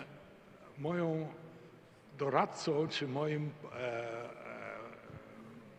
zdaniem dla Europy byłoby to, żeby Polska, zwłaszcza dla What I would Polski, suggest się nie trzymała What I would fartuszka pani von der Leyen i advise fartuszka Europe and Brukseli. Poland is Bo not to hold on tight To Tomasz to miał rację, tu potrzeba Madam zawołać von der Tuska, bo to on tego Leyen's powinien knees, wysłuchać.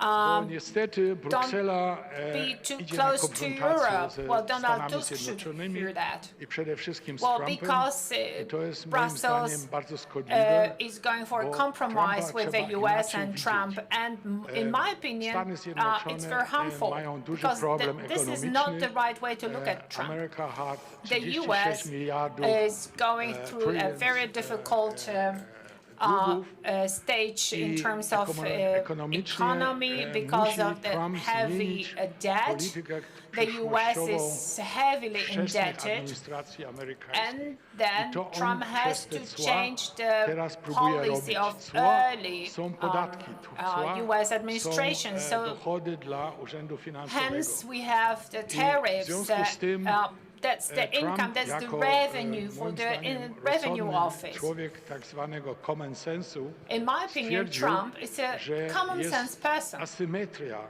między He has a lot of podatkami, common sense, and he jakie realized that there cały was this świat, asymmetry. Europa, zwłaszcza w stosunku On the do one hand, Stanów Zjednoczonych, pobiera, there are a taxes jakie charged amerykańskie in Europe cła są dla produktów, when które są compared to the produkowane US, poza these Stanami taxes are Zjednoczonymi. high. And Poza then tym głównym celem the amerykańskiego tax prezydenta tariffs teraz jest, imposed by żeby the tak US. zwane blue collar And I jobs, also believe czyli that Trump dla ludzi, którzy nie mają would jakiegoś like super to wykształcenia, offer tylko pracują blue na collar linii jobs. produkcyjnych, które przeszłe Blue administracje collars are zniszczyły, like people zupełnie, without żeby te any blue jobs z powrotem higher ściągnąć education. do Stanów Zjednoczonych. He would like to find dlatego employment to people who are moja not sugestia, moja educated, propozycja and he would osobista like to byłaby have dla these Polski, jobs żeby available ewentualnie again spróbować. in the Trump US. jest So bardzo that's my przychylny w suggestion. stosunku do Well, Trump looks kindly on Poland. As far as I know, as far as I remember, it was Trump who cancelled visas for the Polish nationals, the US visas, and it is my suggestion to reach an agreement with Trump.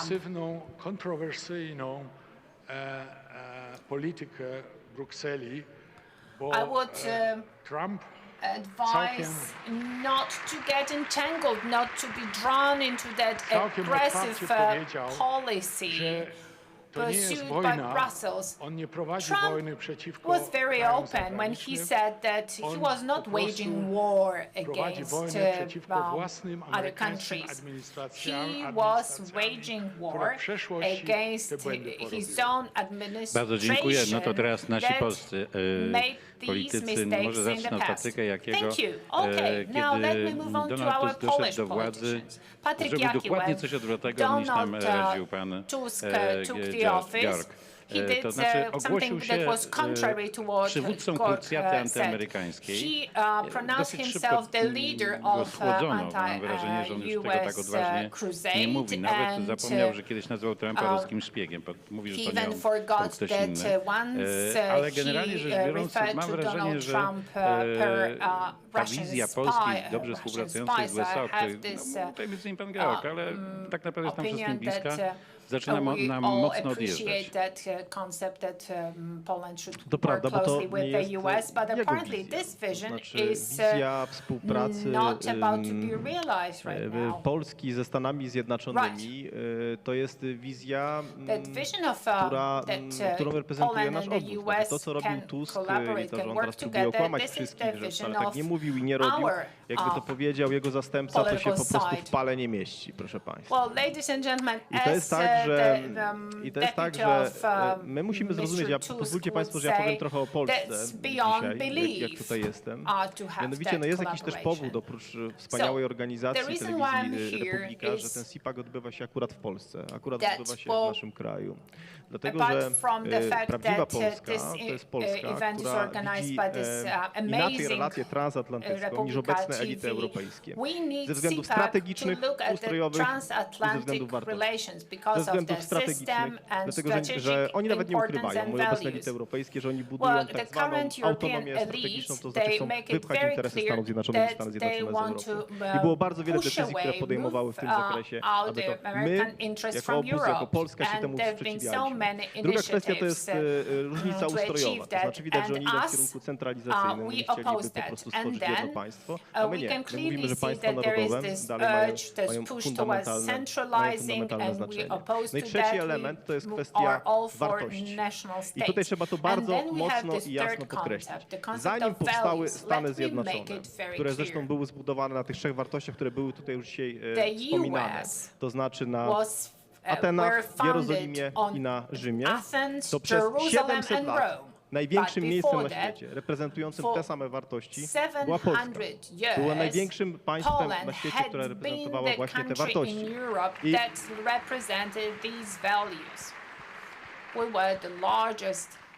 I te wartości, które ja nawet sobie, proszę państwa, porównałem, no i też nie ma żadnych, i nie ma żadnego przypadku w tym, że pierwsza i druga konstytucja na świecie to są Stany Zjednoczone i Polska. I nawet jeżeli porównacie sobie państwo deklarację niepodległości Stanów Zjednoczonych i konstytucję 3 maja, to jest po prostu pełno tych samych punktów. Nie tylko jeżeli chodzi o odwołanie do Boga. Znaczy, w Ameryce to bardzo często widzimy, to tak, jak nawet ateiści odwołują się do Boga, bo uważają, że to jest część ich tożsamości. To wcześniej takim miejscem największym na świecie była właśnie Polska. Nie ma też żadnego przypadku w tym, że Płaski czy Kościuszko właśnie potem po upadku Polski się Stany Zjednoczone, bo widzieli w tym wspólnotę wartości.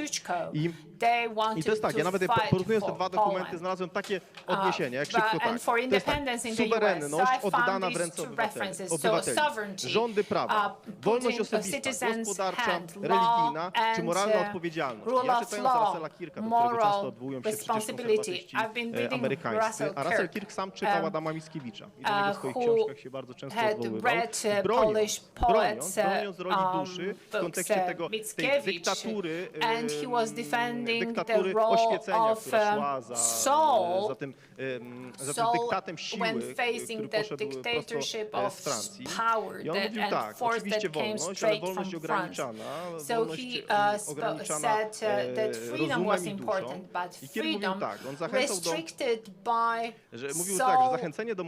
He said that incitement towards moral extravagance dictated by the urge to have achievement is one of the most risky urges. If there's no God in the world, people would like to satisfy the desires and exploit the earth for their own satisfaction, but God puts everything in order. It's not about exploitation, but it's about duties and responsibility. You can achieve pleasure and joy. I to były wartości, które łączyły zawsze Polskę i łączyły Stany Zjednoczone. Do tego właśnie odwoływał się wspomniany Russell Kirk. I dzisiaj, jeżeli się przejrzy na spór, który w Polsce w tej chwili się odbywa pomiędzy Trzaskowskim a Nawrockim, pomiędzy naszym światem a tym światem, to jest dokładnie ten sam spór.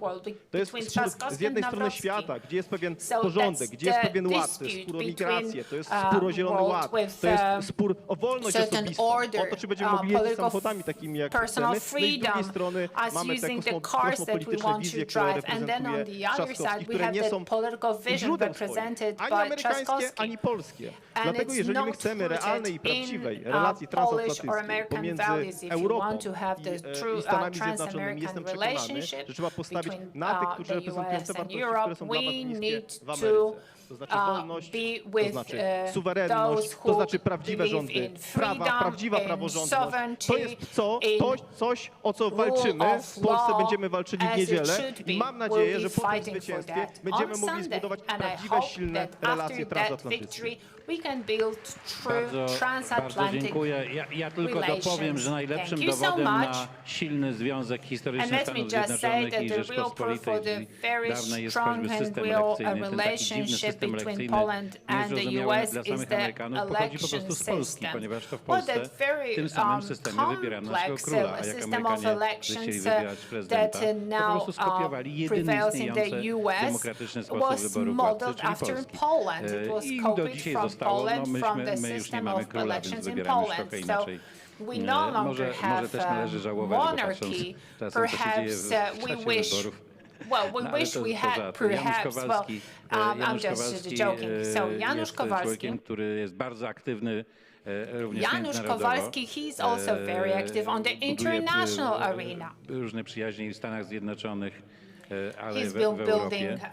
Friendships Mam wrażenie, both że in the takich US Januszów Kowalskich and in jest Europe. trochę na świecie, Well, I szczególnie think w there are more Polsce, people ale mamy like też ludzi, him którzy bardzo in mocno Poland and psują globally. te But then stosunki. we have so No many i kto wygra people tą rywalizację? Bo who, ja codziennie rano się boję włączać telewizję, żeby nie dowiedzieć się, ile się oddaliliśmy od możliwości współpracy transatlantyckiej.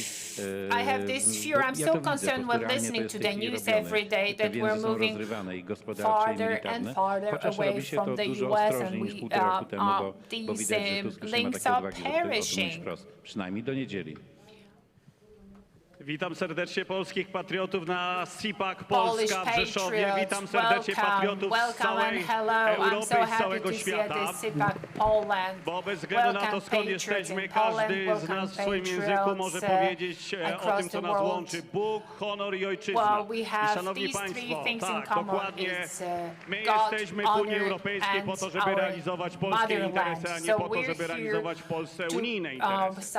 Jesteśmy po to, żeby walczyć o nasze interesy, o nasze wartości, tak jak przed chwileczką zasugerował pan Tomasz Sakiewicz, możemy być dzisiaj i powinniśmy dzisiaj być eksporterem normalności. U nas w Polsce jest normalność, są normalne rodziny, szanujemy Pana Boga, chodzimy do kościoła, wychowujemy normalnie swoje dzieci i mogą się od nas tego uczyć Niemcy, Francuzi, Włosi, Hiszpanie. Nie zapominajmy, skąd jesteśmy i w co wierzymy. I po to jest właśnie takie wydarzenie, żebyśmy się tutaj, szanowni państwo, spotykali. I słusznie powiedział Tomasz, że trzeba rzeczywiście się jednoczyć, bo wrogowie chcą nas zniszczyć. I odpowiedź musi być tylko jedna. Ja o tym mówiłem rok temu na Cpac w Budapeszcie. My w takim razie musimy się zjednoczyć i zniszczyć tych wrogów. Wrogów normalności, wrogów zdrowego rozsądku, wrogów Pana Boga, wrogów naszej suwerenności. I mamy prosty plan. Niemcy popełniły wszystkie możliwe błędy w ciągu ostatnich 20 lat, które można popełnić.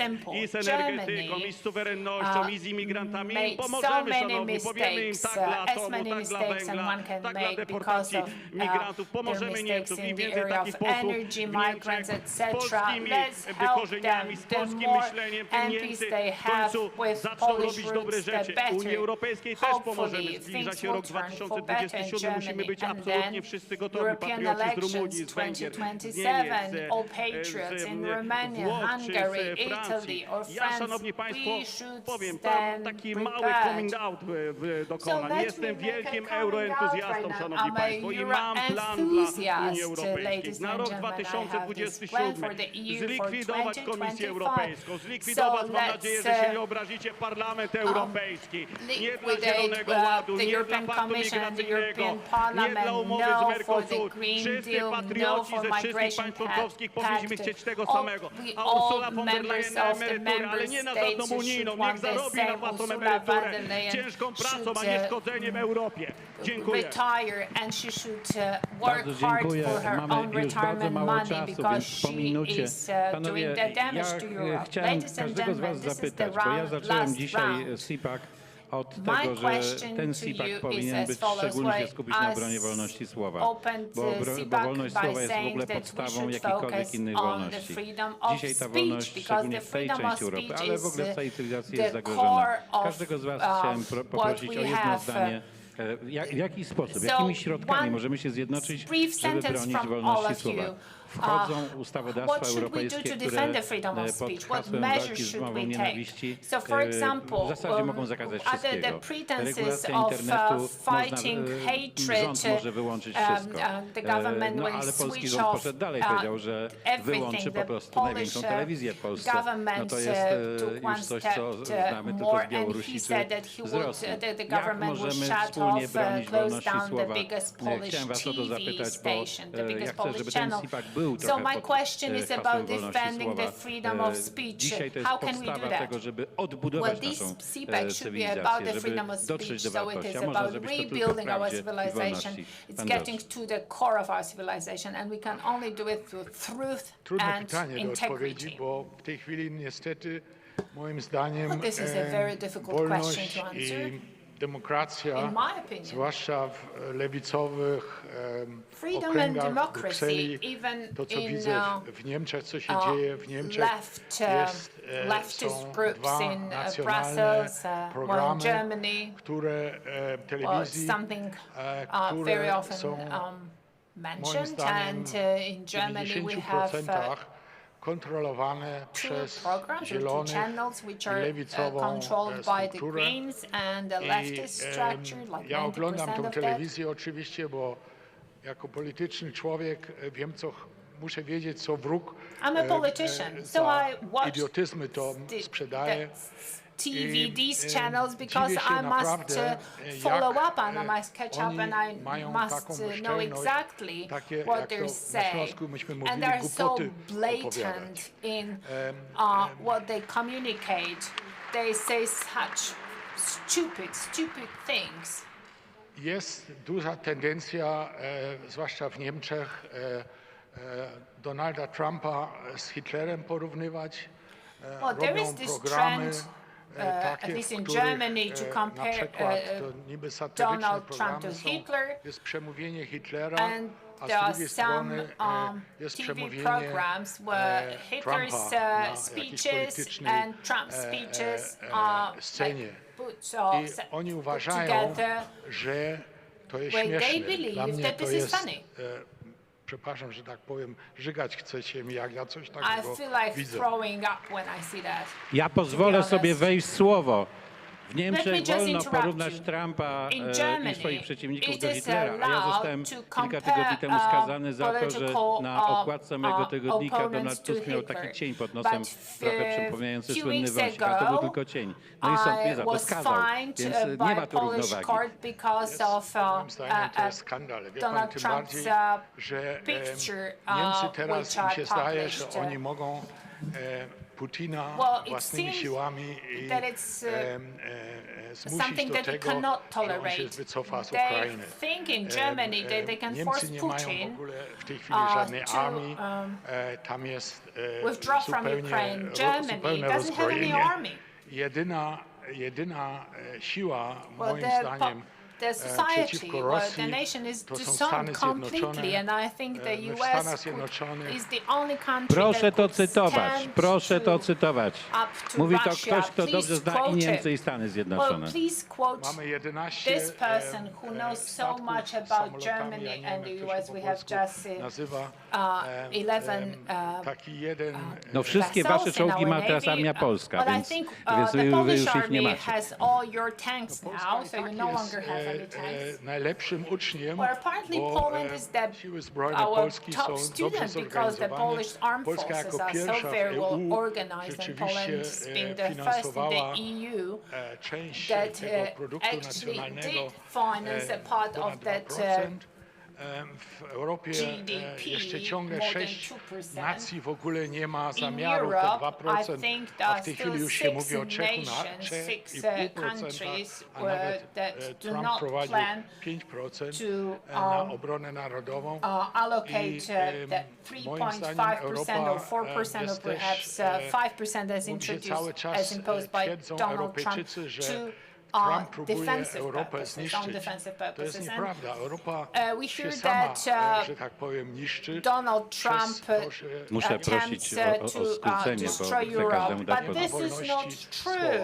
because Europe Hans, is I have to ask shortly, because we are out of time, how to defend freedom of speech?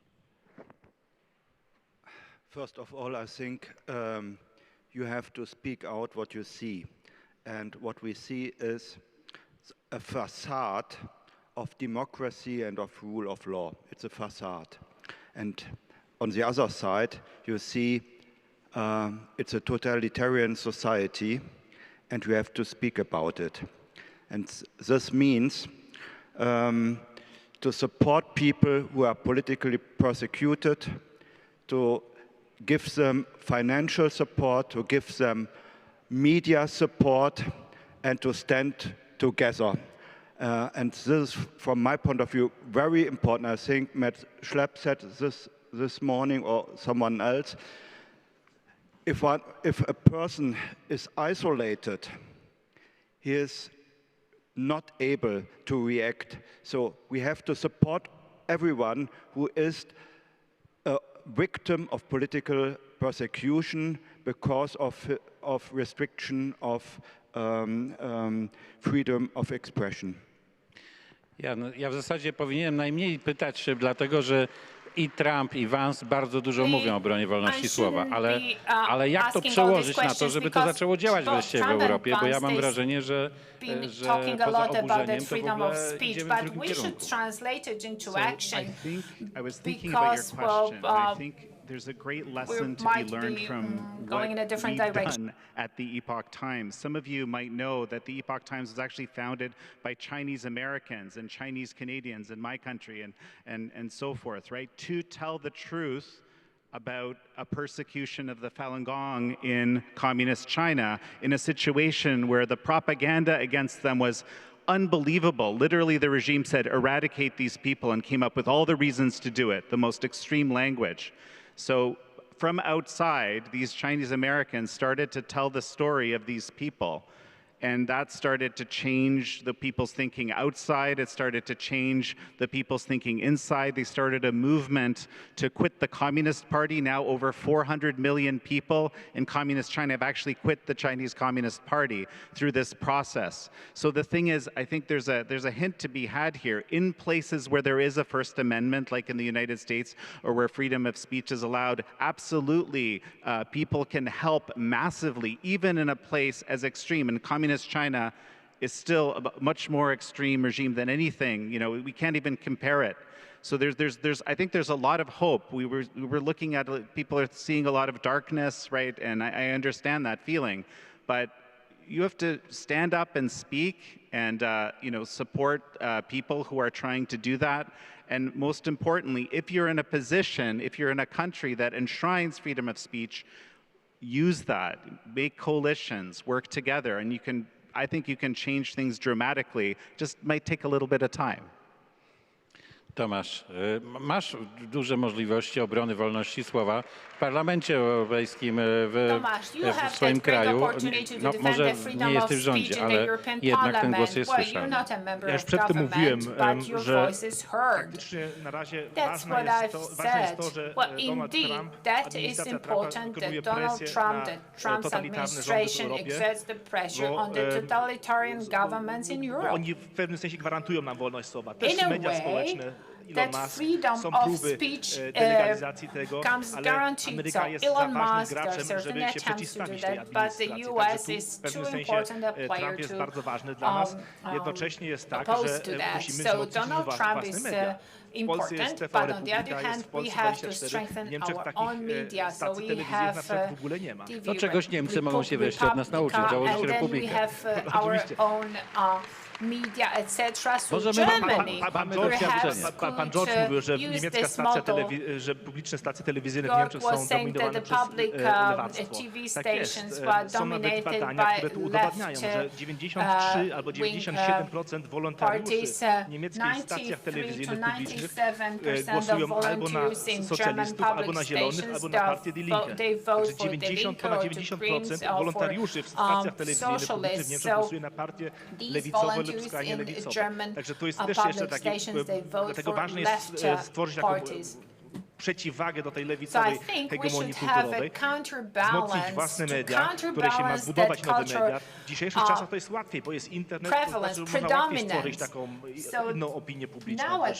Nie są już takie, te media tradycyjne też już nie odgrywają tak ważnej roli jak Także na tym musimy się skupić. To jest taki mój przekaz, bo inaczej będzie bardzo ciężko, bo faktycznie widzimy, jak jest Republika po niemiecku.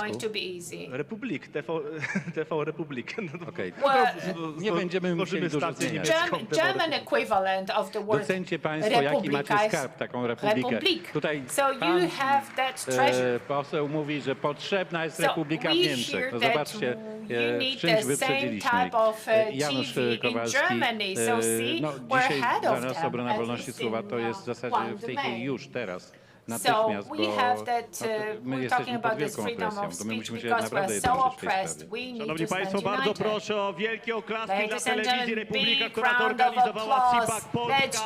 Tu jest wolność. Do Telewizji Republika nie przychodzi ani Donald Tusk, ani Rafał Trzaskowski. Oni gardzą wolnością. Wielkie oklaski dla naszych wartości, błąd, honor, ojczyzna. I szanowni Państwo, zwyciężymy. Zwycięży normalność, zwycięży rodzina, zwycięży Pan Bóg. Bo my, szanowni Państwo, kochamy wolność. I naprawdę jednym głosem z naszymi przyjaciółmi z Ameryki. Donald Trump powiedział, make America great again. My mówimy make Poland great again. Mówimy make Germany great again. My mówimy make Europe great again. I naprawdę zwyciężymy najpierw 1 czerwca, a potem w całej Unii Europejskiej. Nie pozwolimy sobie odebrać zdrowego rozsądku. Bóg, honor, ojczyzna. Pozdrawiam serdecznie patriotów z Polski i z całej Europy. Bardzo dziękuję i ostatni Patryk Jaki. Proszę Państwa, ale pytanie jest kluczowe. Jak wrócicie do swoich domów, to zaczniecie rozmawiać być może ze zwolennikami drugiej strony. I to jest tak, jedni i drudzy mówią, że są zwolennikami wolności. Więc jak to odróżnić? To jest kluczowe pytanie. I moim zdaniem odróżniać można, pokazując konkretne przykłady jak działa wolność w praktyce tej światowej międzynarodówki, do której należy Tusk i Trzaskowski. Wielka Brytania. Wiecie, że tam ze względu na tak zwaną nienawiść, mowę nienawiści, The Times ostatnio pokazał, 30 osób dziennie aresztuje. Głównie za krytykę migrantów. No i pytanie oczywiście, czy chcemy, żeby Polska tak wyglądała. Czy wiecie, że posłowie do Parlamentu Europejskiego, w tym niestety ja, mamy proces 3 lata więzienia za to, że pokazałem prawdziwe sceny przemocy migrantów. No i pytanie jest kluczowe. Czy tak wygląda wolność? Bo wiecie, bo to schować się można, diabeł przebrał się w ornat i nam szedł. Wiecie Państwo, jak to dokładnie wygląda, prawda? Więc trzeba pokazywać, na czym polegają te konkretne przykłady. Ja oglądam Trzaskowskiego, mówi, że jest tylko przeciwny nienawiści. When I look at Trzaskowski, nienawiścią jest wszystko to, z czym oni się nie zgadzają.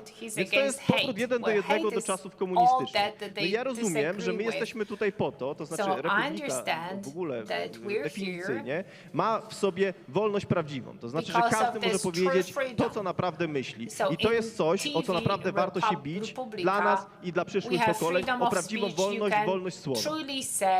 Bardzo dziękuję. Patryk Jaki, Janusz Kowalski, Tomasz Frelik, Jan Jekiełek, Hans-Georg Maassen i George Weinberg. Bardzo dziękuję.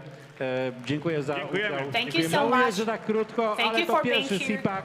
Na następnych będzie więcej czasu. I przepraszam rabina, mojego ulubionego rabina, za to, że musiał czekać. Ale warto, proszę Państwa, jeszcze z Lantencem poczekać, bo to będzie coś fantastycznego. But please hold, please stay with us and bear with us because you have this amazing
A już teraz zapraszamy na scenę Shmuli Botiacha, rabina World Values Network. And now, please welcome to the stage Rabbi Shmuli Botiach from the World Values Network.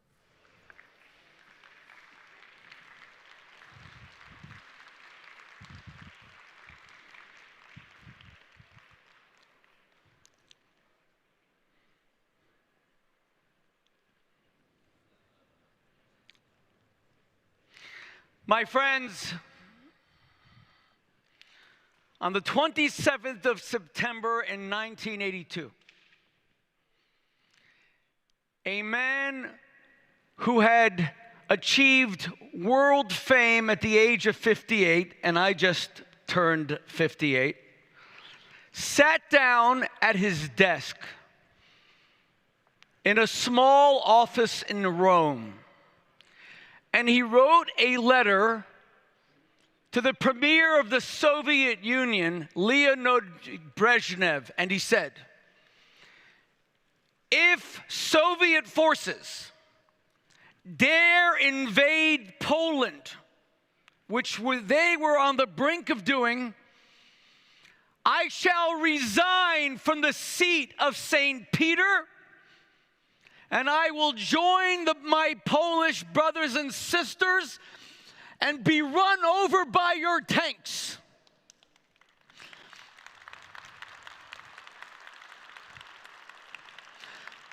That man's name was Cardinal Karol Wojtyła, Pope John Paul II. The greatest pope that ever lived. And he was produced right here in Poland. And we in the United States, who waited 2,000 years to finally get a pope of our own, can only hope that Pope Leo XIV from Chicago, Illinois, which has the largest Polish-American population of any city in the United States, can follow the brave and courageous example of a 58-year-old man who said, I will resign from the most powerful position on earth to ensure that nobody lives in slavery ever again.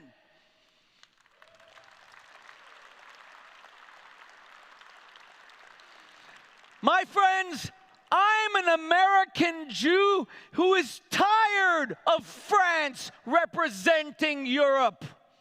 I am tired of England representing Europe. I am tired of Belgium representing Europe. Where is Polish leadership on the world stage? Look at the country that you have built.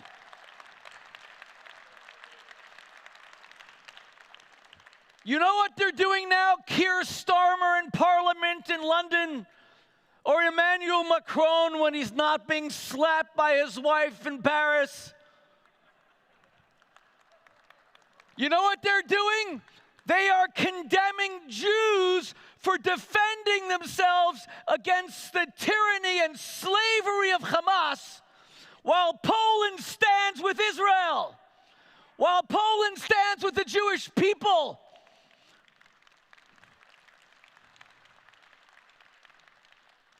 My people, the Jews, lived here in this country longer than the first and second temple stood, more than 950 years.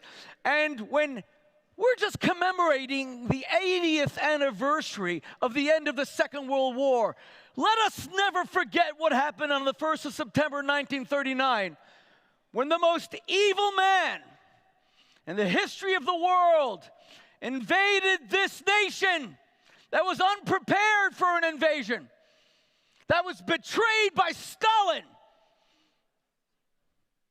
who was the Putin of his time and worse. Let us never forget that Poland for 6 years fought the Nazis while millions, including 3 million Jews, were gassed and slaughtered, and millions of non-Jewish Poles fought the Nazis every single day while France made peace with Hitler and Germany, while France personally had their police, not the Gestapo, not the SS, not Heinrich Himmler, not Reinhard Heydrich. Marshal Pétain, Philippe Pétain, shipped 80,000 Jews to Auschwitz 2 hours from here to be gassed, while the Polish people stood for freedom and democracy and human rights for 6 years. And now I come back to a country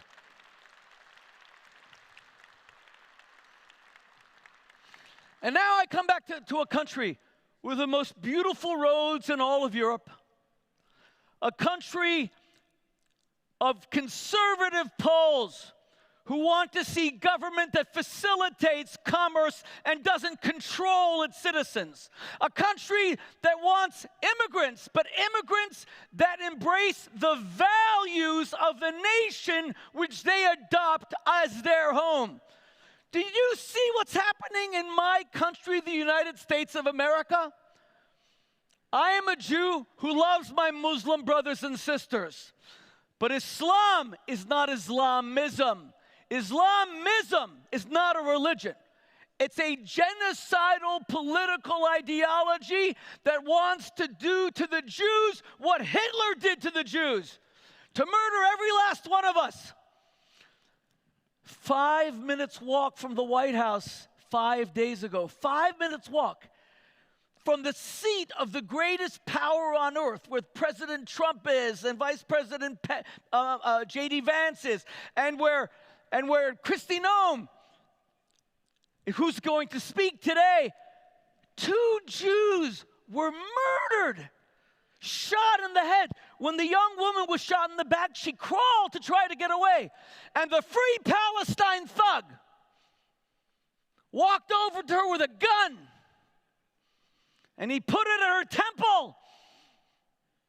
A girl in her 20s who was about to get engaged, and he blew her brains away, screaming, "Free Palestine!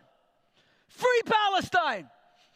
And Poland is rebuilding its Jewish community, and it doesn't allow people with that disgusting, vile ideology to call themselves immigrants to a Western nation when they reject every single one of those values. You want to live in Europe? You embrace European freedom, democracy, capitalism, limited government, women's rights, human rights, freedom to congregate, freedom of speech. And if you want none of that, then get the hell out. You have no place here.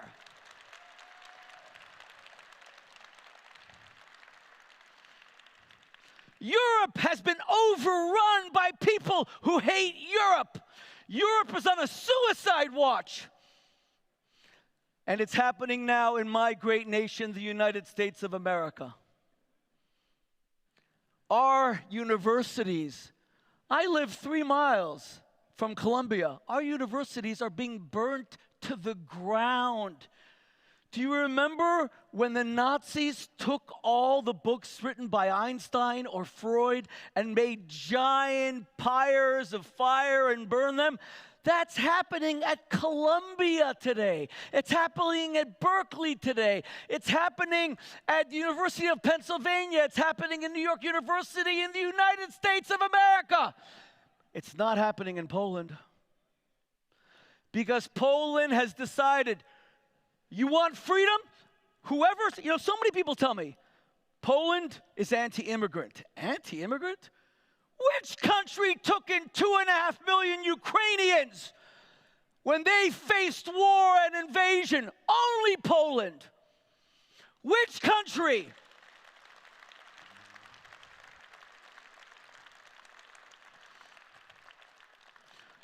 People tell me all the time, my Jewish friends, Shmuley, because I'm Polish American. My grandfather's from Lumja. Best beer.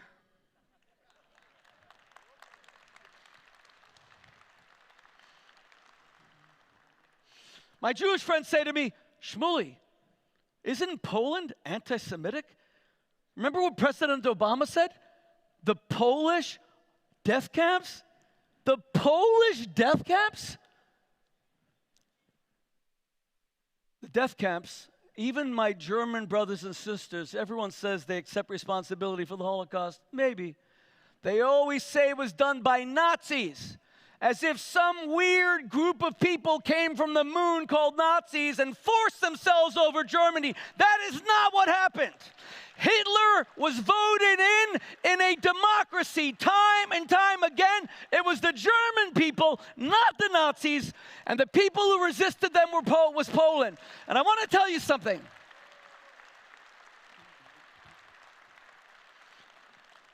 It's time that my Jewish brothers and sisters know, who come to Poland all the time, but not to see a living, thriving, democratic, incredible economy, Poland, strong conservative values, technological innovation, an incredible workforce, and people of deep faith. This is the last Catholic country that still keeps any Catholicism in Europe.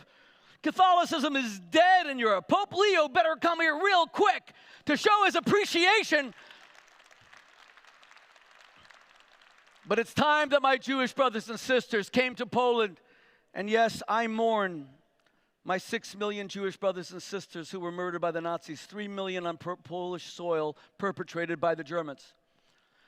But it's time my Jewish brothers and sisters came to Poland and didn't only see a cemetery of Jewish life, Auschwitz-Birkenau, Majdanek, Sobibor, Belzets.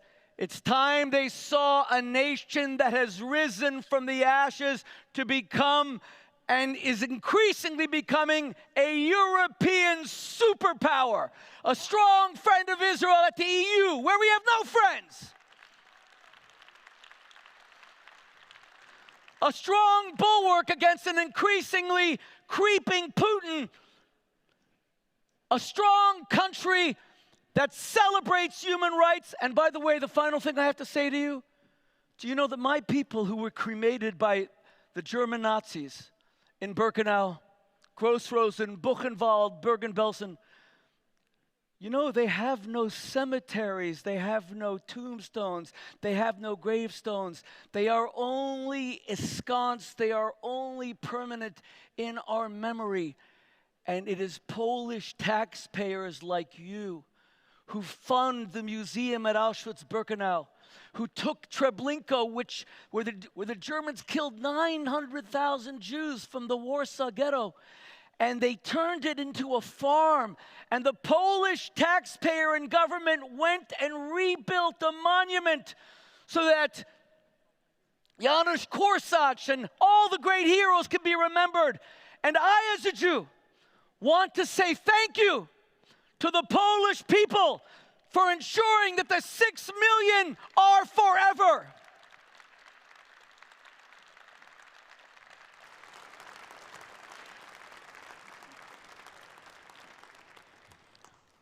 I've run out of time. That's the bad news. The good news is that I am not on Polish time, I am on Jewish time. So they said I could stay here for a week. Now, Adrian's already staring at me. I have to end. Let me just tell you, ladies and gentlemen, do yourselves a favor. The Polish people have to start believing in themselves. Stop seeing yourselves as second-class Europeans. You are first-class Europeans. France is beautiful, but it's going to hell in a handbasket as it's taken over by people screaming, "Free Palestine," gang rape women, kill Jews, but not in Poland. And it's happening in England, it's happening in Belgium, and it's happening in Amsterdam, and it's disgusting. I want to see Poland become the face of Europe. I want to see a nation that spends 5% of its GDP on the military being the face of Europe. I want to see a nation that loves America.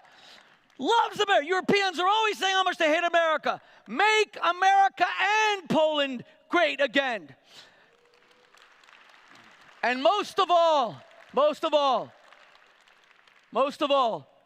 to President Andrzej Duda, who's about to end office, and his wife Agata, and my very dear friend who was Prime Minister Mateusz Morawiecki, who stupid Emmanuel Macron was called an anti-Semite, when I found Morawiecki to be one of the best friends the Jewish people ever had in any office, but Macron called him an anti-Semite, I want to just tell you, as a Jew, thank you, Poland, and thank you, Polish Cpac, and thank you, Polish conservatives, for having Israel's back. The Jewish people and the Polish people are united as brothers. What happens to one happens to the other. We are both canaries in the coal mine. All of the world saw Poland about to be attacked by Hitler, and they did nothing. And then 100 million people died. The same thing is true of the Jews. They start with the Jews. They start with the kibbutzim around Gaza. They start by raping Jewish women. They start by beheading Jewish babies. They start by killing IDF soldiers. And then they attack New York and bring down 2 buildings and 3,000 people incinerated. The Jews and the Poles are always attacked first. And you know why? Because the Jews and the Poles stand for righteousness. They stand for liberty. They stand for freedom. And above all else, they stand with the strongest belief in God, proud that we are religious, not seeing ourselves as backward because we're not sufficiently secular. God bless the United States of America.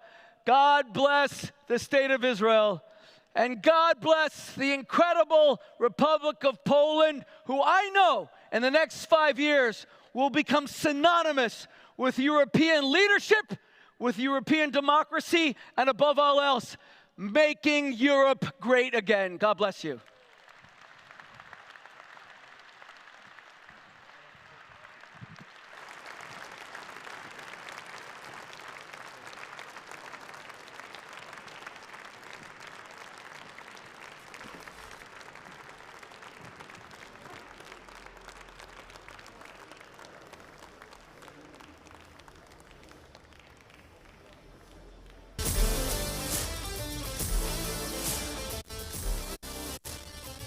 Szanowni Państwo, ladies and gentlemen. Wiem, że Państwo już zaczęli wstawać, żeby wybierać się na lunch i na chwilę przerwy, ale ponieważ scena się rozgrzała do czerwoności i nasze wystąpienia są płomienne i być może w niektórych przypadkach trochę dłuższe niż zaplanowaliśmy, mamy do Państwa ogromną prośbę techniczną. Bardzo proszę, aby jeśli Państwo macie ochotę coś zjeść, skorzystać z przerwy, proszę się nie krępować, korzystać ze wszystkiego, co jest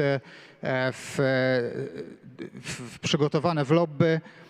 Natomiast program będzie kontynuowany. Mamy teraz dosłownie kilka minut technicznej przerwy i za chwilę wracają nasi paneliści i kolejni mówcy, tak żeby trochę nadrobić z tego czasu, który został utracony. Widzimy się dosłownie za 7 minut tutaj na scenie z dalszym programem. A wszystko, co jest przygotowane na zewnątrz naszej sali, jest cały czas do Państwa do dyspozycji. Proszę z tego korzystać.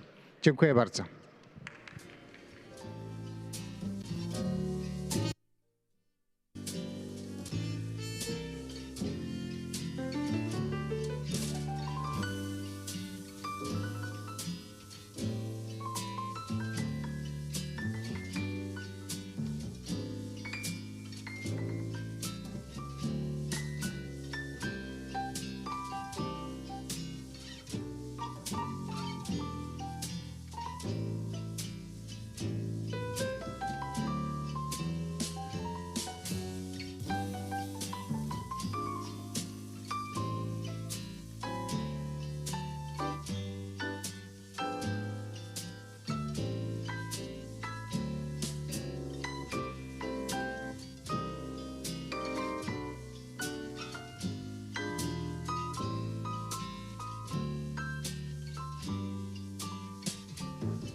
Drodzy Państwo, zapraszamy do zajmowania miejsc. Przerwa dobiega końca. Za chwilę rozpoczynamy kolejną część konferencji Cpac Polska 2025. Ladies and gentlemen, please take your seats. We will be continuing with the conference shortly.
Końca. Zapraszamy do zajmowania miejsc. Za chwilę wystąpienie europosła Dominika Tarczyńskiego, członka Parlamentu Europejskiego z Prawa i Sprawiedliwości. Zapraszamy do zajmowania miejsc. Ladies and gentlemen, the break is ending shortly. Next up, Dominik Tarczyński, a member of the European Parliament from Law and Justice.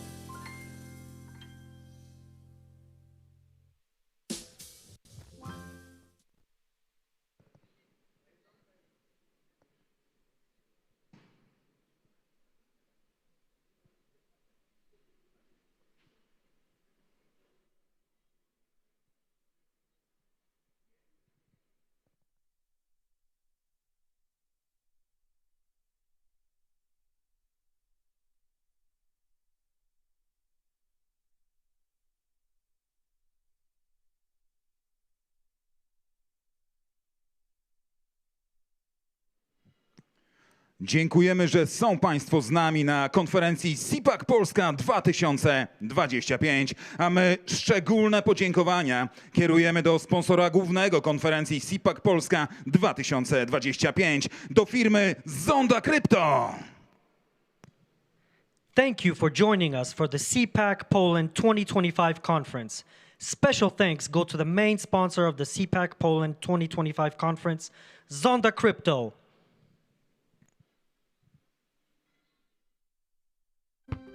Droga do sukcesu zaczyna się od dobrego przygotowania. Pracy nad taktyką wymaga skupienia i wytrwałości. Czas na Twój ruch.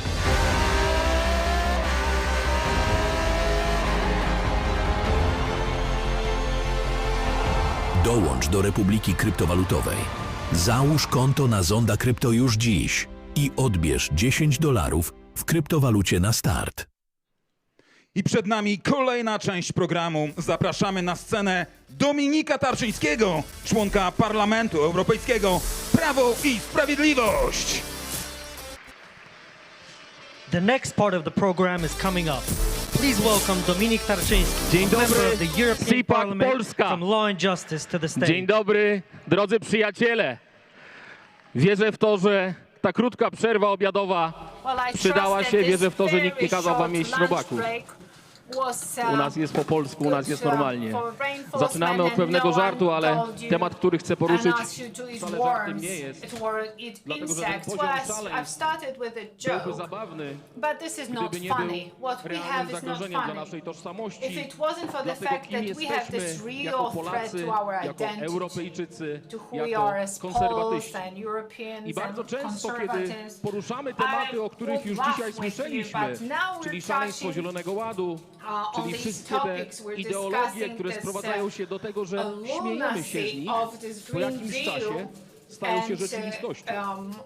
Dlatego zastanawiałem się, co z tych tematów, które do tej pory poruszane jest najważniejsze. Wiemy o tym, czym jest Zielony Ład, jak wpływa na nasze życie. Wiemy, czym jest nielegalna migracja, jak wpłynęła na Europę i jak może wpłynąć na Polskę. Wiemy o tych wszystkich zagrożeniach. Wiemy o wojnie, która się toczy. Wiemy o szeroko pojętym lewactwie. Ale czasami brakuje odpowiedzi, co dalej. Czego chcemy? Jak chcemy stworzyć świat, który kochaliśmy kiedyś, który chcemy mieć w przyszłości, jak walczyć z tym szaleństwem i kiedy. Jeżeli chodzi o Polskę, to odpowiadam teraz. Jeżeli chodzi o Europę, jest trochę za późno, ale jeszcze nie wszystko stracone. Dlatego kiedy ktoś pyta mnie, skąd wynikają moje przekonania, If you ask me about the source of my beliefs, I answer that my beliefs come from the family I was raised in and from the family that I want to have in the future. When I wanted, when I started to speak about illegal migrants back then, I was called fascist. 60,000 fascists marched in the streets of Warsaw. Nazwał nas islamofobami, Jean-Paul Juncker called us Islamophobes.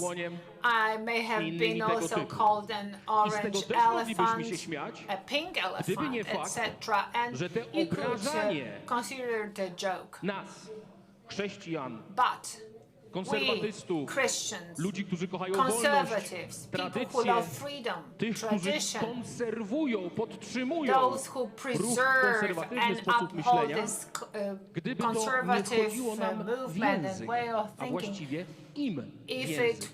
Daliśmy sobie przejąć sferę języka. Nie reagowaliśmy wtedy, kiedy nazywano nas faszystami. Trzecie pokolenie Narodowych Sił Zbrojnych i AK było nazywane faszystami. Ci, którzy dali schronienie największej ilości uchodźców po wojnie, nazywano islamofobami i tak dalej. A więc w mojej ocenie bardzo ważnym jest to, aby twardo, jednoznacznie używać języka i form, które opisują to, w co wierzymy. Pamiętacie, kiedy mówiło się, nadal się tak mówi, że prawicowi, konserwatyści wyborcy boją się odpowiadać w badaniach wyborczych exit poll lub innych, na kogo będą głosować. Prefer not to disclose their voting preferences in opinion polls. Dlaczego oni się nie boją? Dlaczego my się boimy? And then we are underestimated as voters, but they are not afraid. Why not? Przez formy językowe, przez nasz lęk, pewien rodzaj wstydu, ale temu lękowi nie ma się co dziwić. Któż nie miałby lęków, jeżeli wychowuje się w trzecim pokoleniu rodziny, która była nękana przez komunistów, która jest doświadczona tym, że wielu z nas, naszych przodków, było żołnierzami wyklętymi, którym wyrywało się paznokcie, których mordowało się w katowni. Ale teraz przyszedł czas na to, abyśmy byli odważni. I w temacie nielegalnej imigracji, i w temacie naszych wartości, tego, co wierzymy i jakiej chcemy przyszłości. Dlatego, kiedy mówiłem zero nielegalnej imigracji w Polsce, zero, to teraz chcę dzisiaj tutaj na Cpac Polska powiedzieć zero nielegalnych imigrantów w Polsce. Nie ma naszej zgody konserwatystów w Polsce, nie ma naszej zgody na nielegalną imigrację. Co więcej, jeżeli jesteś tutaj legalnie, to pamiętaj o fundamentalnej zasadzie i zwracam się do tych, którzy są w Polsce legalnie. To jest nasz dom i nasze zasady. Albo będziesz szanował naszą tradycję, wiarę, kulturę, system podatkowy, albo niestety będziesz musiał opuścić nasz kraj. Dlatego chciałbym, abyście Państwo bardzo uważnie teraz mnie posłuchali. Także ci, którzy są tam z tyłu.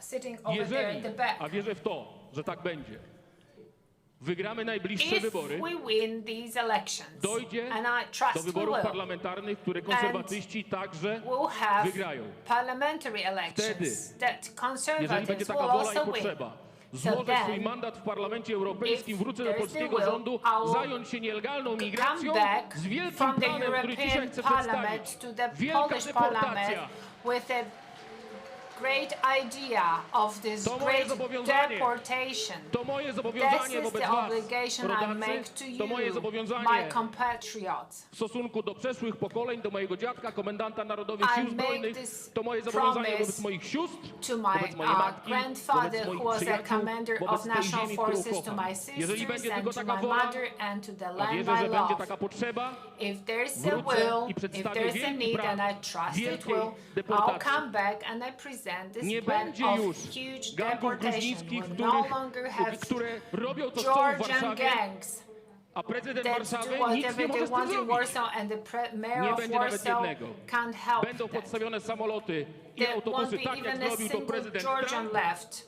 I We'll powiemy just pack do them widzenia. into airplanes the way they do in the US, I właśnie and dzisiaj we wave them przyjechałem z tą goodbye. wiadomością, abyście And Państwo I'm nie come myśleli, here że to my w you Parlamencie today. Europejskim jesteśmy gdzieś daleko Don't i nie podejmujemy think that bardzo we ciężkiej at the pracy, European- in aby the European uzdrowić sytuację Parliament w Polsce i zabezpieczyć remote przyszłość and Polski, are naszych so dzieci i far naszych wnuków. away from the Polish Jest matters, that we ogromna don't think potrzeba about the Polish projektu programu society, the Polish people. Wielka There is this deportacja. huge need Dlatego, że for the w momencie, program kiedy Szwecja, of this Francja, mass deportation, Niemcy large nie deportation, zareagowały when na czas, Sweden, France, są Germany w takim momencie, failed że wielu z to nich respond pisze do on mnie teraz time, na naszych I kanałach get społecznościowych, such jak mogę zdobyć messages. pozwolenie pobytu w Polsce.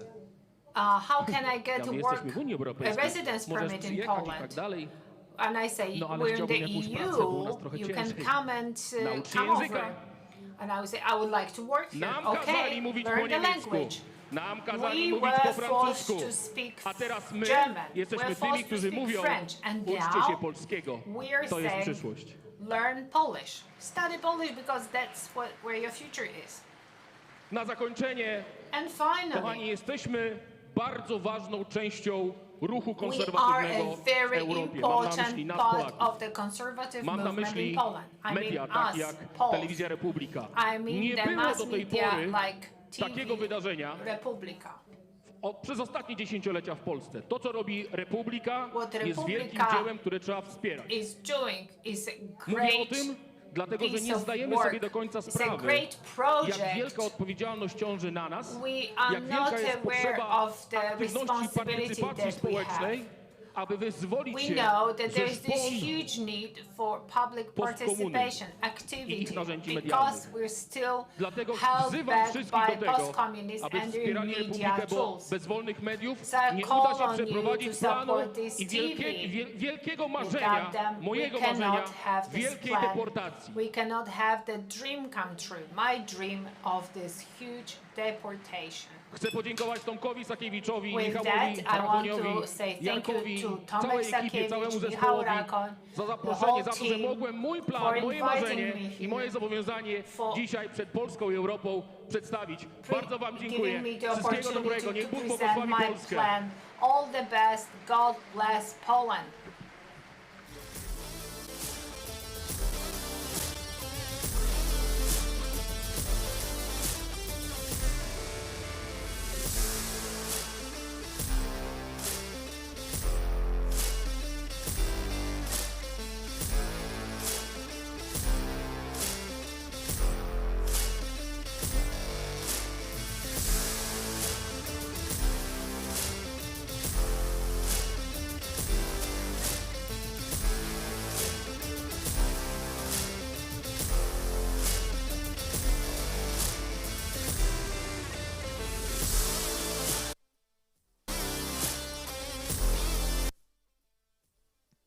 A już teraz zapraszamy na scenę Macieja Świrskiego, przewodniczącego Krajowej Rady Radiofonii i Telewizji.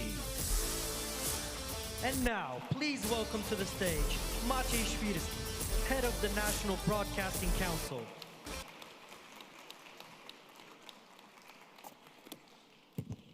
Hello, Cpac. To be more precise, I will speak Polish, but you have the good translation, of course. Szanowni Państwo, drodzy przyjaciele wolności, uczestnicy Cpac. Dziękuję za możliwość przemówienia tutaj do was Audience, dear Cpac participants, I'm so grateful that I can address you today, not only as the head of the National Broadcasting Council, the equivalent of the American FCC, but as a participant of this fight for freedom in Poland at the front of the global struggle to get the truth on the surface. What is tested here, if we don't stop it, will spill over to other countries, not only across Europe, but globally. What we see is a coordinated international project of limiting and restricting the freedom of speech, and seemingly to protect democracy, but truly it is to silence the democratic voice of the new order of the new world. Traditional Christian values are to disappear, and Christian voices are to be silenced. In Europe, the so-called Digital Services Act has become the tool for that. Its real function is to create illegal censorship at the scale of the continent. According to the directive, it is not the user, court, or the community that decide what is the right thing, but the nominated administrator of digital services.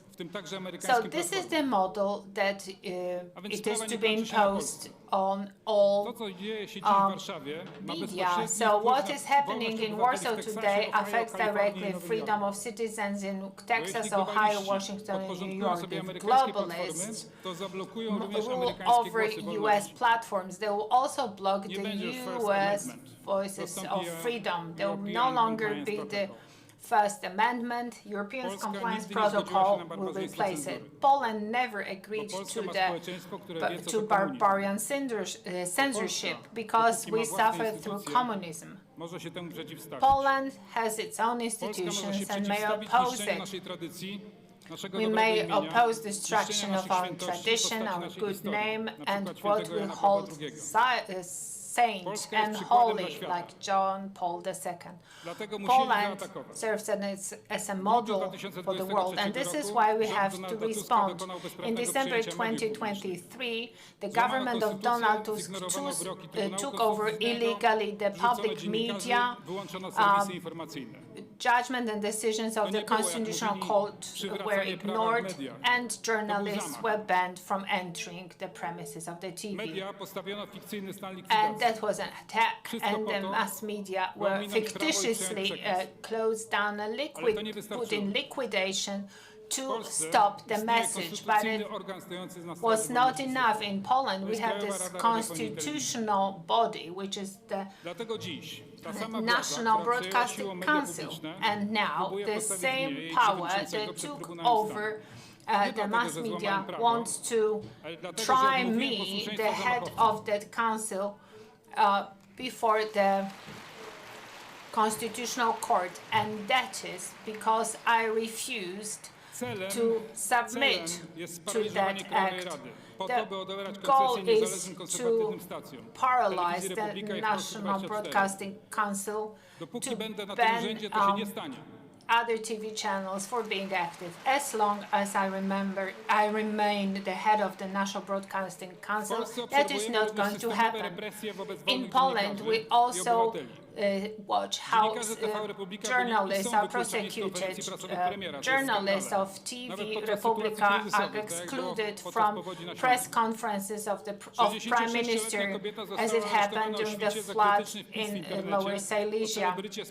A 66-year-old woman was arrested at dawn because of her critical internet entry about some plots. Journalists, I warned against speaking and threatened with imprisonment for critical remarks.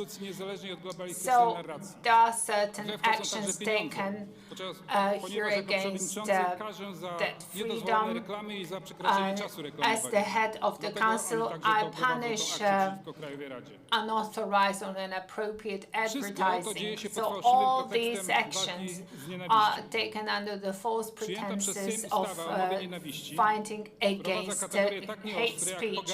There are some blurred categories like contempt and similar, and that allows to fine or punish for quoting the Bible. And luckily, the President of Poland referred that bill to the Constitutional Court. But ladies and gentlemen, Poland is a test. This is a test case. So the freedom of speech, once banned here, will be banned everywhere. So I'm speaking here in Rzeszów to you, to the Americans, to the Poles, and all free people. We are now fighting for the freedom of speech. No step back. We will not be silent. We should not be afraid. That is a battle in defense of the civilization of the West. Because if we are silent, then it is your turn. Freedom is not free. Thank you.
A już teraz zapraszamy na panel dyskusyjny z udziałem Michała Rachonia, dyrektora programowego Telewizji Republika, prezesa zarządu TV Republika USA.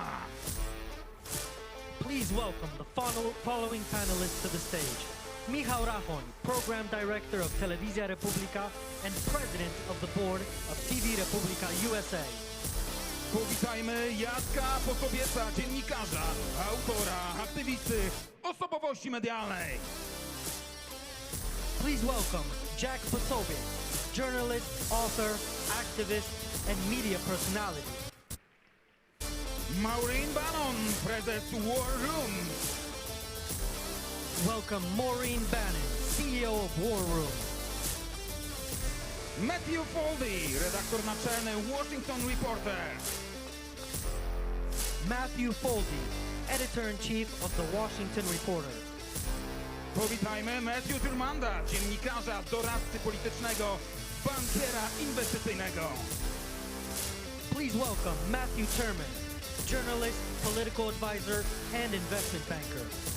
Powitajmy Macieja Korzuszka, dziennikarza Gazety Polskiej i Telewizji Republika.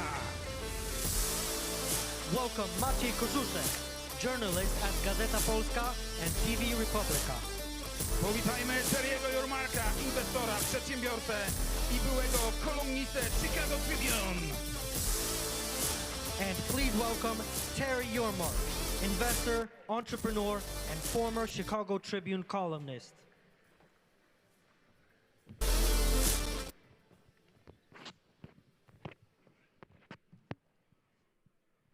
Będziemy rozmawiać o wolności słowa i patrzę na wszystkich naszych gości. You guys have your earpieces for translation? Tylko angielskie, proszę. Szanowni Państwo, wolność słowa i wolność w ogóle.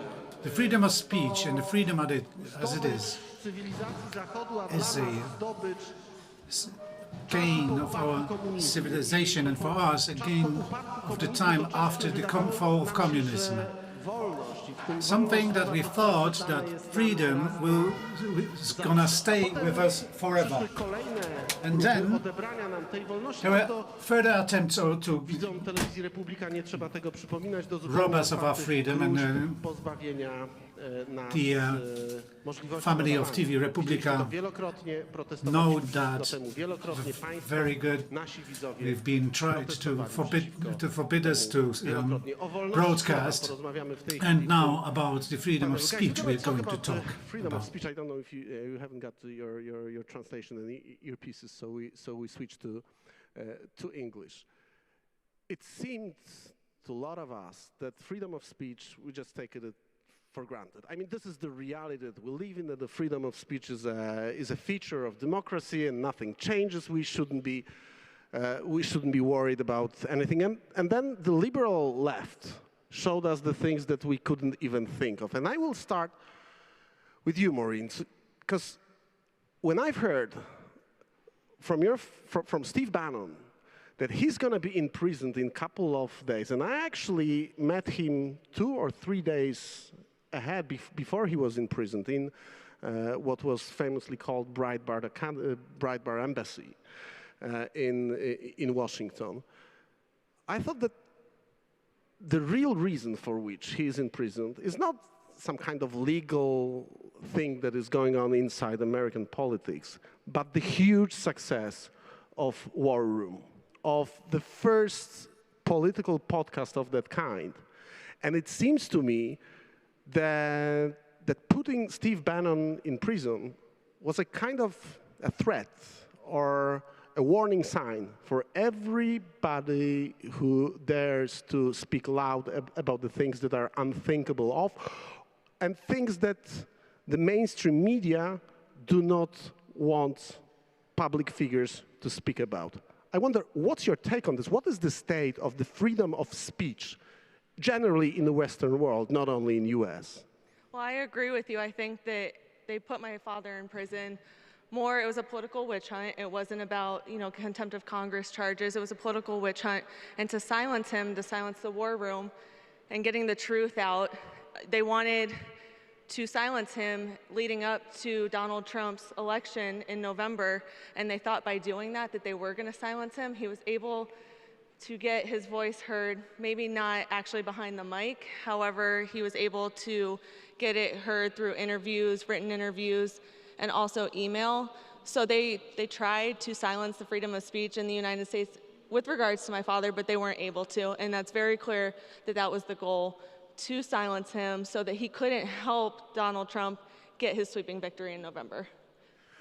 The second part of my question, what is your assessment of the state of freedom of speech in the Western world right now as we speak here? Because we got lots of situations all around the world with people being imprisoned, with the media outlets being silenced only because of a certain views that are published over there. So what's your take on this? I mean, I think it's prevalent, and I think that the left is trying to do that. However, we are not allowing that to happen. You saw with War Room, they thought that War Room was going to go away in those 4 months that he was in prison. It stayed strong. Jack actually hosted a lot of the shows while my dad was away. However, it stayed strong and actually grew. So I think that the left is trying to destroy and take away people's freedom of speech, but we're not allowing that to happen. And we're just actually growing stronger because of that. Okay, we'll move to Jack in a minute, because I got tons of questions regarding the new media. Jack Posobiec is the new media. But before we do so, I'd like to ask a question to Maciej Korzuszek, one of the big stars of Telewizja Republika, our host, and also the chief of international desk at Gazeta Polska, our weekly magazine. Maciej, from our perspective, Polish perspective, as I mentioned here, we just took freedom of speech for granted. And it seems, when I've heard for the first time from the Polish deputy prime minister that our broadcasting license should be revoked because of our views, because of what we are doing, because of the way that we are approaching things, and, that's my opinion, because of the rapid growth of our viewership. I didn't believe that this kind of thing could happen, but this is an official policy of Polish government right now to close the biggest running news station in Poland. I wonder, what's your take on this? You're a philosophy teacher. You used to teach students at school about some fundamental things. This is a fundamental thing. Well, it is, and let me start with a story that you probably won't like, I don't know. So, back in 2011, I remember the start of TV Republika. I was only a viewer back then, a teacher at school, and I remember you had bushy hair, and you were quite younger, standing with a backpack and saying, guys, I have a story for you. We're all here to start a TV station. We don't know anything about it, right? And I remember watching and that's the part of the story that you won't like. Back then in Republika, there was this one commercial of this lady from the US that said, and we were joking with my girlfriend, that's Bożena Fusion, that was her nickname. And it was crazy, but the one thing that I loved about those times was that I heard voices that I could only read on cheap paper in a conservative media, right? And they thought, and I'm talking about liberal media, let them be. We will always say, well, there are media and there are conservative media, or right-wing media, that's the more, so they won't matter. Now we matter. And now they say, well, you know, it's disinformation or it's hate speech or whatever. And they say, well, we have to delegalize. It's no longer some hobby horse, you know, conservative issues. It's important for the public debate, and we don't control that anymore. So for me, that arc of the story is so important, because I think often when we talk about freedom of speech from the philosophical standpoint, we say, well, it's the right for everybody to state their opinion. Like somebody likes horses, somebody likes dogs, and there are some people that like goats. And okay, we don't agree with them, but let them like goats. But there is in a public debate about politics, there's one huge difference. We were talking on a previous panel about immigration. And when I see the debate in Poland right now about immigration, is the people who were wrong for all those years are saying, yeah, now we have to close the border, now we have to protect our sovereignty. So not only, we're not some quasi-club of quirks, we're the people that were right about all of those things. So it's not only a right to have your opinion, it's a right to have a discussion where people that have different opinion and may be right can actually speak to the public. And it's so important, because, you know, all you guys have watched the immigration crisis in Europe and remember all those stories. If you have anything against it, you're probably a cook, or you're crazy, right? I won't say laughing now, but who's right on top? So that's the part of the debate. And people at the end will choose the arguments they like, they will choose TV stations, and they will choose hosts and TV personalities that they like. But the importance of the very debate for the health of the Republic, I think, is a key thing. And we felt that in Poland. Actually, Maciek touched upon the thing. Jack, this is my question to you. I remember when you were for the first time on my program, we connected via Skype, I believe in 2016. I was shocked to read in the Polish version of New York Times, which is Gazeta Wyborcza, I mean the same liberal left bullshit you read in your liberal left newspapers. I was bashed only because I invited you to take part in my program. I was shocked with that. Now, when we look at your position in American media right now, when we see the growth of the media that you represent, the numbers that you are getting in your political show, it shows a great success of demand and supply. Because the reason for which our station grows is that there is no supply of the conservative media flow in Poland. So we provided that, and that meant 5,000% growth year by year. It seems to me that we are having very similar situation in the United States with the media that even didn't exist like 5, 6, 10 years ago, and you are part of this great revolution. What is the nature of the thing that we are witnessing and that you are actually a part of? Well, thank you, Michael, and thank you also to Cpac Poland, TV Republika, which is one of the greatest TV stations in all of Europe for putting on this event and having everyone here, because this is what makes people free. Events like this, the globalists don't want us to have an event like this where we get together and we make connections and we have these conversations. And here's the dirty little secret that the globalists don't want anyone to know. Do we have on our side in the US or even with TV Republika, we don't have the corporate sponsors and the big money and all of the, even though this is an incredible event, you have to have some sponsors. I don't think Michael was up there doing the lights and our viewers. TVs. He's tall enough, but Jack, I don't know. Jack, you're tall enough. You could reach it. Our viewers, this is actually the question I'm going to ask Matthew in a second. Our viewers are our main sponsors. We do, of course, have one of the sponsors. And here's what we do have, right? We don't have the corporate sponsors. We don't have George Soros. We don't have all of the people from the Chinese Communist Party coming to support us. But what do we have on our side? We have the truth.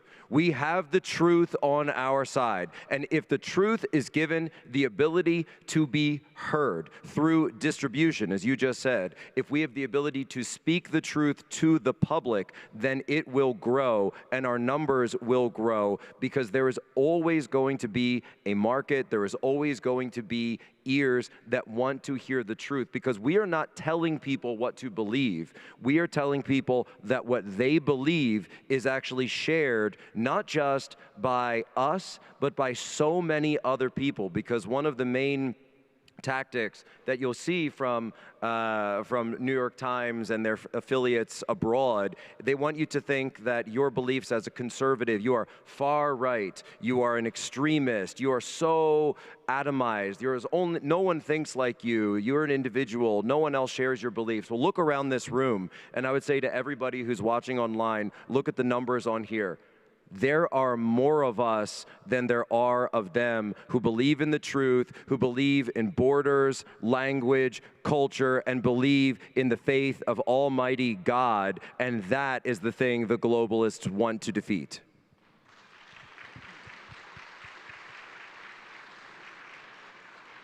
Matthew, I wanted you to emphasize a little bit on this supply and demand thing in the media world, because actually what Jack just said is that there is going to be a demand for truth in the environment where lie is a mainstream characteristics of the media. And I wonder, what are your takeaways? You haven't been in Poland for 14 months, we talked yesterday. As our viewers know, jak Państwo wiedzą, Matthew Termant przyjeżdżał do Polski wielokrotnie, był wielokrotnie naszym gościem. I just wanted our viewers to remember that you were our guest. You were here in Poland for many years, but for 14 months you haven't been here in Poland. Exactly little less than 14 months ago, our program on TVP World was scratched, deleted from the online archives by the new Polish government. If there is anything better than an example of censorship, I cannot think about it. Can you emphasize on It's Orwellian, isn't it? Erasing history so people can't even learn from alternative viewpoints. There was a monopoly on the distribution of ideas for centuries. And in the modern media age of the last 100 years or so, it was heavily monopolized until the 1990s. And then the barriers to entry broke down with the internet. And then the mainstream media started weakening. And then people like us sprung up, whether it was starting with blogs, and then social media, and then the barriers to entry to delivering other terrestrial media like TV Republika 15, 17 years ago. They don't like that. And obviously that example is a perfect example that they memory hold our thousands of hours. You and I did 2 to 3 times a week for, what, 3 years of interviews. Every other day we were talking about what was going on in the world. And we were right. We were right about what was going on the Belarusian border. We were right about every European election. We talked about Brazil. But these were all narratives that were at odds with the mainstream media and the mainstream elite opinion makers, the revolving door of politics and think tanks and supranational governance organizations, whether in DC or London or Brussels or Paris or Berlin. And they wanted to smack you guys down. In the US, because of the First Amendment, those barriers are a little better protected, but then they come up with, remember Sleeping Giants, trying to cancel Breitbart on the post-2014, 15, 16, as Breitbart elevated and started making waves politically with this narrative of anti-establishmentism, and it was very successful. The numbers don't lie. The supply and demand point that you make is excellent, because any upstart outlet that actually hits the zeitgeist right actually wins. And now, because you can monetize it, and thank God for Elon Musk freeing the bird, that democratized the digital town square. And of course, they're playing whack-a-mole with laws, regulations, Brussels, Section 230. They're constantly trying, but, you know, Orwell had it, my father wrote about it. We know the truth. You know, when Pravda would write in Moscow that there were record crop yields every year, but everybody was starving, what did you believe? Did you believe Pravda, or did you believe your rumbling belly?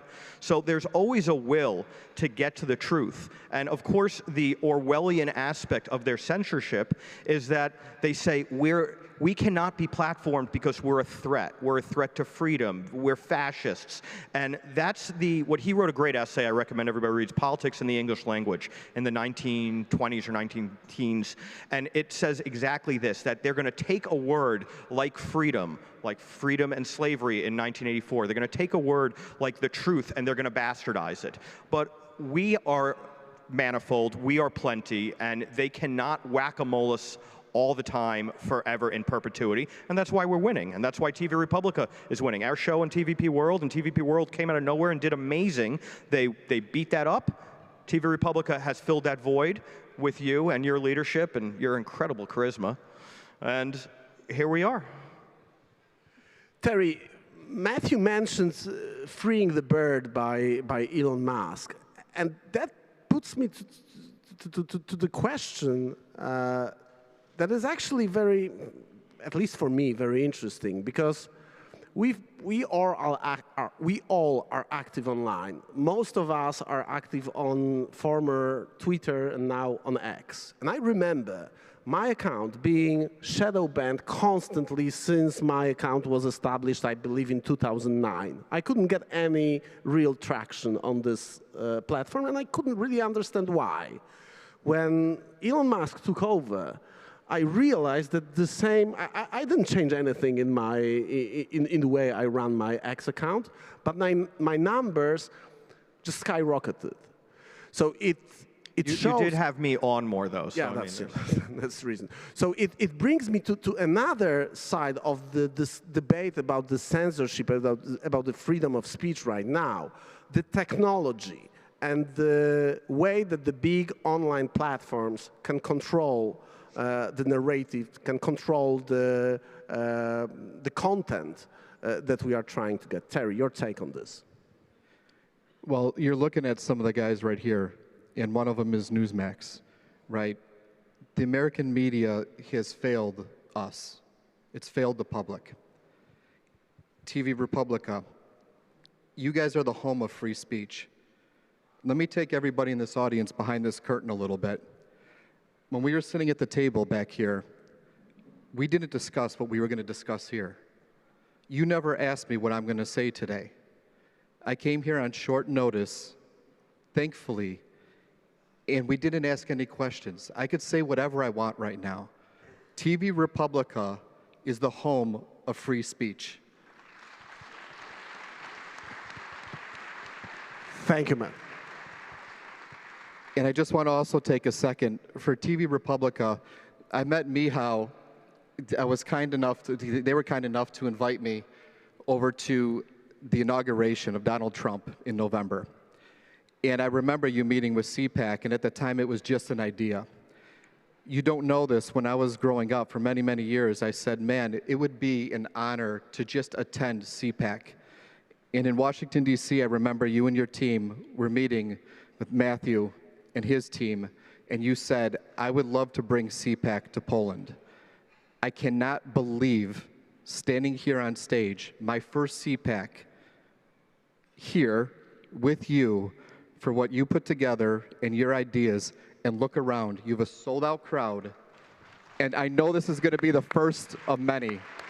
And that is how you fight. And I know I'm not answering your question, but you guys are heroes. Poland needed this, and I know this is going to be the first of many.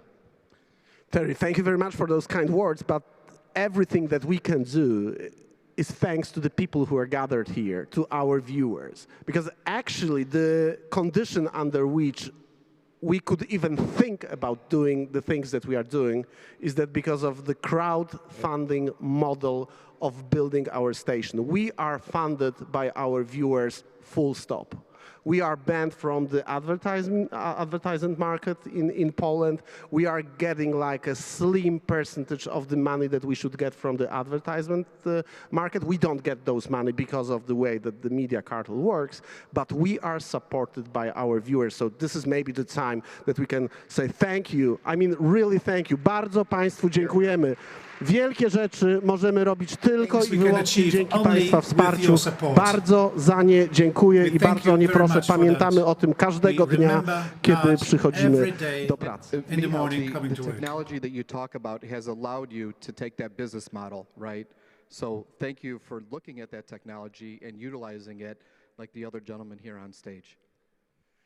Matt, we met in Washington when we were visiting US for the first time, having an idea of building some kind of relation between our station and conservative movement in Washington, D.C. You are running an outlet which is read by the American professionals who are working in Washington on politics, but you are also a contributor to Newsmax, as a company, a TV station that is growing rapidly right now in the United States. Again, the same question, what is the reason for which we are seeing right now all around the world rapid growth of relatively small entities that are getting big numbers in terms of viewership, in terms of providing the content that is unavailable in the mainstream media? Well, you answered the question, so I'll be brief. Because the content is unavailable in the mainstream media because they don't want to cover it. And to also why they don't want to cover it? Well, I think we know the answer, and I'll give my thoughts on it in a second. And to say the opposite of what Terry was saying, I've been coming to Cpac since I was in high school, and I'm 28, so I'm one of the oldest people here based on my interactions with the audience. And everyone here who I've met speaks better English than I speak Polish. So, you know, happy to chat more with people. Yeah, give yourself a round of applause. Yeah, that's right. And you know, I've been coming to Cpac for so long, and I don't know if everyone in the audience here understands the history that you're making in Poland by doing this for the first time. This is an annual gathering, usually in DC, except during COVID when it was forced to Florida by tyranny. And presidents from Ronald Reagan to Donald Trump, two men who I think most people in this room feel fondly about, have been addressing Cpac. And for you guys all to be here for the first Cpac in Polish history means you guys are part of something much bigger. So congratulations to all of you. Thank you all for coming. I agree with what Matt Schlapp was saying earlier, that it's an act of courage to put on this event. but it's also an act of courage to attend here physically. So congratulations, I commend everyone here who's here physically, and if you're tuning in online, okay, I commend you for that too, but not as much. You guys are the real heroes here in the audience, so great job. And I think to actually answer your question, I think that in media, you can't actually have objectivity. You can have accuracy. You know, I'm not objective. When you look at me, it's obvious I'm a Republican, right? And, you know, that's the perspective that I take in my news. And I think a lot of the liberal, a lot of the legacy media in America and in Poland gets the benefit of the doubt from well-meaning audiences who don't have the time to realize, oh, they need to fact-check everything they read in your, as you said, bullshit version of the New York Times. Most people in America don't either, but a growing amount of people in America, as evidenced by the fact that all of us write or work for outlets that are conservative in America, want that because people realize, okay, now we have choices. And people vote with their feet, they vote with their eyeballs, and they say, okay, we don't need to read the New York Times to know what's going on. In fact, I'd argue if you read the New York Times, you're less informed than if you don't read anything.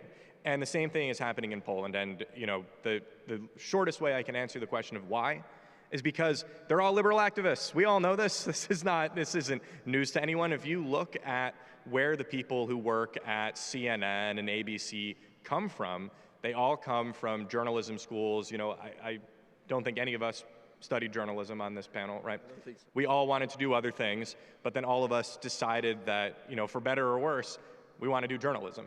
If you look at the opposite side, they want to be journalists, which for too much of America and too much of Poland just means doing the bidding of Donald Tusk here or doing the bidding of Joe Biden. The final thought, look at what happened in America. We had a brain-dead president. You all saw this in Europe. He was walking around, he was doing this. And we were told by the White House and by every journalist in that White House that that was a cheap fake, that it was fake news. So these are people who are not there to tell truth. They are there to be stenographers for those in power as long as they agree with them. Every single journalist in the White House press briefing room voted for Joe Biden and hates Donald Trump.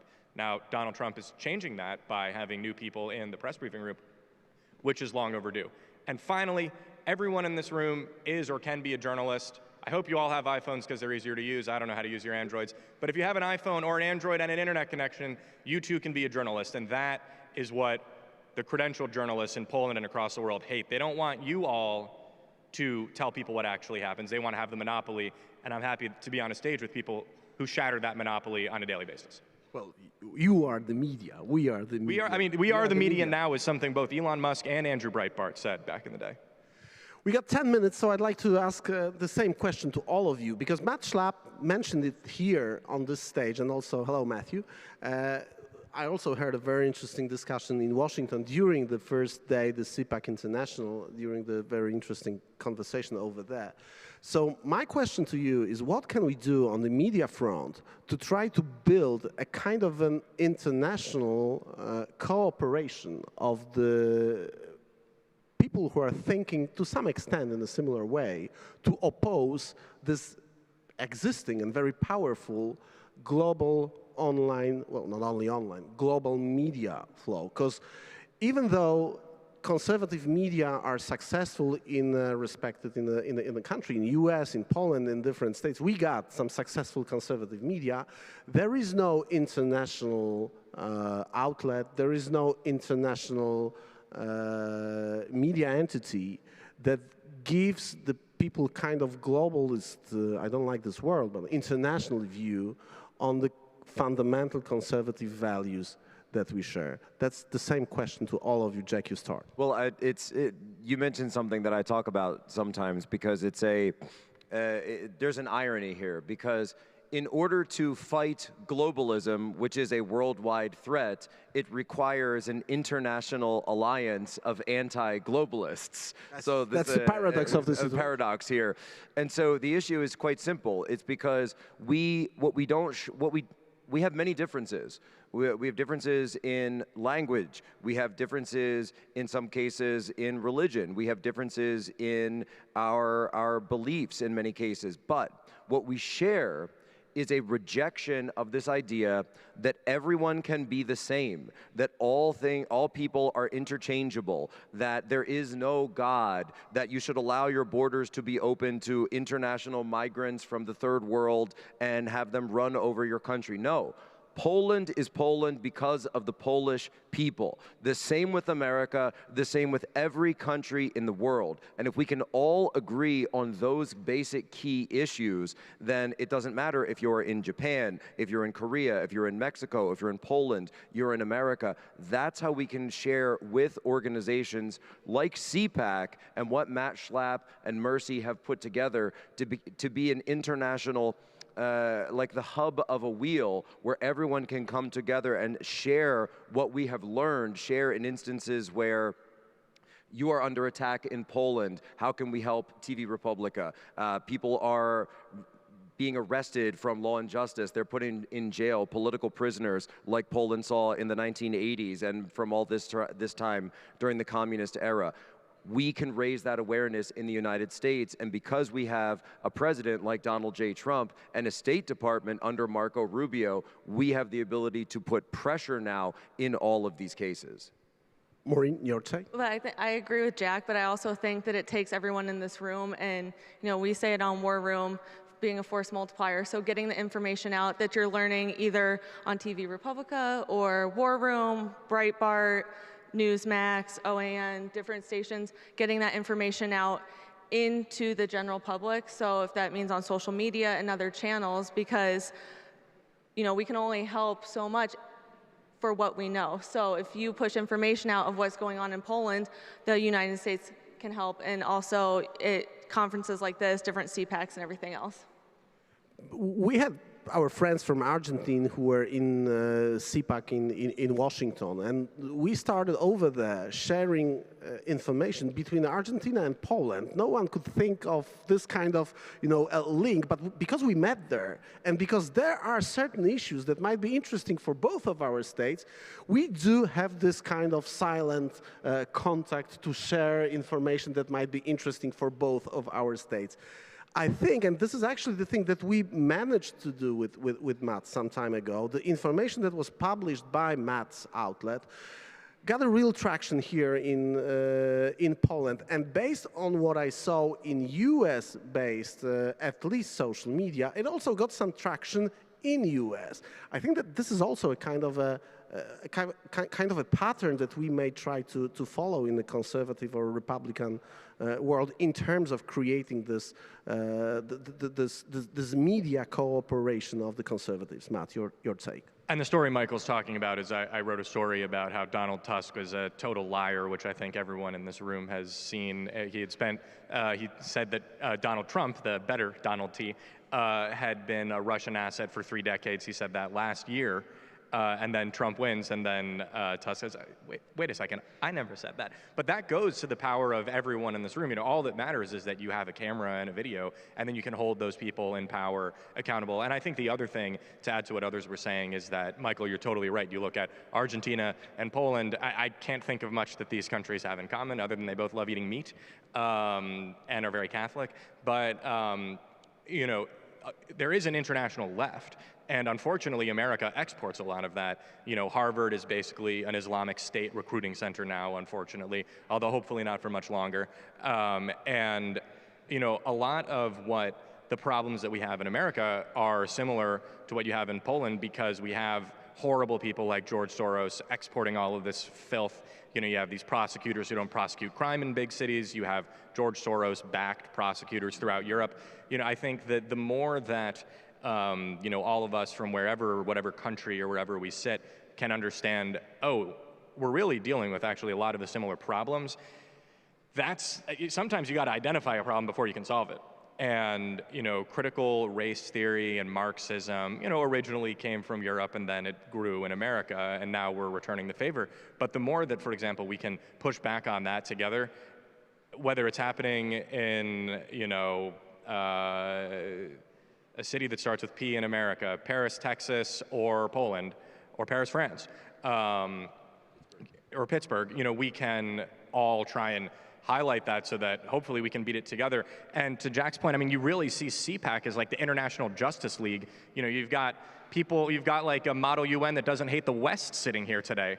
What a novel concept, and you know, hopefully that in the remaining hours of the day we can harness that. Wait, Matt, what if we just got rid of the United Nations and instituted Cpac International instead to run the world? That would actually be that would be much better. I think everyone, if we can do that, if we can do that before the day is over. Matt, would you take the promotion? Yeah.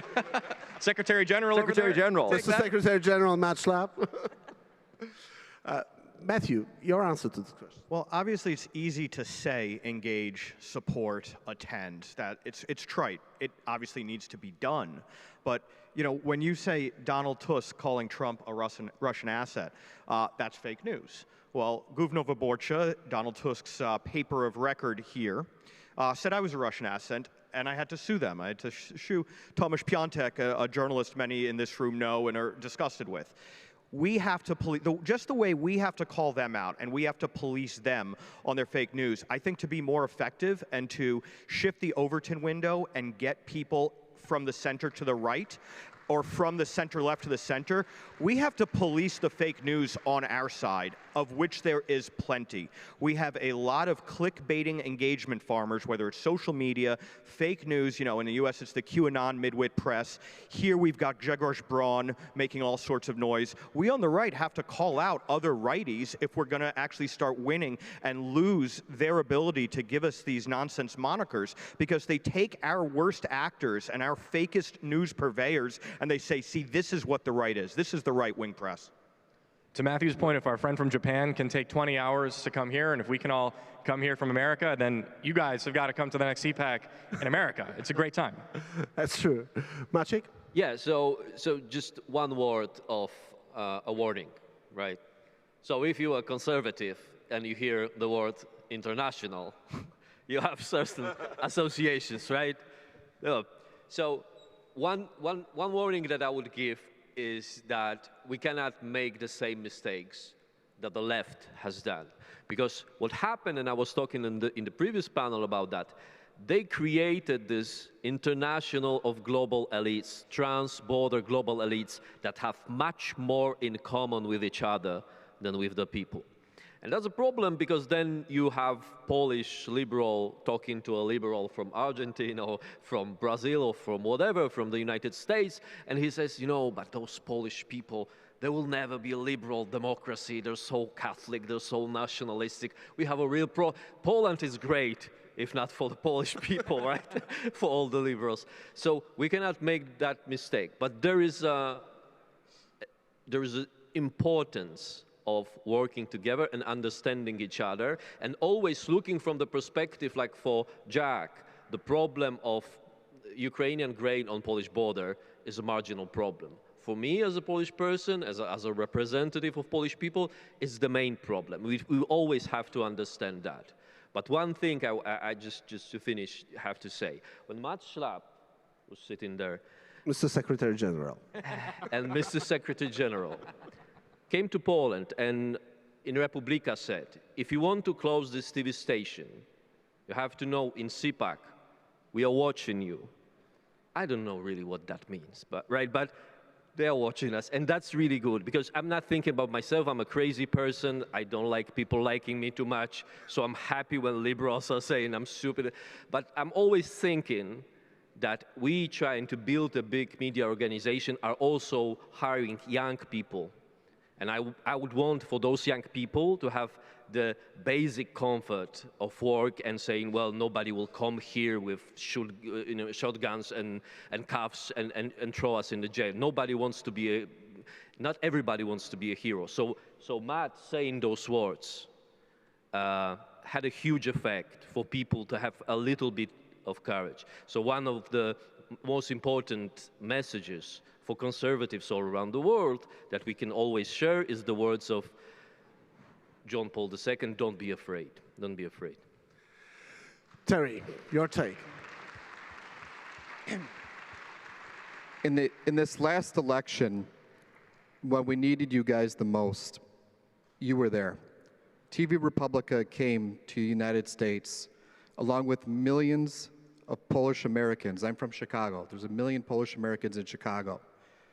And you guys came to us to help put our Donald in. I'm here to return the favor, to take your Donald out. Rahon. Terry, ladies and gentlemen, Terry, from time to time you can read Terry's text in Gazeta Polska and Gazeta Polska. Rahon, we do have one international outlet that sort of speaks globally in English language, and it's based here in Poland and started its focus on Central Europe, and that's Visegrad 24. And it has brought all of the different sovereigntist groups in first Europe and now all over the world. So I do want to give them a shout out for the work they do, and I've worked with them in the past.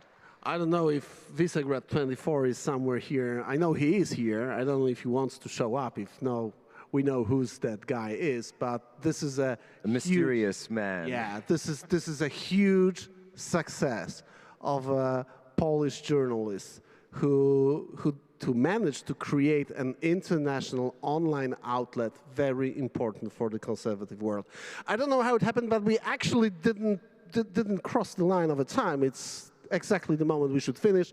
Ladies and gentlemen, thank you very much. Bardzo dziękujemy. Matt, what you said on Telewizja Republika was truly very, very important for us. Thanks again, Mr. Secretary General. Dziękujemy uprzejmie. Thank you, Poland.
A już teraz na scenie przed Państwem Jacek Posobiec, dziennikarz, autor, aktywista, osobowość medialna. And now, please welcome to the stage Jack Posobiec, journalist, author, activist, and media personality.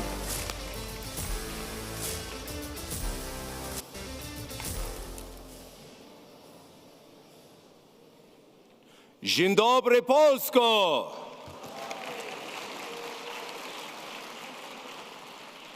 It is an honor for me to stand here in the heart of Rzeszów, in the proud Podkarpackie region. This is a land that pulses with the spirit of Poland. This city is so close to my heart because my family, Posobiec family, is from Podkarpackie. We are from Leżajsk. This is the land of my ancestors. This is the land of my forefathers, and their blood is in this soil. This is the most conservative part of Poland and the most Catholic part of Poland. And this is what we are fighting for each and every single day. I'm honored to be here speaking for the very first time in Poland. And I say to you, as you have said for so many generations. Jeszcze Polski nie zgięła! Jeszcze Polski nie zgięła! Poland is not yet lost, and neither is the West and Western civilization, because Poland is not just a place on a map.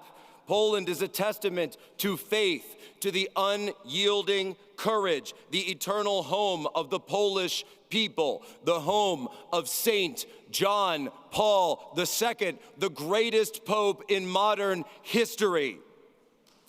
And this is a land that is not afraid to proclaim the greatest truth of all, that our King is Christ. Christ is King.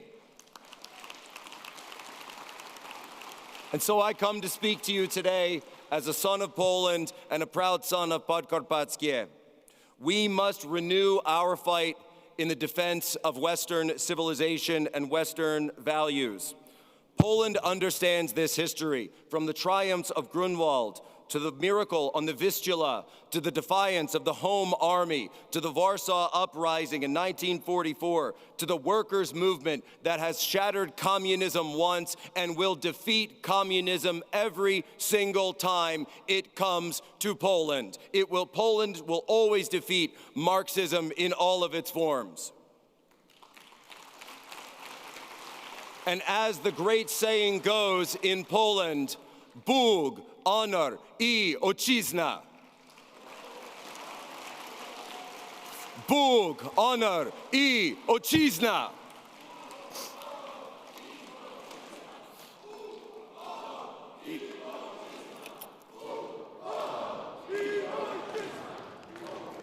Thank you.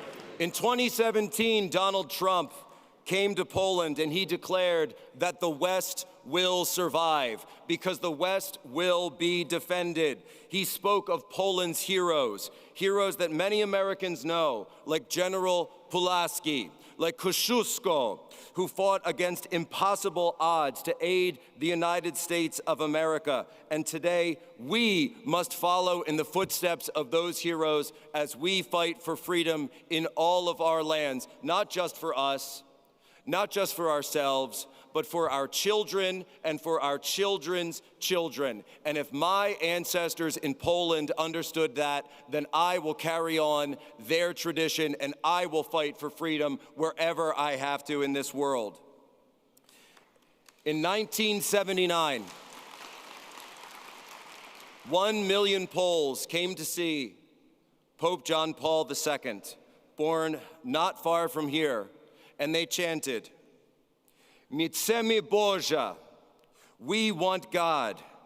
That cry rooted in the faith of this land, and it shook communism and Marxism and the Soviet cause to its very roots.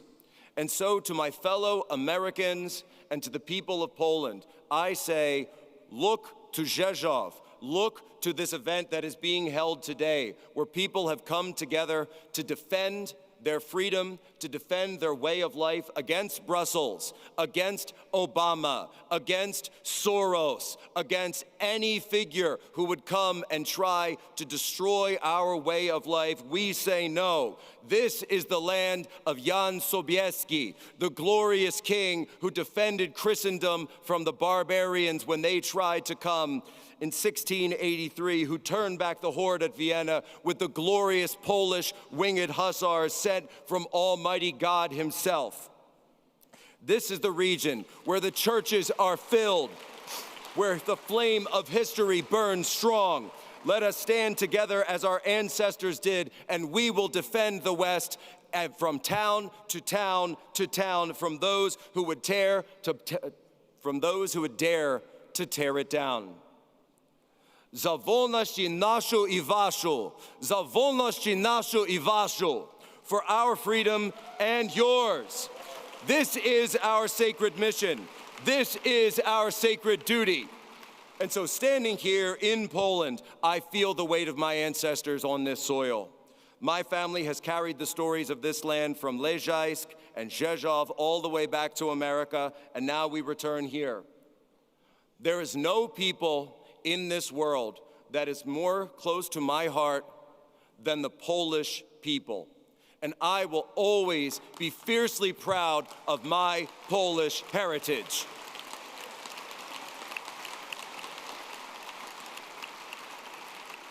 Together, the Polish people, the American people, and all people who love freedom will face every challenge, and we will defeat every challenge. We will ensure that our children inherit a world where faith, family, and freedom reign supreme. And so I say to you, long live our unbreakable friendship. Long live the bonds of our people. Niech żyje Polska! Niech żyje Polska! Niech żyje Polska!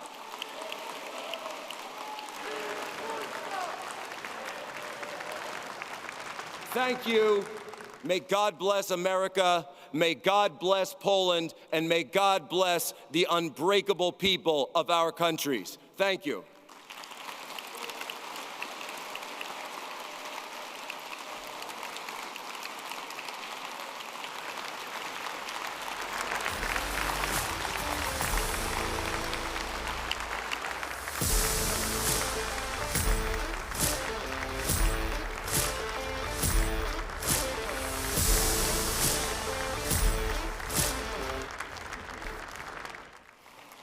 A już teraz zapraszamy na scenę Matthew Turmanda, dziennikarza, doradcę politycznego, bankiera inwestycyjnego. And now, please welcome to the stage Matthew Turmand, journalist, political advisor, and investment banker.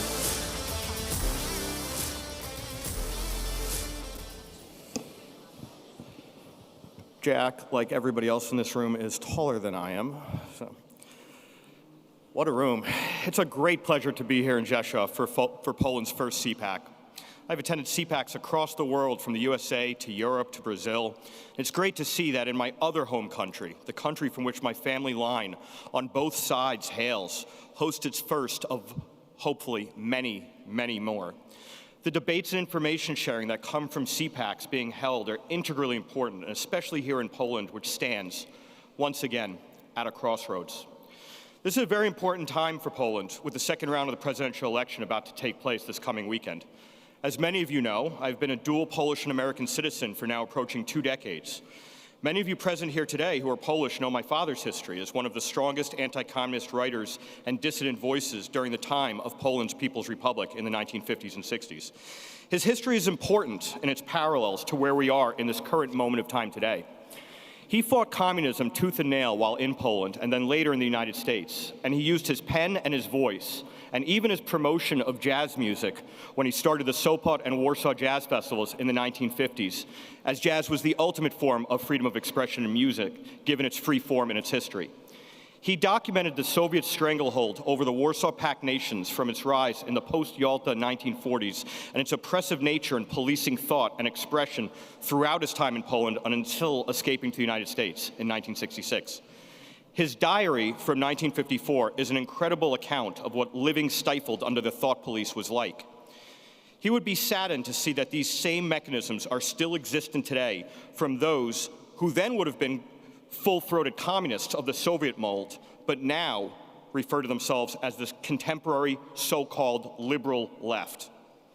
Is the policing of thought that much different right now in the United Kingdom, where people questioning obvious, grotesquely failed policies on open borders, third world migration, being arrested for tweeting criticism of these said policies? Or across the EU, where the same academic leftists enter continent-wide government in Brussels and Strasbourg and claim anyone critical of so-called more Europe and further devolve sovereignty to Politburo-like unaccountable bureaucrats when they're referred to as fascists or Nazis? He would be disgusted. What's interesting is that the ties that bind are too close for comfort within these cohorts.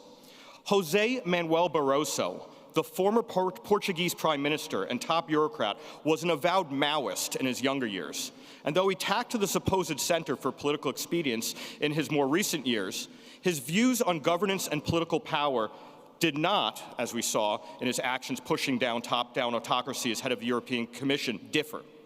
Funny that after he left the EU Leviathan, he joined Goldman Sachs. My father would have had a field day describing these caviar communists who are no different than their Soviet Politburo antecedents. Wealth for me and poverty veiled as shared sacrifice for the collective good for thee. Federica Mogherini, the former EU-wide foreign minister, was a member of the Italian Communist Youth Federation as a student activist. When the Italian Communist Party was dissolved in the 1990s and rebranded into the Democratic Party of the Left, that is where she built her political career. Don't get me started on Angela Merkel and her family ties. How many unrepentant communists who never faced lustration, the opening of the communist files, thanks to Lech Wałęsa, who we now know was an agent of and informer for the communist regime in Poland in the 1970s, codenamed Bolek, who got fat at a commie hunting estate during martial law while the honorable members of Solidarity he ratted out rotted in prisons.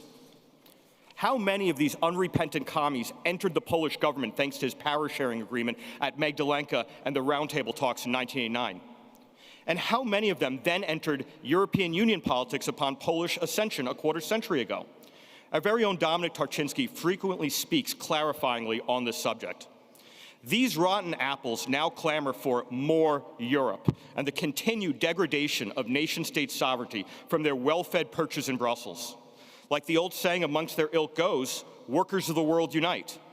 Their goal has always been, evident in word and deed, to give more political power to far-off government where the EU Politburo sits, much as the countries of Central Europe experienced from behind the Iron Curtain when governed by force out of Moscow. Is it any wonder that when these apparatchiks entered the EU political machinery, that even up until recently, they clamored for Poland to join the Eurozone and its failing monetary union, whereby they would trade the flexibility of maintaining Poland's sovereign currency, the zloty, for Euro adoption, which is like moving into a burning building as it burns. Maintaining the zloty has been a key factor in Poland's economic stability, growth, and competitiveness, and has elevated millions of Poles' quality of life and allowed Poland to avoid falling into the morass that has befallen so many of the Western European economies. When you think about this full fact pattern, you might start to contend that this morass is a feature, not a bug, for the more Europe, cohesion, and harmonization crowd. Food for thought. Although many of these earlier villains of the communist era who subjugated their countrymen have since passed on, their progeny has taken up the same mantle. In Poland, there's a special term for the children of the apparatchik and nomenklatura class, and I know everybody in this room knows it, but for the rest of the world, the resortowi dzieci, the children of the resort. Proving once again how much history rhymes, the current left-wing presidential candidate right here in Poland who's up for election this weekend, Rafał Trzaskowski, has these ties. Fun fact, or not so fun fact, truth be told, in the 1960s, his mother, Teresa Trzaskowska, was a collaborator with the internal security services of the regime who spied on my father and other quote-unquote subversives who were not true believers or bought into the machinery of their own subjugation. Her codename was Justina. And just as we now know about Wałęsa, aka Bolek, the Institute of National Remembrance is chock full of evidence of the complicity of these traitors to their homeland. Actual fun fact, the current opposing candidate, right-wing conservative Karol Nawrocki, actually led this important institution, IPN, tasked with exposing these truths of the last 75 years under communism and then the corrupt post-communist transition period. What a juxtaposition exists between these two candidates. And it's amazing how long it took, thanks to the lack of lustration, to see these crony connections. Is it any wonder that all these Europhiles clamoring for, again, more Europe, are so activated across the EU in this election in support of that candidate, Rafał Trzaskowski? Much like we just witnessed in Romania, where George Simeon fought valiantly against an overwhelming force of continental elites not from Romania. Poland is once again at the same crossroads in choosing nation-state sovereignty and protection of the conservative values, social and political, that make Poland not just a country or a member of a federated economic union, but a nation. My first time in Poland was in April 2010, 1 week before the Smolensk tragedy. We saw what happened those 5 years after the by-election was held and the Eurocentric PO party, the party of Trzaskowski, and Berlin-backed stooge Donald Tusk, who later, of course, went to Brussels as head of the European Council. Seeing any patterns yet? In breaking down Polish sovereignty, thankfully, there was a political reprieve. And though far from perfect, my criticisms are well known within the Polish conservative press. All those years I wrote a weekly column for Delegation. Poland was led by those who were truly Poland first, not Brussels first, not Berlin first. So again, we are at a crossroads, and I maintain much apprehension over what will be if presidential veto power is lost to this current government. A nation such as Poland should never go back toward far-off Mandarin rule as it had to live under for 45 years under the Soviets. Poland is a nation with a distinct culture, history, and society, and I, like many of you here, want to see that preserved and conserved. As the Tadeusz Kościuszko-inspired motto proudly exclaims, inspired by his aiding of the American revolutionary effort to throw off the yoke of far-off autocracy in 1776, for your freedom and ours, Bog honor ojczyzna. Thank you, and God bless us all, and good luck this weekend.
A już teraz na scenie przed państwem Corey Lewandowski, były szef kampanii Donalda Trumpa, doradca polityczny. And now, please welcome to the stage, Corey Lewandowski, former Donald Trump campaign manager, senior political advisor.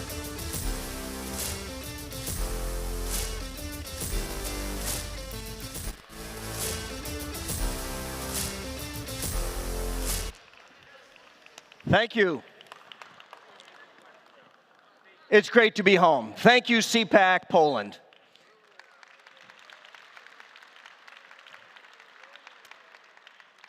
This is a beautiful venue. Thank you, Matt Schlapp. Thank you for everyone who put this together, and thank you for the invitation to be here at the inaugural Cpac Poland for what promises to be an amazing next few speakers.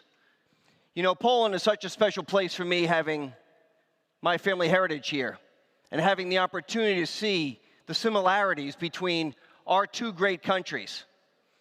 You know, our countries have been so linked through the years. But as I look at Poland today, I see the very same challenges that the United States has. The challenges of illegal immigration, people who want to come to our countries without the respect and the rule of law. See, for many years in the United States, we had a president and a vice president who allowed tens of millions of people to come into our country completely unvetted. They didn't care about our laws or the crimes they committed against Americans. And so, in 2024, the American people stood up and they spoke and they said, we've had enough. And I will say this as a private citizen because I'll get myself in trouble because I always do. We have a little acronym at the campaign. You probably don't know it, so let me just tell you what it was. It was called FAAFO. You know what that means? It means fuck around and find out. That's what it means. It means when Donald Trump is the president, you don't fuck around.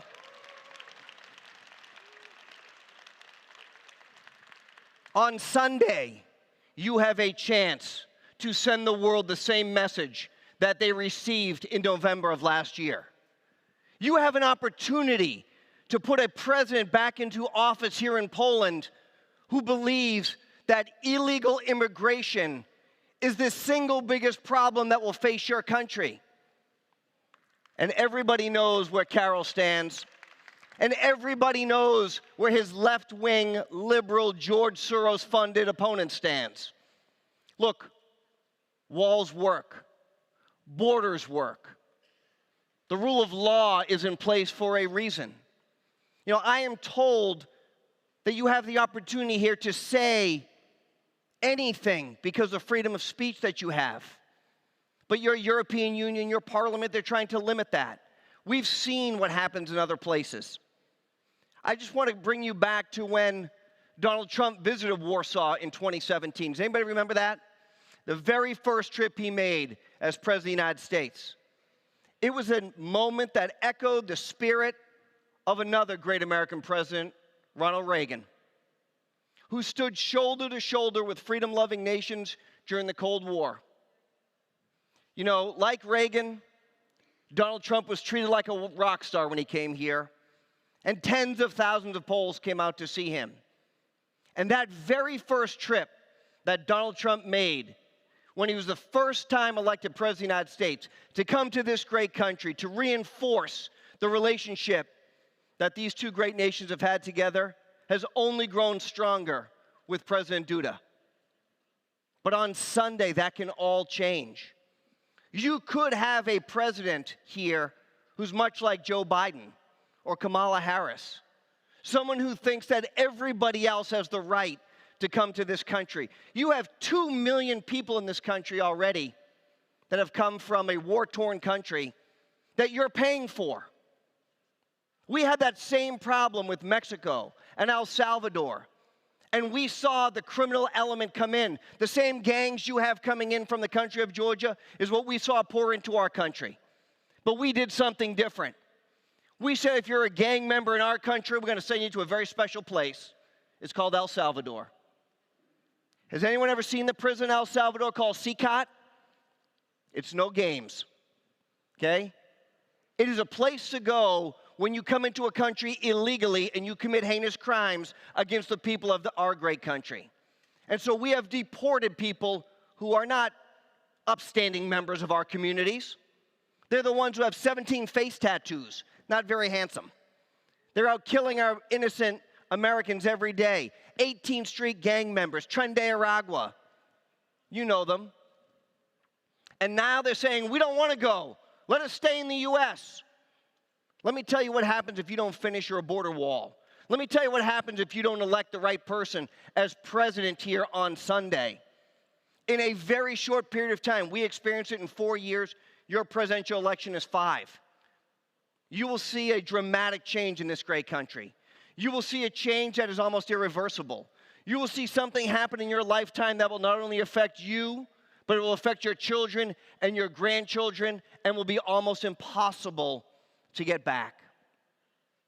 So as you sit here today, understand what is at stake on Sunday. Understand the relationship that our two great countries have and how important it is. How many people remember when we announced Fort Trump? A beautiful facility that had Americans, great American soldiers who were up in Germany. You know who didn't like Fort Trump? Angela. Angela didn't like it too much. Didn't care. You know why? Because Poland's in a tough neighborhood. And there is nothing we can do to prevent the takeover of this country if we don't elect the right people, and we don't build a barrier, and we don't hold people accountable. But I will tell you this. The United States stands strong with Poland. And President Trump is 100% committed to continue our troops at Fort Trump.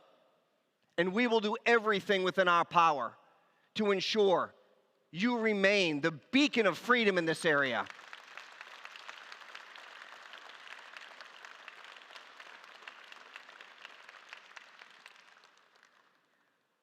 You know, Poland has set an example for the rest of NATO. 4.7% of your GDP already goes to defending this great country. And that will continue to increase to 5%. And you buy a lot of American weapons, so thank you, because we're the best. But I will tell you, if by some chance this election on Sunday goes to a left-wing socialist who believes that everybody else has more rights than your citizens, it will cause consternation and strain across the globe. We have now seen what happens when people are tough on crime. We have seen what happens when a strong leader stands up and says, I will put my country first. America first doesn't mean America alone, and Poland first doesn't mean Poland alone. But what it means is you are taken care of first. And out of the generosity that you have already incurred and given to others, you will continue to help others who are in need, those women and children who need your support. But that does not mean our generosity is endless. And so I encourage you on Sunday, in an election which is razor thin right now, to turn out and support the right candidate. The candidate who has established a relationship with the President of the United States. A candidate who was recently at the White House. Listen, it's real easy, guys. We've seen it in our country. You have seen it in your country for decades and centuries. Poland is in the toughest neighborhood in the world. And by allowing more migrants into your country, you will only cause yourselves more problems.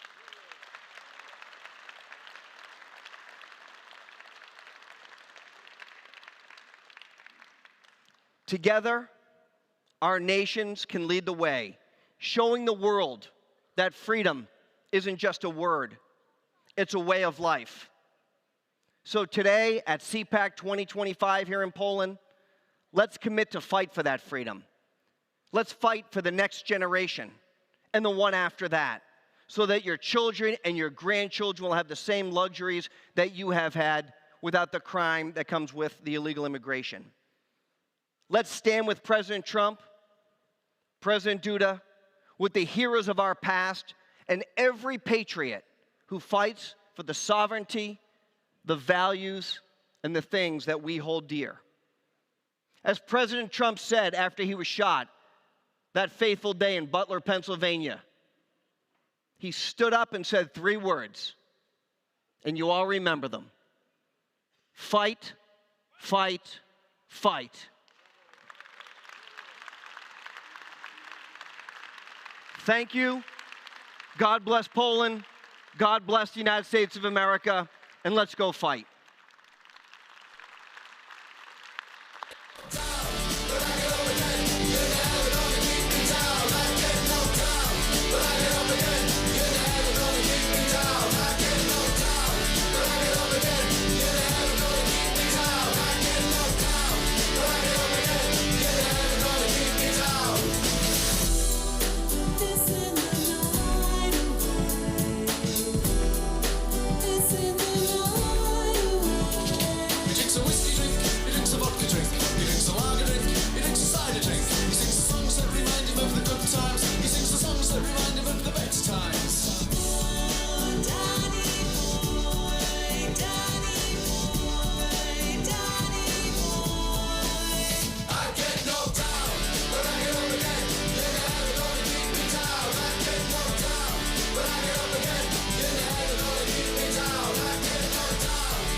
Szanowni Państwo, drodzy przyjaciele wolności. Żałuję, że moje obowiązki uniemożliwiły mi przybycie na dzisiejszą konferencję i spotkanie się z Państwem osobiście. W imieniu Niezależnego Samorządnego Związku Zawodowego Solidarność pragnę przekazać słowa płynące z 45-letniego doświadczenia związku, który odmienił bieg historii, nie tylko Polski, ale także Europy, stał się inspiracją dla ludzi na całym świecie. Solidarność od początku powstania była czymś więcej niż tylko związkiem zawodowym. Powstała dzięki naukom świętego Jana Pawła II i z przekonania, że wolność bez prawdy i wzajemnej solidarności jest iluzją. To Ojciec Święty wołał w czerwcu 1979 roku na Placu Zwycięstwa w Warszawie. Niech zstąpi Duch Twój i odnowi oblicze ziemi, tej ziemi. Słowa, które dodało ówczesnym Polakom odwagi, które rok później zaowocowały powstaniem najważniejszego w dziejach świata związku zawodowego. Drugim filarem naszego etesu są słowa księdza Jerzego Popiełuszki, patrona Solidarności. Zło dobrem zwyciężaj. Jego męczeńska śmierć pozostaje dla nas wzorem troski o godność każdego człowieka. To dzięki inspiracji Solidarność utorowała drogę do wolności. Szanowni Państwo, nie byłoby naszego zwycięstwa bez wsparcia wolnego świata. Przyjaźń świętego Jana Pawła II z prezydentem Ronaldem Reaganem stała się duchowym i politycznym zaczynem pokojowej rewolucji karnawału Solidarności oraz upadku komunizmu w zimnowojennej Europie. Pomoc narodu amerykańskiego była dla nas również wyrazem moralnej jedności, za którą do dziś jesteśmy wdzięczni, za którą dziękujemy. Dziś, gdy wiele społeczeństw na nowo szuka swojej tożsamości, dziedzictwo Solidarności przypomina, że wolność nie jest dana raz na zawsze. Musimy jej strzec razem, tylko razem, odpowiedzialnie i odważnie. Polska, jak 45 lat temu, może przeciwstawić się nowej fali zagrożeń wymierzonych w życie i wolność człowieka. Wartości, które budowały nasz ruch od 1980 roku. Niedawno podczas 32. Krajowego Zjazdu Delegatów Niezależnego Samorządnego Związku Zawodowego Solidarność podkreślałem, że osiągnęliśmy wielkie rzeczy, zarówno jako naród, jak i jako związek zawodowy. Lecz to dopiero początek zmagań. Hasło "Pilnujmy Polski" nie jest retorycznym ozdobnikiem. Przypomina, iż wygraliśmy jedną bitwę, a wojna o suwerenną przyszłość Rzeczypospolitej trwa nadal. W tym boju Polska zawsze może liczyć na niezależny, samorządny Związek Zawodowy Solidarność. Solidarność aktualnie staje w ramię z polskimi pracownikami i rolnikami, przeciwstawiając się presji tak zwanego Zielonego Ładu. Projektu, który w obecnym kształcie uderza w podstawę ludzkiej egzystencji, który jest utopią dla polskiej gospodarki, polskiej rodziny i polskiego rolnictwa. Jeżeli oderwane od rzeczywistości regulacje zniszczą nasze zakłady pracy i nasze rodzinne gospodarstwa, ucierpi na tym nie tylko Polska, ale cała Europa. Duch Solidarności i nauczanie świętego Jana Pawła II żyją w Polsce, o czym świadczyć może chociażby bezprecedensowa, spontaniczna pomoc, jakiej zarówno polskie państwo, jak i miliony Polek i Polaków udzieliły i nadal udzielają uchodźcom z Ukrainy.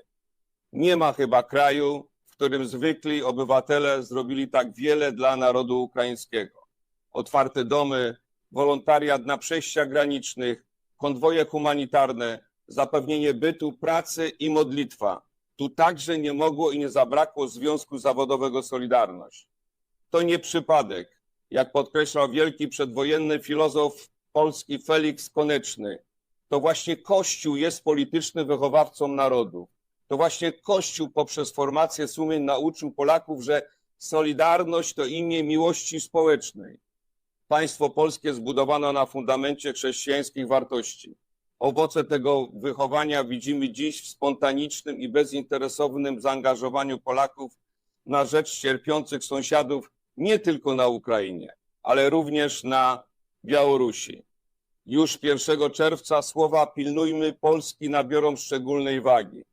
Wynik drugiej tury wyborów prezydenckich będzie miał znaczenie nie tylko dla naszej ojczyzny, lecz także dla wszystkich jej przyjaciół i sojuszników, którzy spoglądają na Polskę jak na ostoję wolności w Europie. To moment wyboru drogi, która zdecyduje zarówno czyja i czy w ogóle będzie Polska i czy wartości, których bronimy od początku istnienia Niezależnego Samorządnego Związku Zawodowego Solidarność, przetrwają. Korzystając z okazji, chciałbym serdecznie z całego serca podziękować wszystkim, którzy przez lata wspierali Solidarność modlitwą, słowem, pracą i pomocą materialną. To wasza ludzka solidarność z nami współtworzy nasze sukcesy.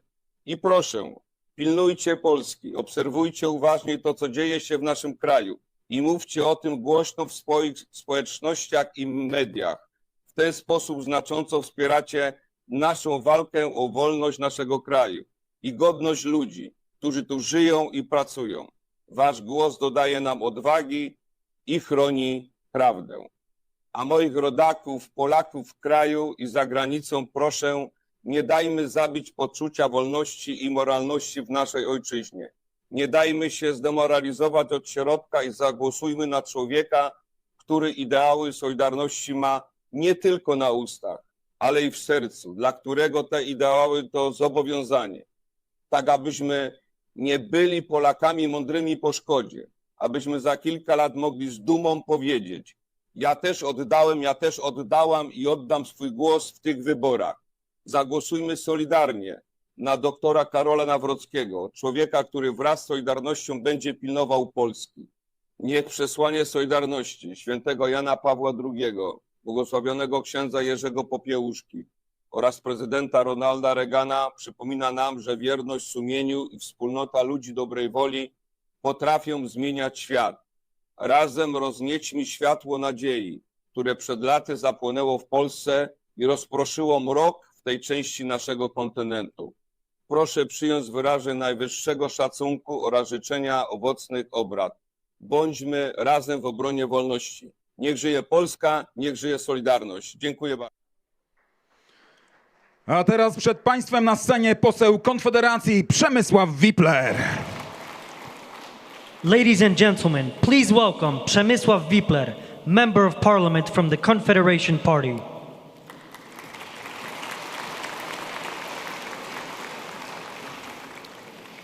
Szanowni Państwo, jesteśmy na pierwszej w Polsce konferencji Cpac Polska, konferencji, która ma być forum wymiany dialogu, współpracy między ruchami konserwatywnymi, wolnościowymi w Polsce, w Europie.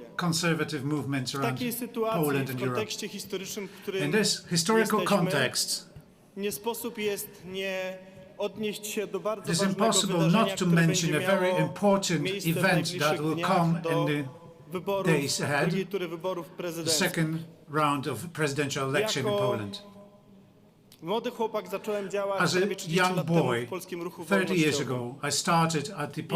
I takie wartości jak wolność, własność, sprawiedliwość, patriotyzm gospodarczy, wolność słowa, tradycyjnie rozumiana rodzina, tożsamość, to są wartości, które są dla mnie fundamentem i są fundamentem programu mojej formacji Konfederacji. Foundation of myself and my political movement, Confederacja. As 3 million Poles 2 weeks ago, I voted for Karol Nawrocki because I think he is a very strong voice of young conservatives in Poland.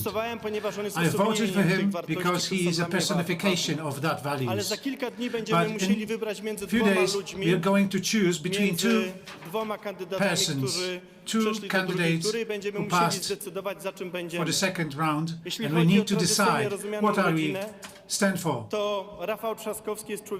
Are we standing for a conservative model of family? Karol Nawrocki said a few years ago that he is against adoption of children. Rafał Nawrocki said, Rafał Trzaskowski said, he is for the adoption of children by homosexual pairs, and I'm afraid he'll sign that kind of bill. I heard he'll also sign the bill prepared by the Minister of Justice Jeżeli chodzi o własność, to limit to ja the free pamiętam speech, jako poseł the 7 freedom kadencji of lat speech. 11-15, As a jak member of Donald parliament Tusk, of the który mówił, że seventh, nigdy nie podniesie of the podatków, seventh round, wprowadził 32 Rafał nowe Trzaskowski podatki said dla that he will not publiczne rise i za any większością, taxes, za and praktycznie he wszystkimi have głosował risen Rafał like Trzaskowski.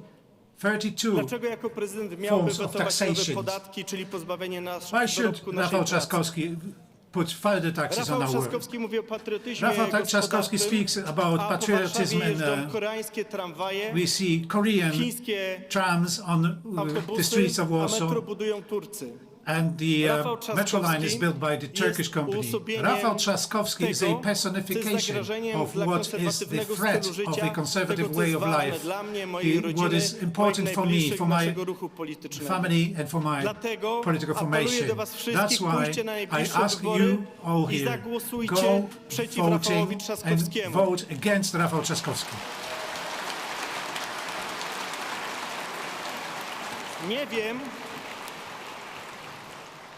pan Karol Nawrocki w rozmowie Mr. z Karol Sławomirem Nawrocki, Mencerem podpisał się in the pod talk with wszystkimi Sławomir Mencen, postulatami signed all ważnymi the dla nas, 8 dla suwerenności, wolności, important własności. questions which are important for Mam our nadzieję, że będzie słowny, jeżeli jako polski prezydent będzie miał szansę for our identity. wypełnić I te hope that publiczne as a president zobowiązania. of Poland Co he do will Rafała be able to Trzaskowskiego na fulfill 8 that naszych commitment. postulatów podpisał się, nie Concerning podpisał się Rafał pod Trzaskowski, żadnym, he didn't sign any of it. w czterech super ważnych dla każdego Polaka, made każdego just a polskiego paragraph, prawicowca, some konserwatysty, był przeciw temu, co jest dla nas positions świetne, co jest dla nas and ważne. he was against Dlatego most of our musimy się core values. zmobilizować That's why we naszych need to bliskich, mobilize ourselves, ponieważ mobilize our wszystko, next, w co mobilize wierzymy, our families, wszystko, co jest because dla nas everything ważne, what we może believe in, być everything zagrożone, what is gdy important to wygra us Rafał is in Trzaskowski. threat if Dlatego Rafał apeluję do was Trzaskowski wins the wszystkich, election. So kochani, please, pójdźmy na dear wybory, beloved zacznijmy compatriots, współpracę, go voting. by ludzie, Let us którzy cooperate. w chwili obecnej rządzą naszym krajem, nie domknęli systemu. So that people by who nie reign our country right now jeszcze bardziej cannot wymiaru close the sprawiedliwości, system. by jeszcze bardziej nie So that uwłaszczali they się na spółkach cannot Skarbu put their Państwa. hands on the judicial Musimy przerwać system. to, co się We dzieje. need Mam to nadzieję, stop what is że zmiana, happening right która, now, mam and I nadzieję, hope that the zajdzie w change najbliższą niedzielę, that to will jest come zmiana, on która Sunday zakończy te will be a złe, change szkodliwe dla Polski that rządy. ends Czemu the to Państwu bad wszystkim życzę. government for Dziękuję Poland, bardzo. what I wish for you and for myself. Thank you.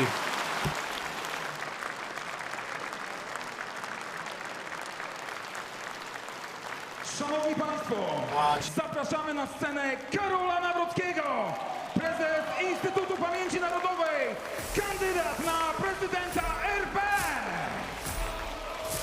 And now, please give a warm welcome to Karol Nawrocki, president of the Institute of National Remembrance and candidate in the 2025 presidential election.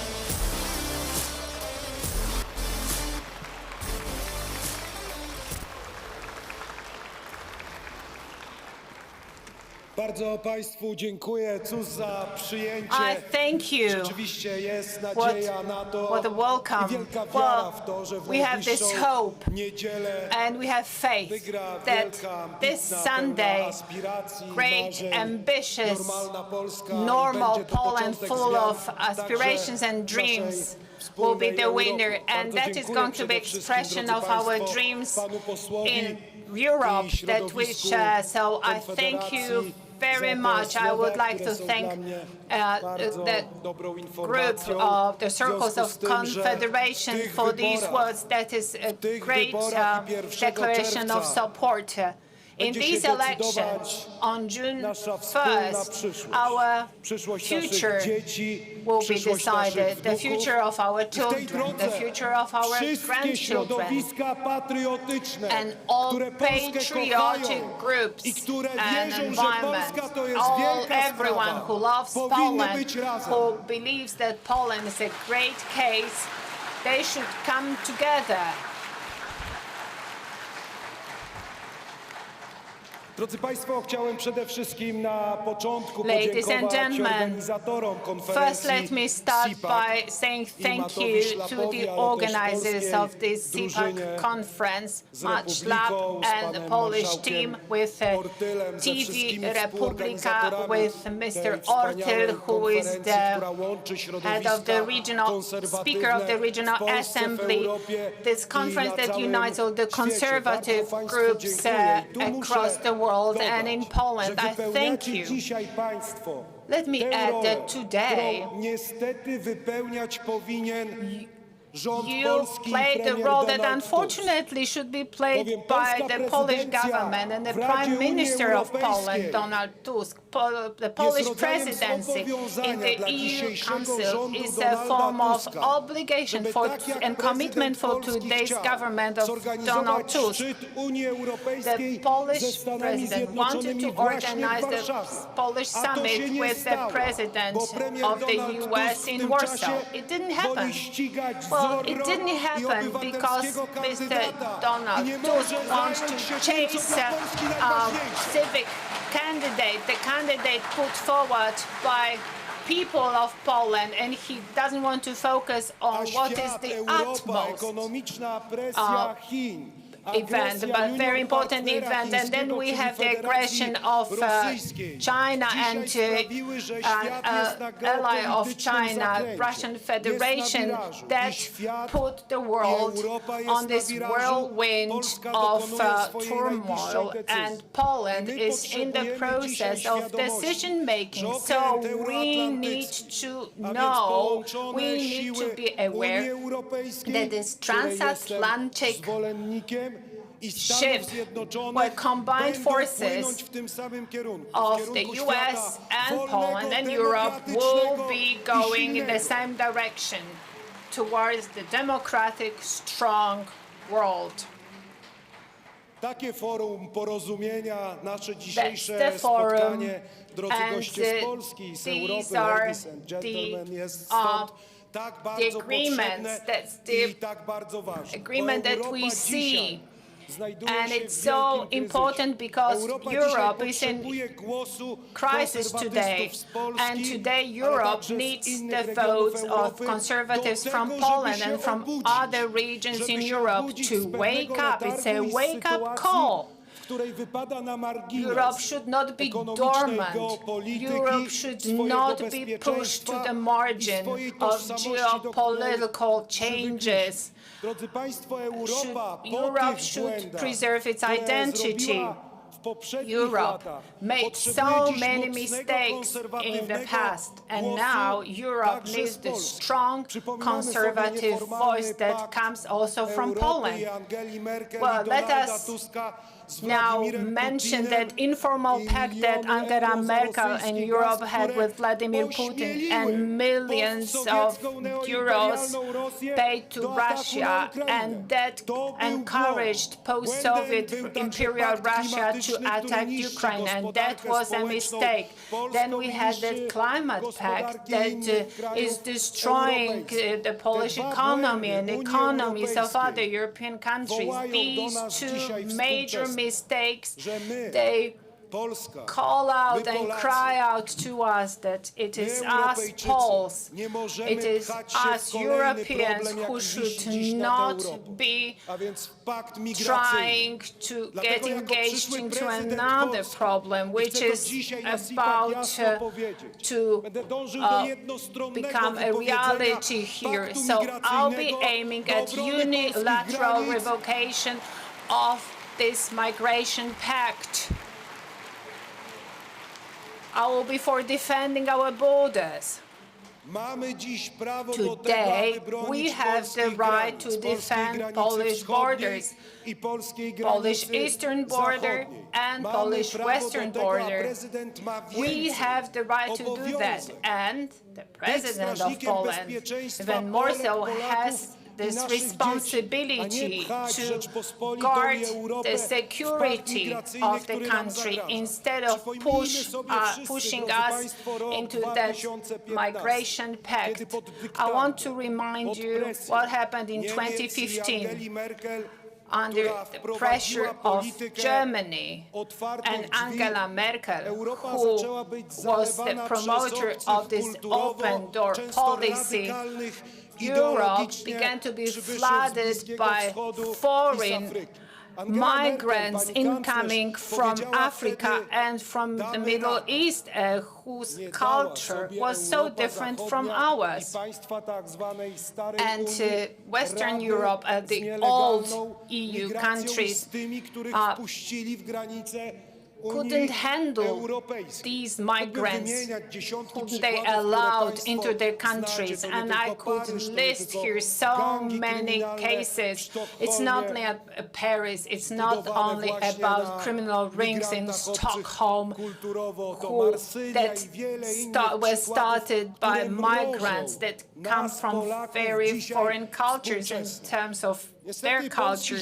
Well, unfortunately, at that time, headed by Eva Cpac, who was also a collaborator of today's Prime Minister Donald Tusk, well, that government was ready to join in and follow that tragic EU policy. But that failed because Polish right-wing government came to power and stood to defend security, responding to this hybrid war on the east and on the eastern border, when Polish MPs were carrying pizza and helping refugees on the border. They managed to stop illegal migrants and prevented them from entering Poland, and I'm very grateful for that, not as a presidential candidate, but as a father of 3 children and a citizen of Poland. I'm very grateful to that government. Ladies and gentlemen, we see that threat reoccurring. We are certain that it is coming back. If you read foreign press, Le Monde, if we read what Ursula von der Leyen is saying about the climate pact, about the migration pact, we'll be convinced that some decisions of the European Commission are postponed because of the incoming presidential elections in Poland. Some candidates counter-candidate. My opponent, Rafał Trzaskowski, he doesn't play fair. He lies during presidential debates, and he's caught lying. He refuses to admit what his true concept is about Poland after June the 1st. But it is obvious that he wants to speed up the climate pact, the migration pact. He wants to pursue the policy that Brussels sees important, and it is not important in terms of our security. George Simeon, my friend from Romania, should be somewhere here in this hall. Is he here with us? I'm just looking around trying to find him. Right, this is what happened in Romania. The conservative candidate lost, and all these phenomena started to accelerate, and we must be aware of that when voting on June 1st. We want Poland to be safe. We don't want Poland to be under pressure exerted by Green Deal, and this is the task for the Polish conservatives and all European conservatives. Ladies and gentlemen, I want to thank Matt Schlapp for organizing this event today. Let me also refer to what awaits us in the years to come. We European conservatives can see that Donald Tusk did not grasp that opportunity to make Poland the place for arranging a great summit to welcome Donald Trump on our soil. We want to have the transatlantic ship.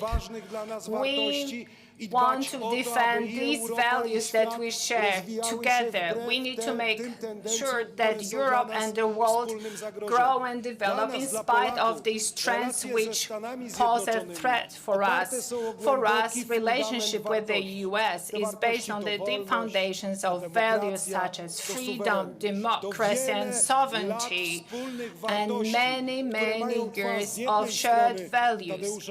On the one hand, they were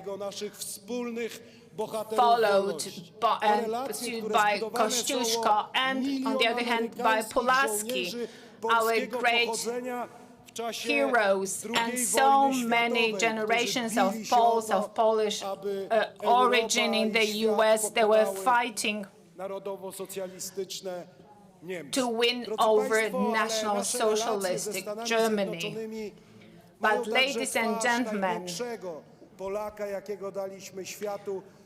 our relationship with the US also have the face of great people, Ronald Reagan and John Paul II, and their coalition against the Soviet evil.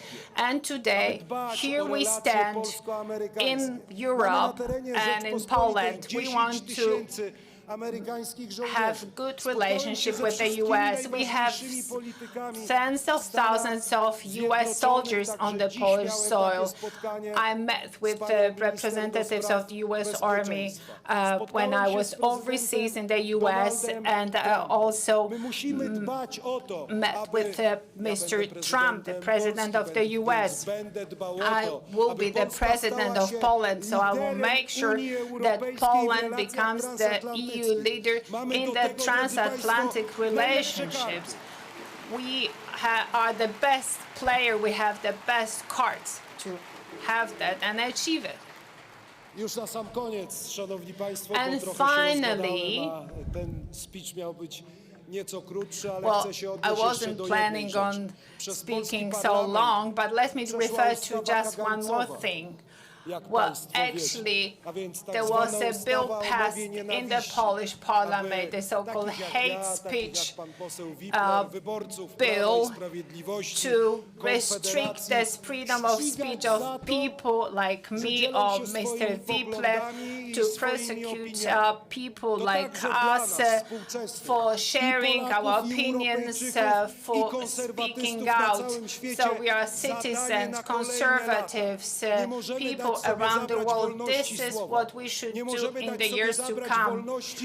Let's remain sovereign. Let's keep the freedom of speech. God bless Poland. God bless EU, which is aware of the tasks that await it. And God bless the transatlantic relations. Come with me and be with me on June the 1st so we can win together. Long live Poland.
A już teraz gościem specjalnym Cpac Polska 2025 jest Christine Noem, sekretarz Bezpieczeństwa Narodowego Stanów Zjednoczonych Ameryki.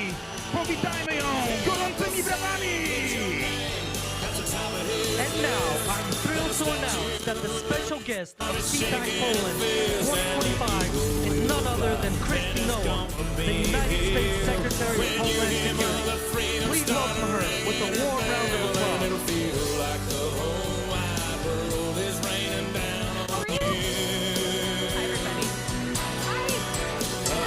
Brought to you courtesy of the red, white, and blue.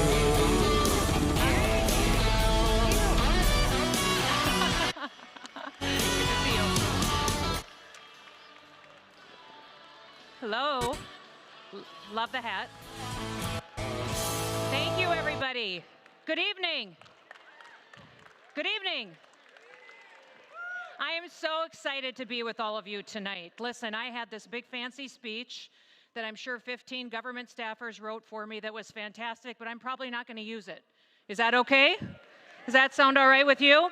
I just had the opportunity to meet with Karol, and listen, he needs to be the next president of Poland. Do you understand me?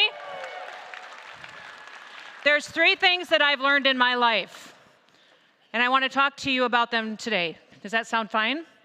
Number 1 is God. I want to talk to you about faith and what it means and what it brings you for the value system that you embrace and what it does for you during challenging times. The second thing I want to talk to you about is freedom.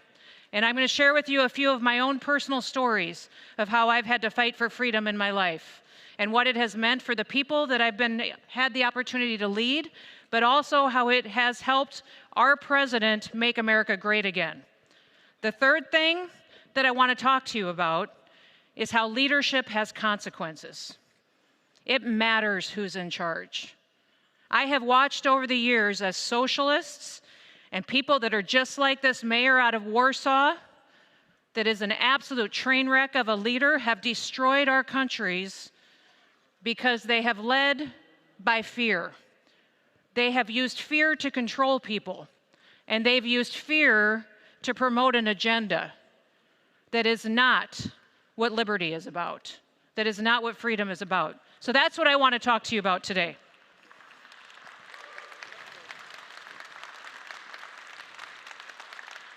This is my very first trip to Poland. I love it.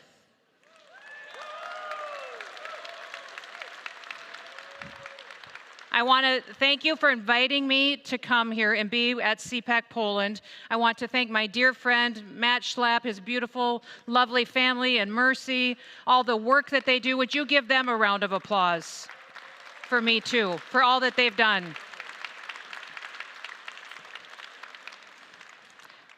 Now, I am here because of the generosity, the privilege, and the direction of our great President of the United States, Donald J. Trump. He has allowed me to be here with you today.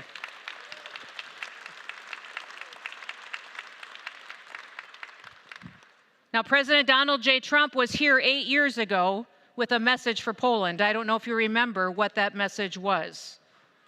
But that question that he asked all of you was, he said, there is a fundamental question.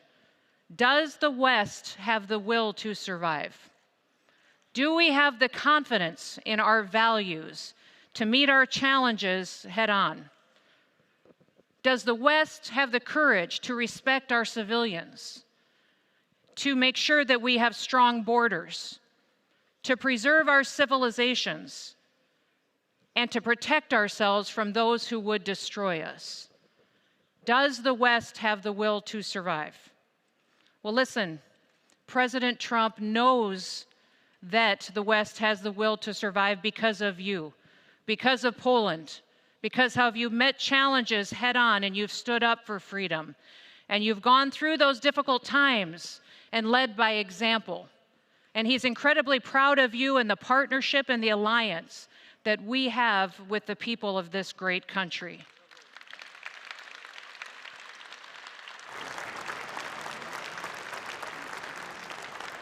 Poland has not just survived, you have led by example. When other weak European leaders have caved in and allowed migration in that's destroyed their civilizations, their public safety, that has not happened here in Poland.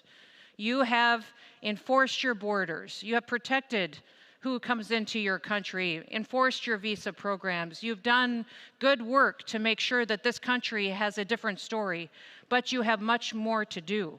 And you are threatened with a leader who is on the ballot who would take all of that protection away from you, who would open you up to much of the experiences that America had to live through under our last president, Joe Biden. Now, I know many of you sitting there today maybe don't know anything about me. You're wondering, who is this woman standing in front of us today? Well, I will tell you that I'm just a farmer. I'm a rancher. I'm a wife and a mother and a grandmother.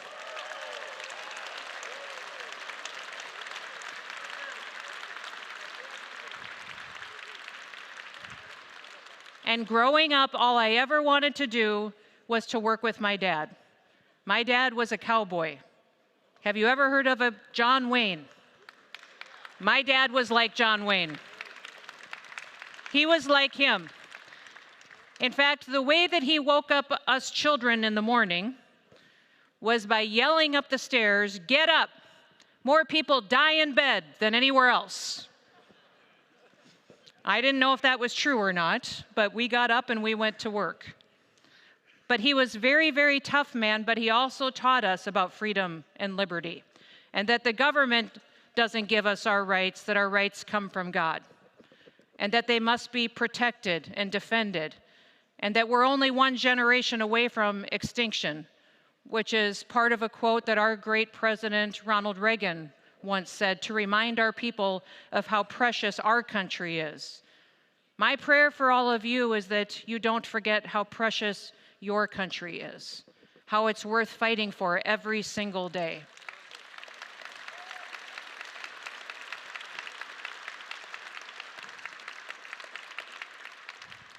Now, you have faced challenges. You fought off communism. During World War II, you fought off not just Germany, but also Russia, and you were free because of that. Because your ancestors and those who came before you met those challenges head on and believed that you and your children and your grandchildren deserved a better future. This last November, America made a choice. We had lived through 4 years of hell, of government control and corruption, and a president who was not transparent and allowed an invasion over our southern border. Thousands and thousands of dangerous criminals came into our country. Hundreds of known terrorists infiltrated our country and our communities. And our families were murdered and raped and victimized, arrested, released again by his administration to continue the fear agenda that he was trying to promote and to allow political power to be in his hands, but not in the people any longer. Now listen, in my state where I served, I ended up in government because of taxes. My dad was killed in an accident when he was just 49 years old. I was married, I was 22 years old and 8 months pregnant when my dad passed away in an accident suddenly, and I found out from the federal government that I owed taxes on 55% of everything we owned needed to be turned over to the federal government. If you can imagine farmers and ranchers who have land and cattle and machinery, but we didn't have any money in the bank, suddenly being told that 55% of everything that you owned needed to go to the federal government, it made me angry. So that's how I got involved in government and politics. I just started showing up. I just started going to meetings and telling my story about how that's not what America was about, and that we needed to embrace freedom and fight for the everyday person who just wanted to make a living and care for their families. I met those challenges head on, but ended up in Congress, did tax reform with the help of President Trump, got elected as governor of the great state of South Dakota. I don't know if you've ever heard of Mount Rushmore, but we are the home of Mount Rushmore. But led my state during COVID pandemic And when I led my state, we were the only state that never once shut down. We never once mandated anything.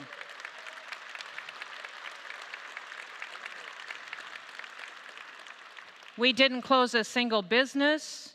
We didn't close a single school. I told my people that I would trust them, that I would let them use personal responsibility to make the best decisions for them and for their families. And they did, and that we would get it through it together. I found that this small state in the middle of the great country, the United States of America, could lead. We didn't just lead on representing freedom and letting people exercise personal responsibility. We also led on many other issues. When other states were raising taxes, we were the only state that cut taxes. We also paid off all of our debts. We are a state that was debt-free and did not take on any encumbrances and burdens because of what was happening on the worldwide economic stage. We also went forward and were the first state to ban TikTok as controlled by China when it was, and we banned evil foreign governments and China from owning any farmland in our state.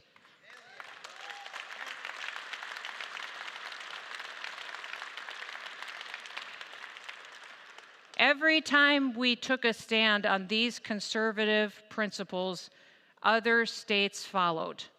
Others followed the example that we had. They fought the fight after they knew and they saw us win.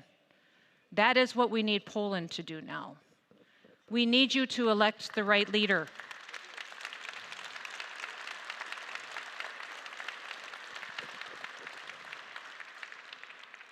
You will be the leaders that will turn Europe back to conservative values. By who you elect as the leader of this country, you will open the eyes of the public, of everyone throughout the world, as to what the possibilities are when our two countries stand united for freedom, stand united for our people, and know that God gives people our rights, not some unelected or elected bureaucrat who just wants power. Now, since President Trump has been in office, he has given me the job of being his Department of Homeland Security Secretary. Most people don't necessarily know what my job is. They wonder what that is because the last Department of Homeland Security Secretary didn't show up for the job. But let me tell you what my responsibility is. My responsibility is to secure our homeland. It is everybody that lives in the United States, goes out of the United States, or comes in. Every product that is in our country that would go out of our country or come into our country. We are also the cybersecurity agency of our nation. Anything that is communicated, sold, or transpired on the internet is under my jurisdiction.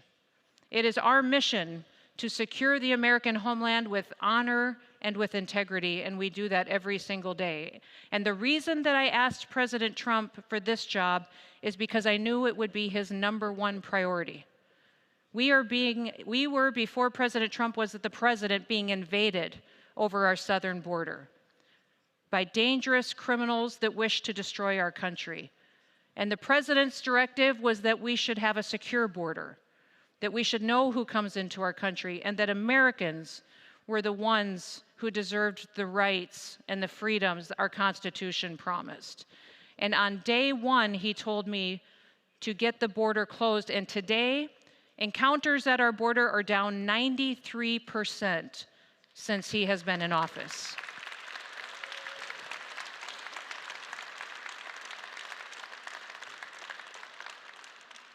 We have deported hundreds of thousands of people that don't belong in the United States of America, that have broken our laws, that have violated the people that live in our communities.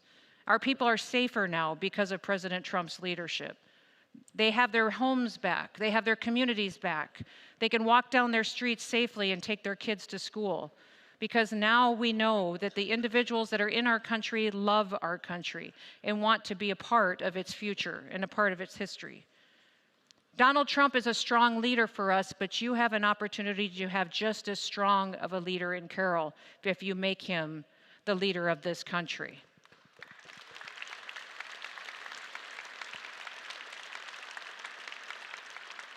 You can be that shining city on a hill that the rest of Europe and the world will watch and know how strong you are, how free you are, because you've elected the right leader that will protect it and defend it and ensure that every individual is treated the same and has equal rights as afforded to them. Now, long before President Trump came into office, there was another Polish leader that gave a powerful speech that I want to reference, and it was Pope John Paul II. You know, on his first return back to this country, he came into Victory Square. If you remember, he gave that phenomenal speech.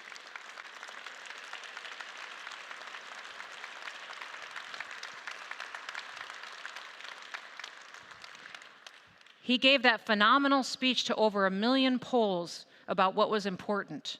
And people expected him to give a political speech or something about government. Instead, this is what he said when he returned back to Poland. He said, "Lord, send forth your Spirit and renew the face of the earth."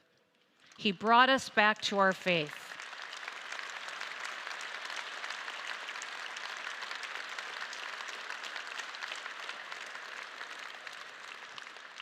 And what was remarkable about the entire exchange is that the Polish people started to chant, "We want God, we want God, we want God."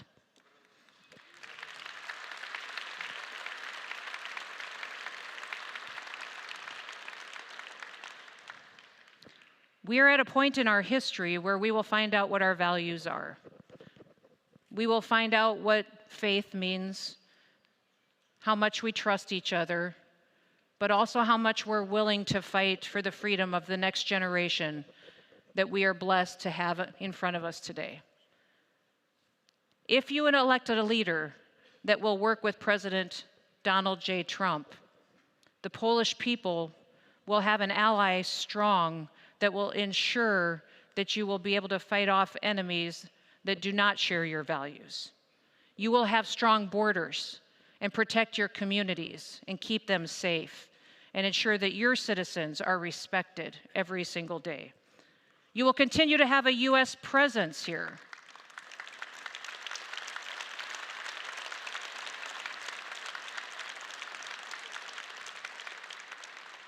You will continue to have a U.S. presence here, a military presence, Fort Trump, that we can work together for the security of both of our nations. And you will have equipment that is American-made, that is high quality.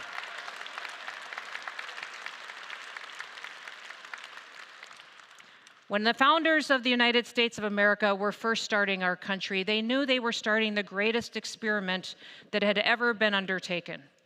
In fact, they were taking on the strongest, most mighty military force in the world. And they were just men and women who were picking up their personal muskets that they used to feed their families and shoot squirrels and deer with. And they took them to go and to fight for their right to exist, to have freedom. One of our founders, Benjamin Franklin, historically said at that point in time, as they were signing the Declaration of Independence and going to war with that mighty military, he declared this to the men in the room that were doing this endeavor on their own. He said, "Surely we must all hang together, or most assuredly, we will all hang separately." We are at a point in history where we are fighting for democracy. We are fighting for our families and their right to live free. I have watched leaders in my lifetime choose to steal it through power, corruption, and fear, and I will no longer tolerate it.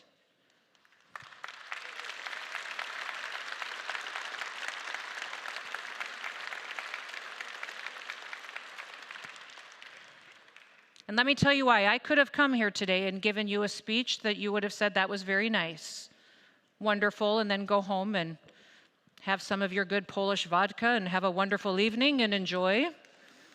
And say, oh, she maybe would have even been better had we had the vodka ahead of her speech.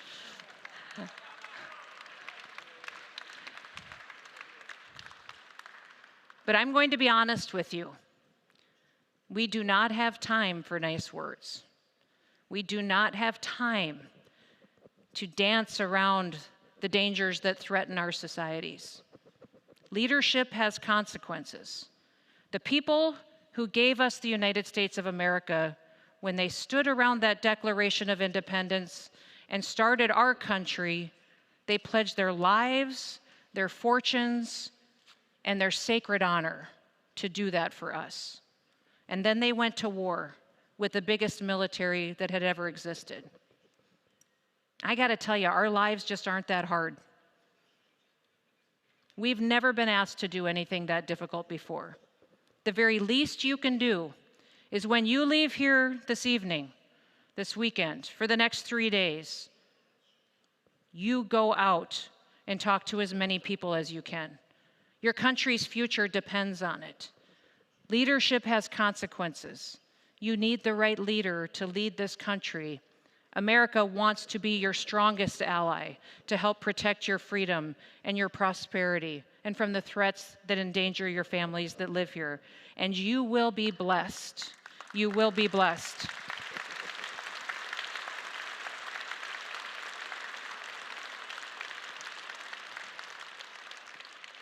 We pray the hand of God will be on Poland. We pray that God will be with you, that the people will make wise choices, that your future will be bright, and you will be that shining city on a hill that will make all of Europe turn and recognize that freedom is why we exist. Freedom is what it's all about. Freedom is what we will have, and we will have it in just a matter of days. May God bless you, and may God continue to bless the people of Poland and the great United States of America. Thank you. Thank you. Thank you. Thank you. Thank you. Thank you. Thank you.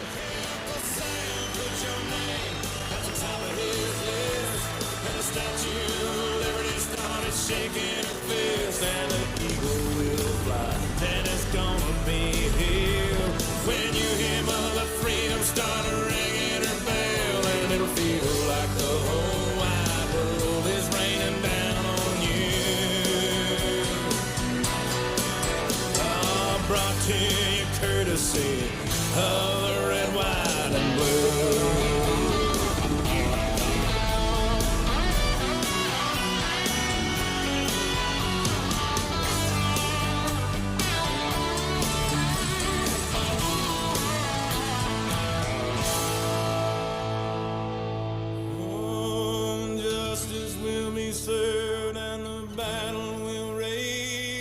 This big dog will fight when you rattle his cage, and you'll be sorry that you messed with the U.S. of A.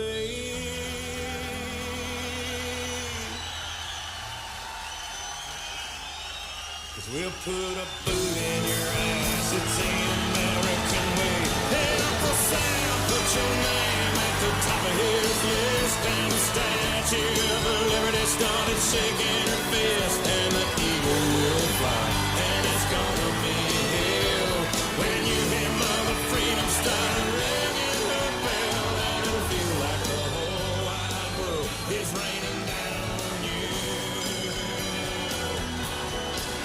All brought to you courtesy of the red, white, and blue.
Szanowni Państwo, a już teraz przed nami wyjątkowy moment. Gościem specjalnym konferencji Cpac Polska 2025 jest prezydent Rzeczypospolitej Polskiej, pan Andrzej Duda! Ladies and gentlemen, now we have a special moment. The special guest of the Cpac Poland 2025 conference is the President of the Republic of Poland, Mr. Andrzej Duda.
Dzień dobry Państwu.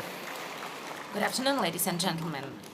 Szanowna Pani Sekretarz, Madam Secretary, Szanowny Panie distinguished Przewodniczący, Mr. President Szanowne Panie i of Panowie Ministrowie, Cpac, distinguished ministers, wielce szanowny Panie most Marszałku Województwa esteemed Podkarpackiego, Mr. Marshal of the Podkarpackie Szanowny Panie Voivodeship, Prezesie Instytutu distinguished Pamięci Mr. Narodowej, President of the National Panie Remembrance doktorze, Institute, Dr.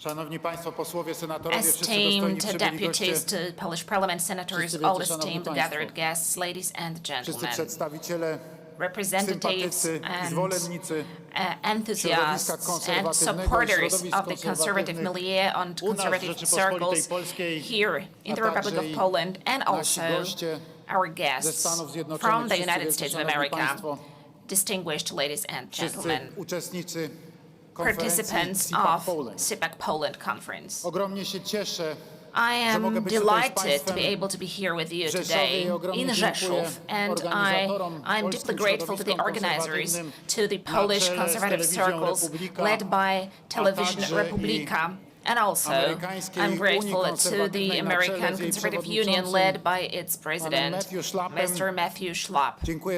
Thank you for inviting me here to Rzeszów to participate in this meeting, to my yet another Cpac conference, this time hosted by my country, by the Republic of Poland. In such a crucially important and blooming region of our country, that is in the Podkarpackie Voivodeship, in the city of Rzeszów, which is blooming as a town, as a city.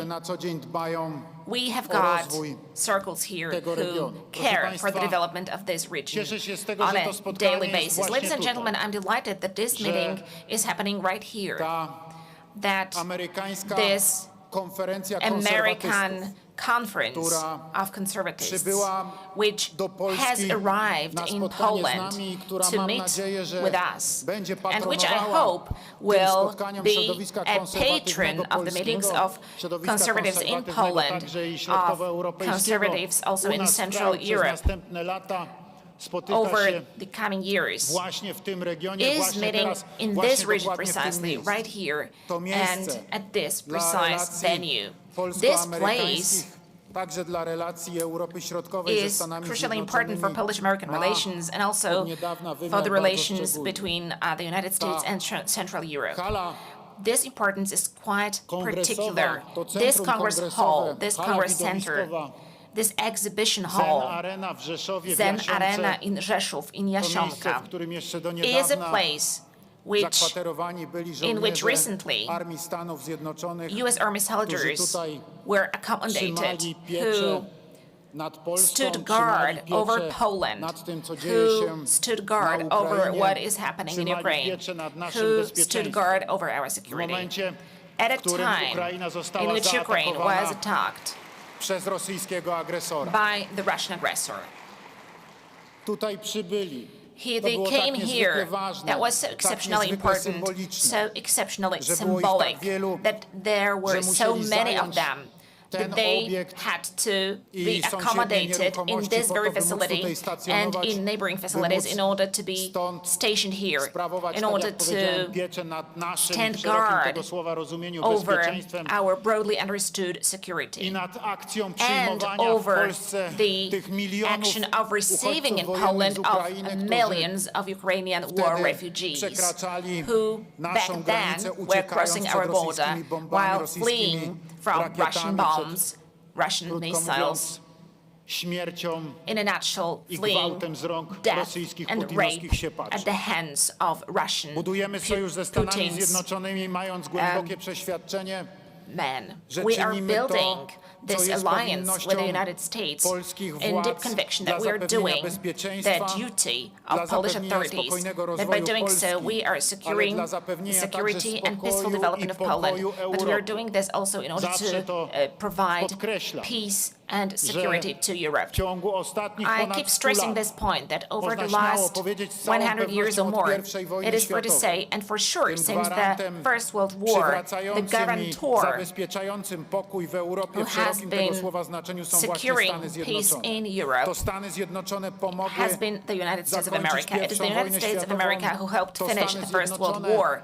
It was the US who, as a matter of fact, won to a large extent in the Second World War. And last but not least, it was the United States who won the Cold War.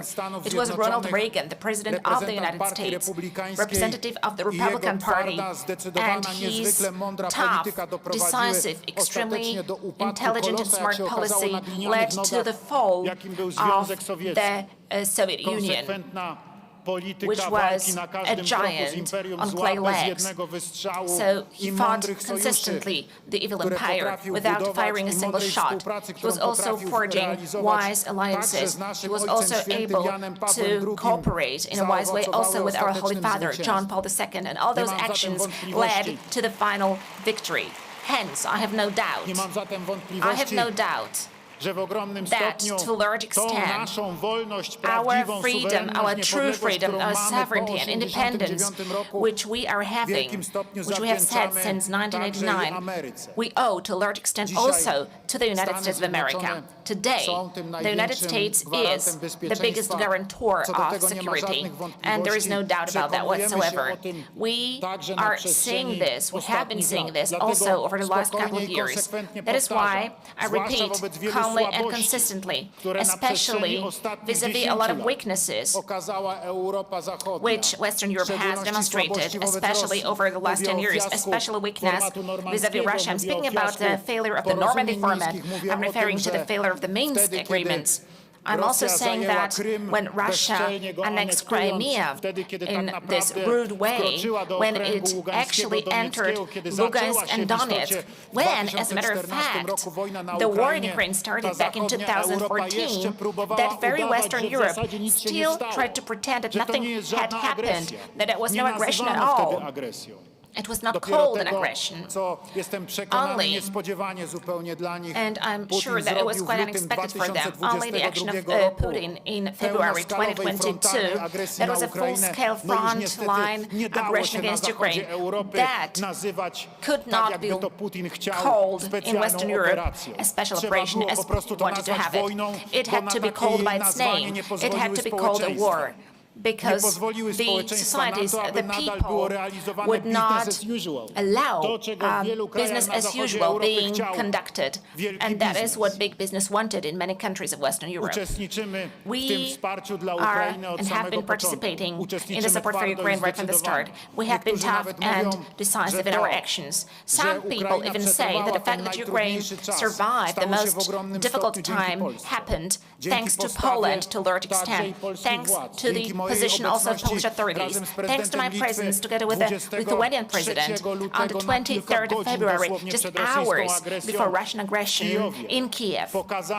We demonstrated that Kiev, that Ukrainian authorities were not alone in that situation, that the people of Ukraine were not alone, that we as neighbors, as allies, are standing by Ukraine and with Ukraine. We were the first ones to send heavy armaments to Ukraine, more than 100 our tanks. Then we kept sending more of them. In terms of heavy equipment, I'm thinking about tanks in the first place.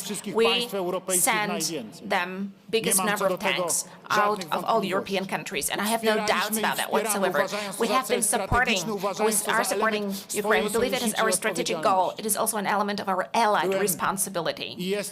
I was and I am grateful for the fact that in that dangerous moment, American presence here in Poland was strengthened, that we received in Poland additional troops, that the alliance which we have with the United States of America was once again additionally confirmed with the American presence here, also with the presence of American armaments, which was deployed to Poland. I am happy that today we already have an officially functioning, inaugurated U.S. base in Redzikowo, an element of American missile defense, which protects Europe and the world. I'm delighted that today we have in the Republic of Poland thousands of U.S. soldiers, not only in one place, in many different places where we have different American units deployed to Poland. I'm glad that it is fair to say that over the last years we have been solidifying the alliance with the United States in many different ways, through building this alliance, by tightening military bonds, by the presence of U.S. soldiers, by the presence of U.S. infrastructure, military infrastructure in Poland. But we have been doing that also through procurements, which we are implementing by buying Abrams tanks, missile defense systems, Patriot systems, by purchasing HIMARS artillery systems, as well as other types of weapons, spending billions or tens of billions of dollars. It is our common strategic politics and policy. Thank you to the United States for confirming this policy by strengthening American presence here. I'm also delighted with every single American investor coming on our soil. Ladies and gentlemen, as you know, right from the start of my presidency, I have been doing everything in order to tighten ties with the United States of America.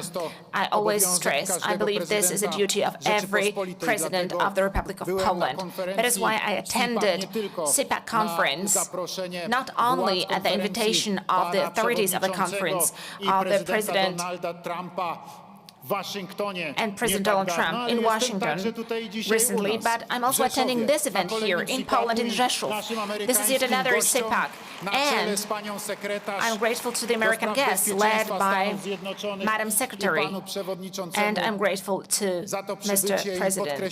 Thank you for coming here and by doing so stressing the importance of this event. So let me take this opportunity and express my gratitude to them. Back then in Washington, there were a few presidents present, of course led by President Donald Trump, but next to President Donald Trump, I also participated. I was the guest of the conference. There was the president of Argentina as a guest of the conference, and also there were presidents of other states. I firmly believe, ladies and gentlemen, that in this very room, there are also at least two presidents present. The current president of the Republic of Poland and the future one, who will be soon elected.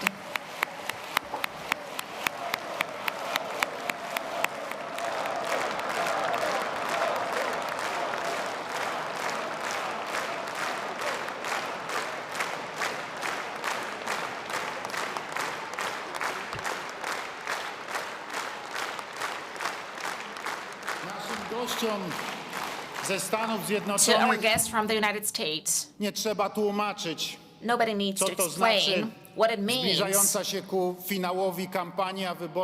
election presidential campaign which is coming to an end, and what it means that a candidate of the Conservative Party, of the patriotic camp, is brutally and cruelly attacked by a lot of untrue information.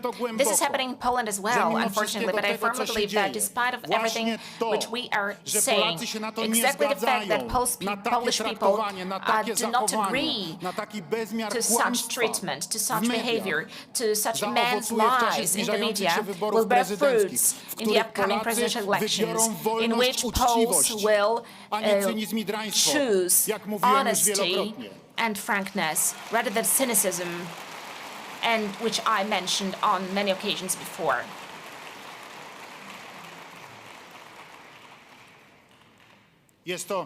This is needed by Poland, and there is no doubt about that. Is it needed? Yes, it is needed. It is necessary because if you look at conservative authorities, we can see how well they can care about the state, how well they can develop it. This is confirmed by the place in which we are here today. I'm thinking about Podkarpacie. Nobody needs to be explained how much has been implemented here over the last tens of years, and people, local population, has been able to use the chance which they have been finally given. This chance has been given to the people who are loyal to their homeland, who are loyal to their land, their tradition, to people for whom freedom and the sense of responsibility for their homeland, the big homeland and the small homeland, is engraved deep in their hearts. Thank you for all those years of hard work here for the Podkarpackie region. Thank you to all of them, all of those who have been involved in that.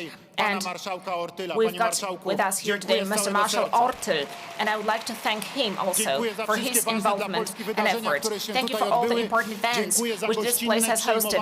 Thank you for a hospitable reception of our American allies on this soil. Thank you also for hosting this conference here. Thank you for your presence here today, Mr. Marshal. Thank you for being with us. It is immensely important. Ladies and gentlemen, I have no doubt whatsoever that the relations with the United States of America have to be strengthened, that they need and should be solidified over the next years, tens of years, or even hundreds of years. They should be strengthened by consecutive Polish authorities. I personally believe that this results from our historical experiences. This is necessary for the future, not only for us, but first and foremost for future generations. I hope that such policy will be conducted as soon as possible, and that Poland will follow on the path of development in a smart way, through tightening alliances, through tightening Europe-Atlantic ties. And I do believe that we will be in the absolute European vanguard, looking from this point of view. This part of Europe is immensely important, and I have no doubt whatsoever, after many conversations that I led, that the incumbent President of the United States, Mr. Donald Trump, understands this perfectly. As you know, ladies and gentlemen, I have had many exchanges and conversations with him, and I can say with full responsibility, the affairs in our part of Europe, as well as its history, its problems, its painful chapters, he knows perfectly well, and he understands perfectly well.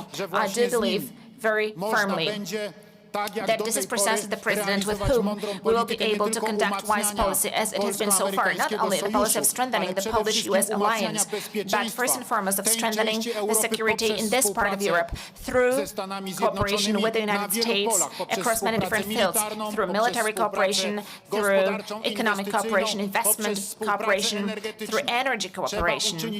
We need to go to all lengths to ensure that the construction of the first Polish nuclear power plant, according to US technology, according to Westinghouse technology, is implemented as soon as possible according to that schedule. This is necessary to provide our energy security, but this is also necessary in order to tighten the strategic alliance with the United States. I call upon everyone, especially call upon the Polish government, the incumbent Polish authorities. It is important that this be implemented. I hope that the future Polish president will be the patron of that project, and he will never let down. He will neither allow to postpone it or destroy it. This is something that we absolutely need today. It is indispensable for us. Ladies and gentlemen, as you know perfectly well, I will finish my presidential service in 2 months' time. Of course, this is not to say that I'm about to finish my service for the Republic of Poland. I hope that I will be able to serve Poland in many different ways whenever I'm called to do so, whenever such a need arises. But first and foremost, I want to stress one point. I hope that these meetings, the meetings of conservatives, Polish and American ones, will happen systematically in our country. Since this moment, I hope that Cpac conference will be organized in Poland, that we will be able to meet, that discussions will be held, that ties will be tightened. Thank you once again for your presence here at this conference. Thank you to you, Madam Secretary. I thank representative of President Donald Trump, Madam Secretary. This is an important gesture made by the US President, that he's member of his staff responsible for the security of the United States is here with us today in Poland, in the Podkarpackie region, close to the Ukrainian border, in this very place, which right now is so sensitive, not only in Poland, but in Europe, not only in Europe, but also on the map of the global security. Thank you once again for having me. Thank you to all of you, ladies and gentlemen, for coming. Long live conservative thought, long live Poland, long live the alliance with the United States. Thank you very much. God bless Poland, God bless the United States of America. Szanowny panie prezydencie, bardzo prosimy o Mr. President, please stay with us on this stage. Mamy dla pana niespodziankę. We have a Chcemy, surprise żeby for pan coś you. razem z nami We want obejrzał. you to Bardzo watch proszę. something together with us. Proszę pana prezydenta o powtarzanie za mną roty przysięgi. Please repeat with me this oath. Andrzej Duda obejmuje dzisiaj Andrzej urząd Duda prezydenta is taking over Rzeczypospolitej the office i of the wierzę, President of the że się Republic of uda. Poland today, and I believe we will make it. Jesteśmy We are a strong nation with a very strong culture, with very strong sense of connection, with huge sense of community, the community of faith, the community of tradition, the community of things which are important to us, defense of our homeland, standing guard over the borders of the Republic of Poland.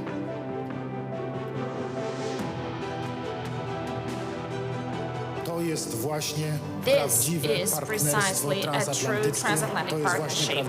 This is precisely a true partnership between Poland and the United States, Także marzył kiedyś, mogę to powiedzieć z całą which odpowiedzialnością, also pan prezydent profesor Lech Professor Kaczyński. Lech Kaczyński dreamt of, and I can say this with full responsibility for my words.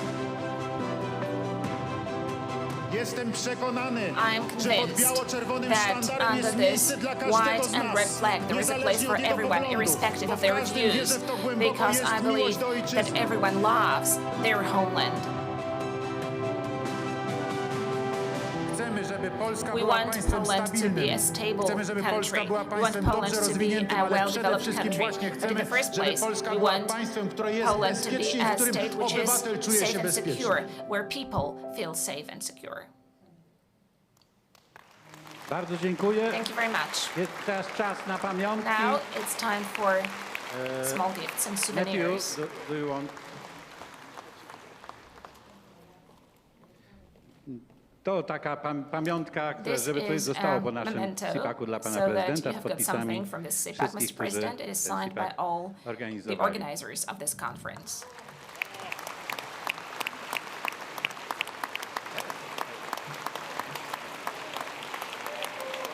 And one more thing.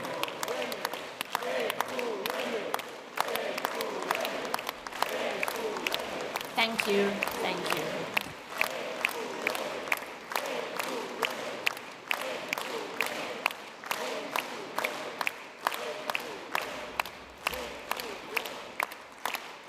And one more thing, since you've been a general in the Army for Freedom, we wanted to give you your general's hat, okay? Thank you, Mr. President.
Szanowni Państwo, dziękujemy za obecność na konferencji Cpac Polska 2025. Już dziś zapraszamy na kolejną edycję w przyszłym roku, a szczególne podziękowania ślemy do sponsora głównego konferencji Cpac Polska 2025, którym jest Zonda Krypto. Ladies and gentlemen, I would like to thank each and every one of you for attending the Cpac Poland 2025 conference. We invite you to the next edition, which will take place next year. Special thanks to the main sponsor of Cpac Poland 2025, Zonda Crypto. Droga do sukcesu zaczyna się od dobrego przygotowania. pracy nad taktyką, wymaga skupienia i wytrwałości. Czas na Twój ruch.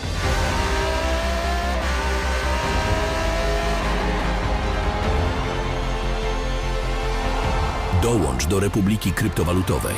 Załóż konto na Zonda Krypto już dziś i odbierz $10 w kryptowalucie na start.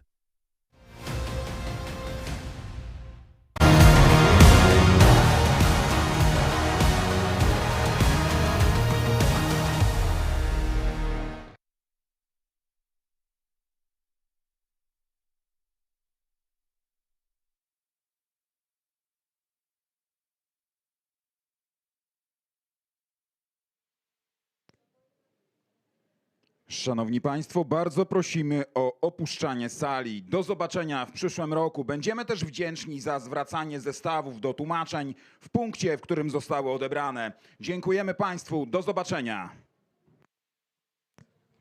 Ladies and gentlemen, please head for the exits. See you next time. We kindly ask that you return your headsets at the door on the way out.